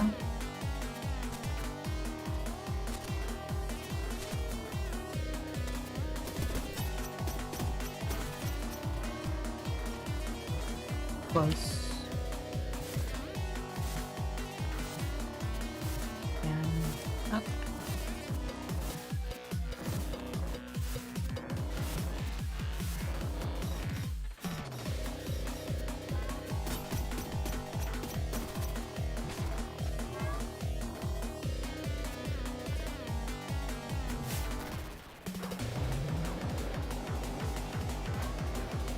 Well, it's either gonna really help me or really hurt me.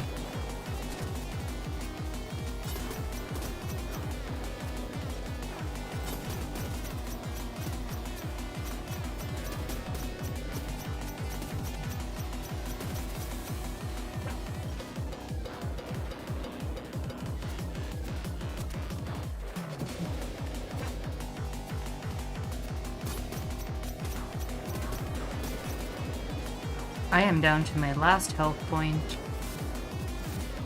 and that boss is really low also.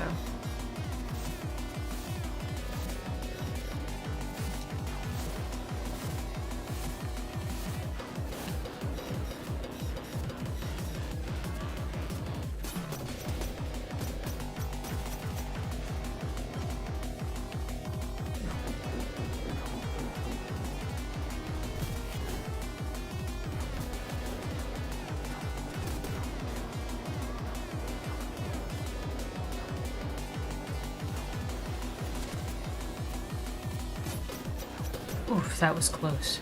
That was really close. Ah, damn.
Here we go.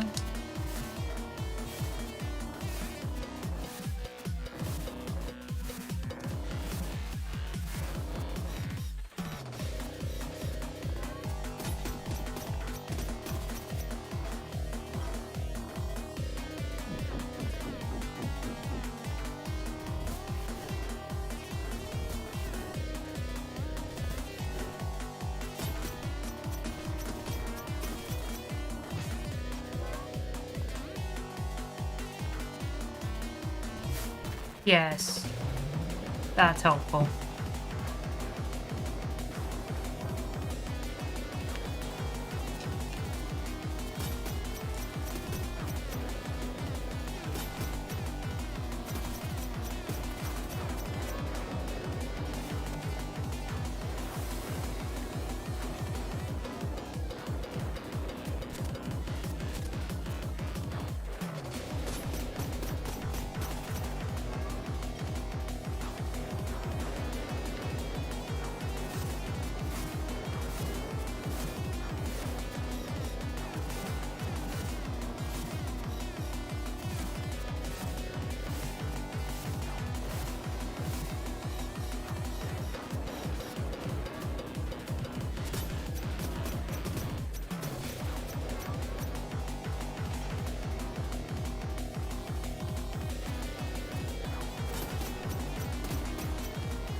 Almost there.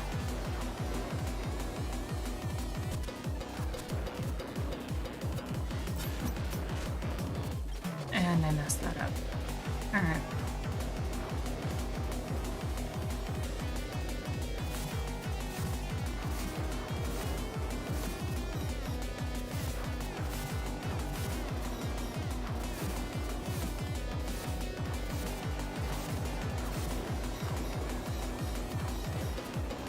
Is that it? Yep.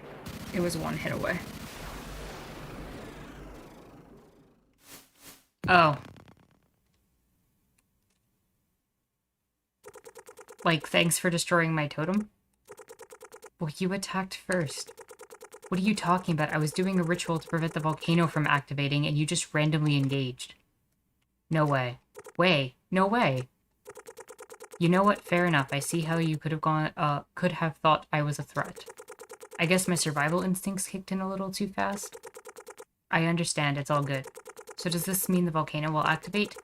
With that demon general Barmthazal planning on using it to conjure up some ritual? We'd all better hope not. Look, I'm sorry I destroyed your totem, okay? Don't worry about it. I mean, I'm sorry. It's alright. Honest mistake. So how do I get out of here? Oh, I'll adjust the wind for you. Follow me.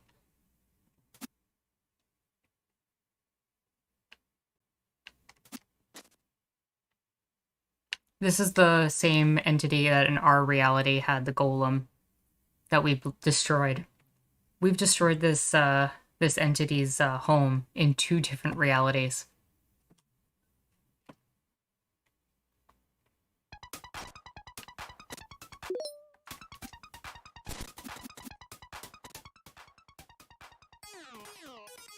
One, two, three, four, five. Those should be the last 5 pieces. So what I might do...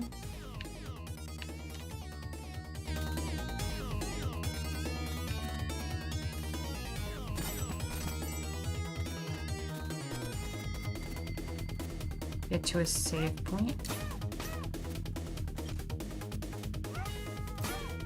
Yeah, pretty much.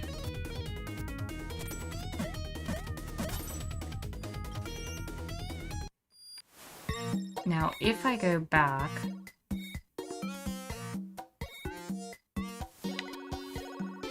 Yes.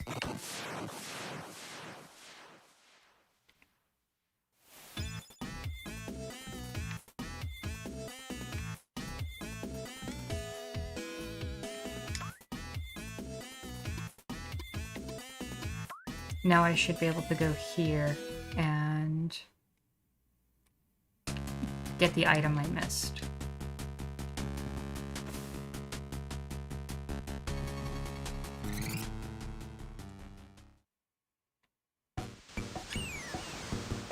I'm fairly certain Fire Mountain is the last area in the DLC.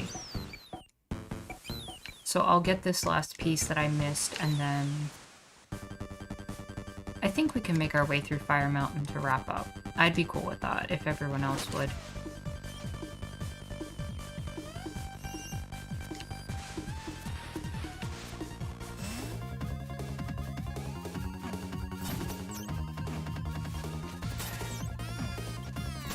Also should not take nearly as long to get through this a second time now that I'm not trying to look out for things.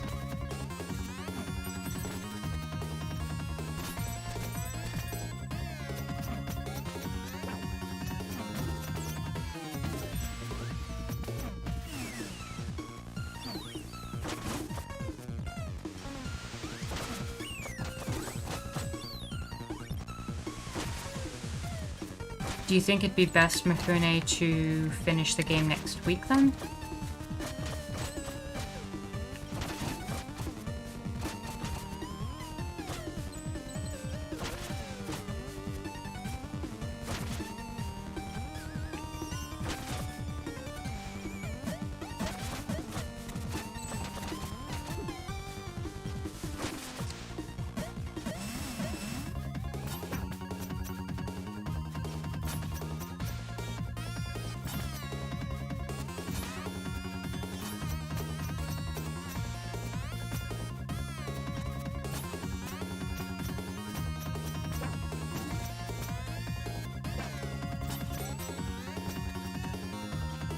Alright, well then I'll get the last artifact here, I guess. And then maybe call it a video if people need to go do things. I don't want to hold people up.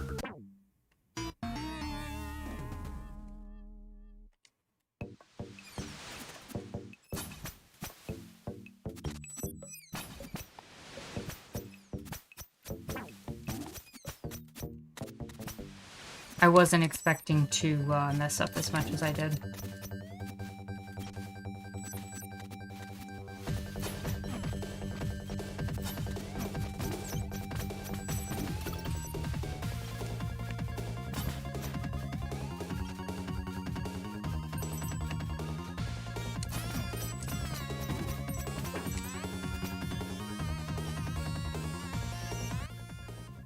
It's at the... Okay.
So, a little bit further.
Have a good night, Fairy.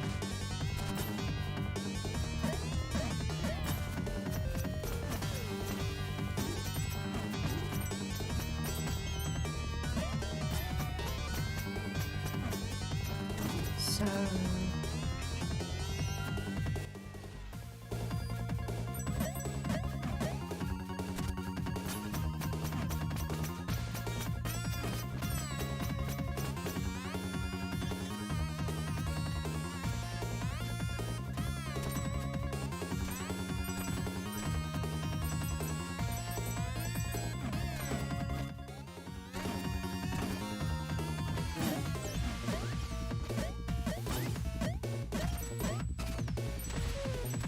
yeah, this area is so much faster when you're not looking for secrets, honestly.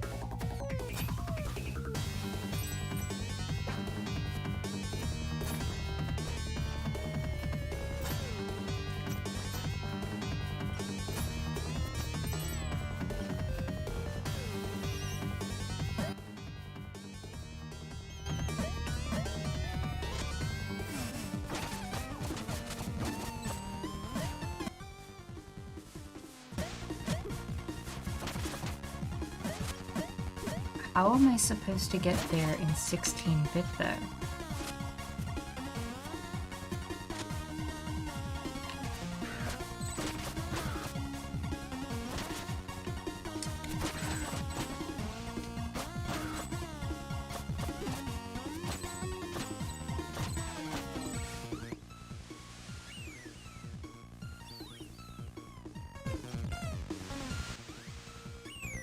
Hold up.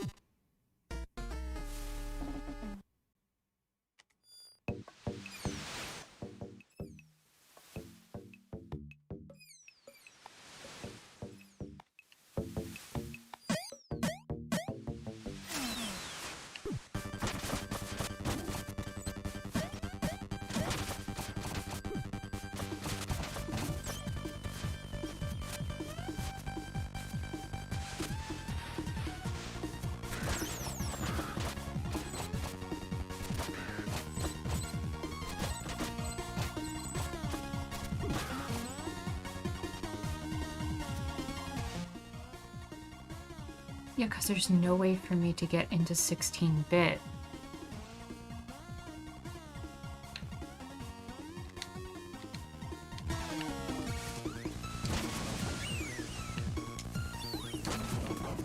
To get up there.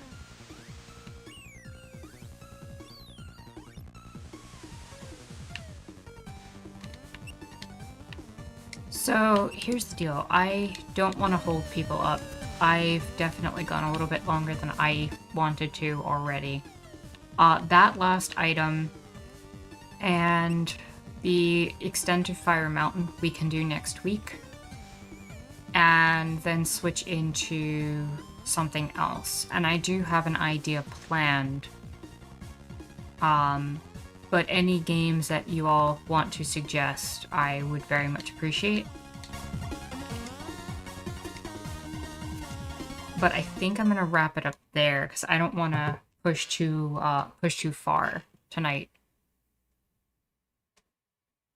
So sorry for the awkward anticlimactic ending there, but if you go back to the VOD, you'll see the end of the main game, and we can finish up the DLC next time. That said, if you are in any way, shape, or form willing to give me suggestions, throw them in the Discord. I would appreciate that. That would be very, very helpful. Anything that's been in a humble choice especially would be very helpful. Because if it's something I already have, I can work with it. So if you're someone new and you're watching this for the first time, I'm going to ask that you check out some of my other content. I do a lot of political stuff. I do about 4 videos a week talking about different aspects of politics. You may feel inclined to give me a single time or Patreon donation. Those links are in the description down below. Do feel free to like, subscribe, and offer comments on any of the videos if you happen to find them entertaining. And you can check out my Discord and my Twitter in the description down below. I hope everyone here has a great night. Jaguar, have a great night as well. Mifune, good night. And I will finish up again with the DLC next week. Sorry for the bit of a cliffhanger. That said, my name is Anarchist Terra, and I thank you for watching.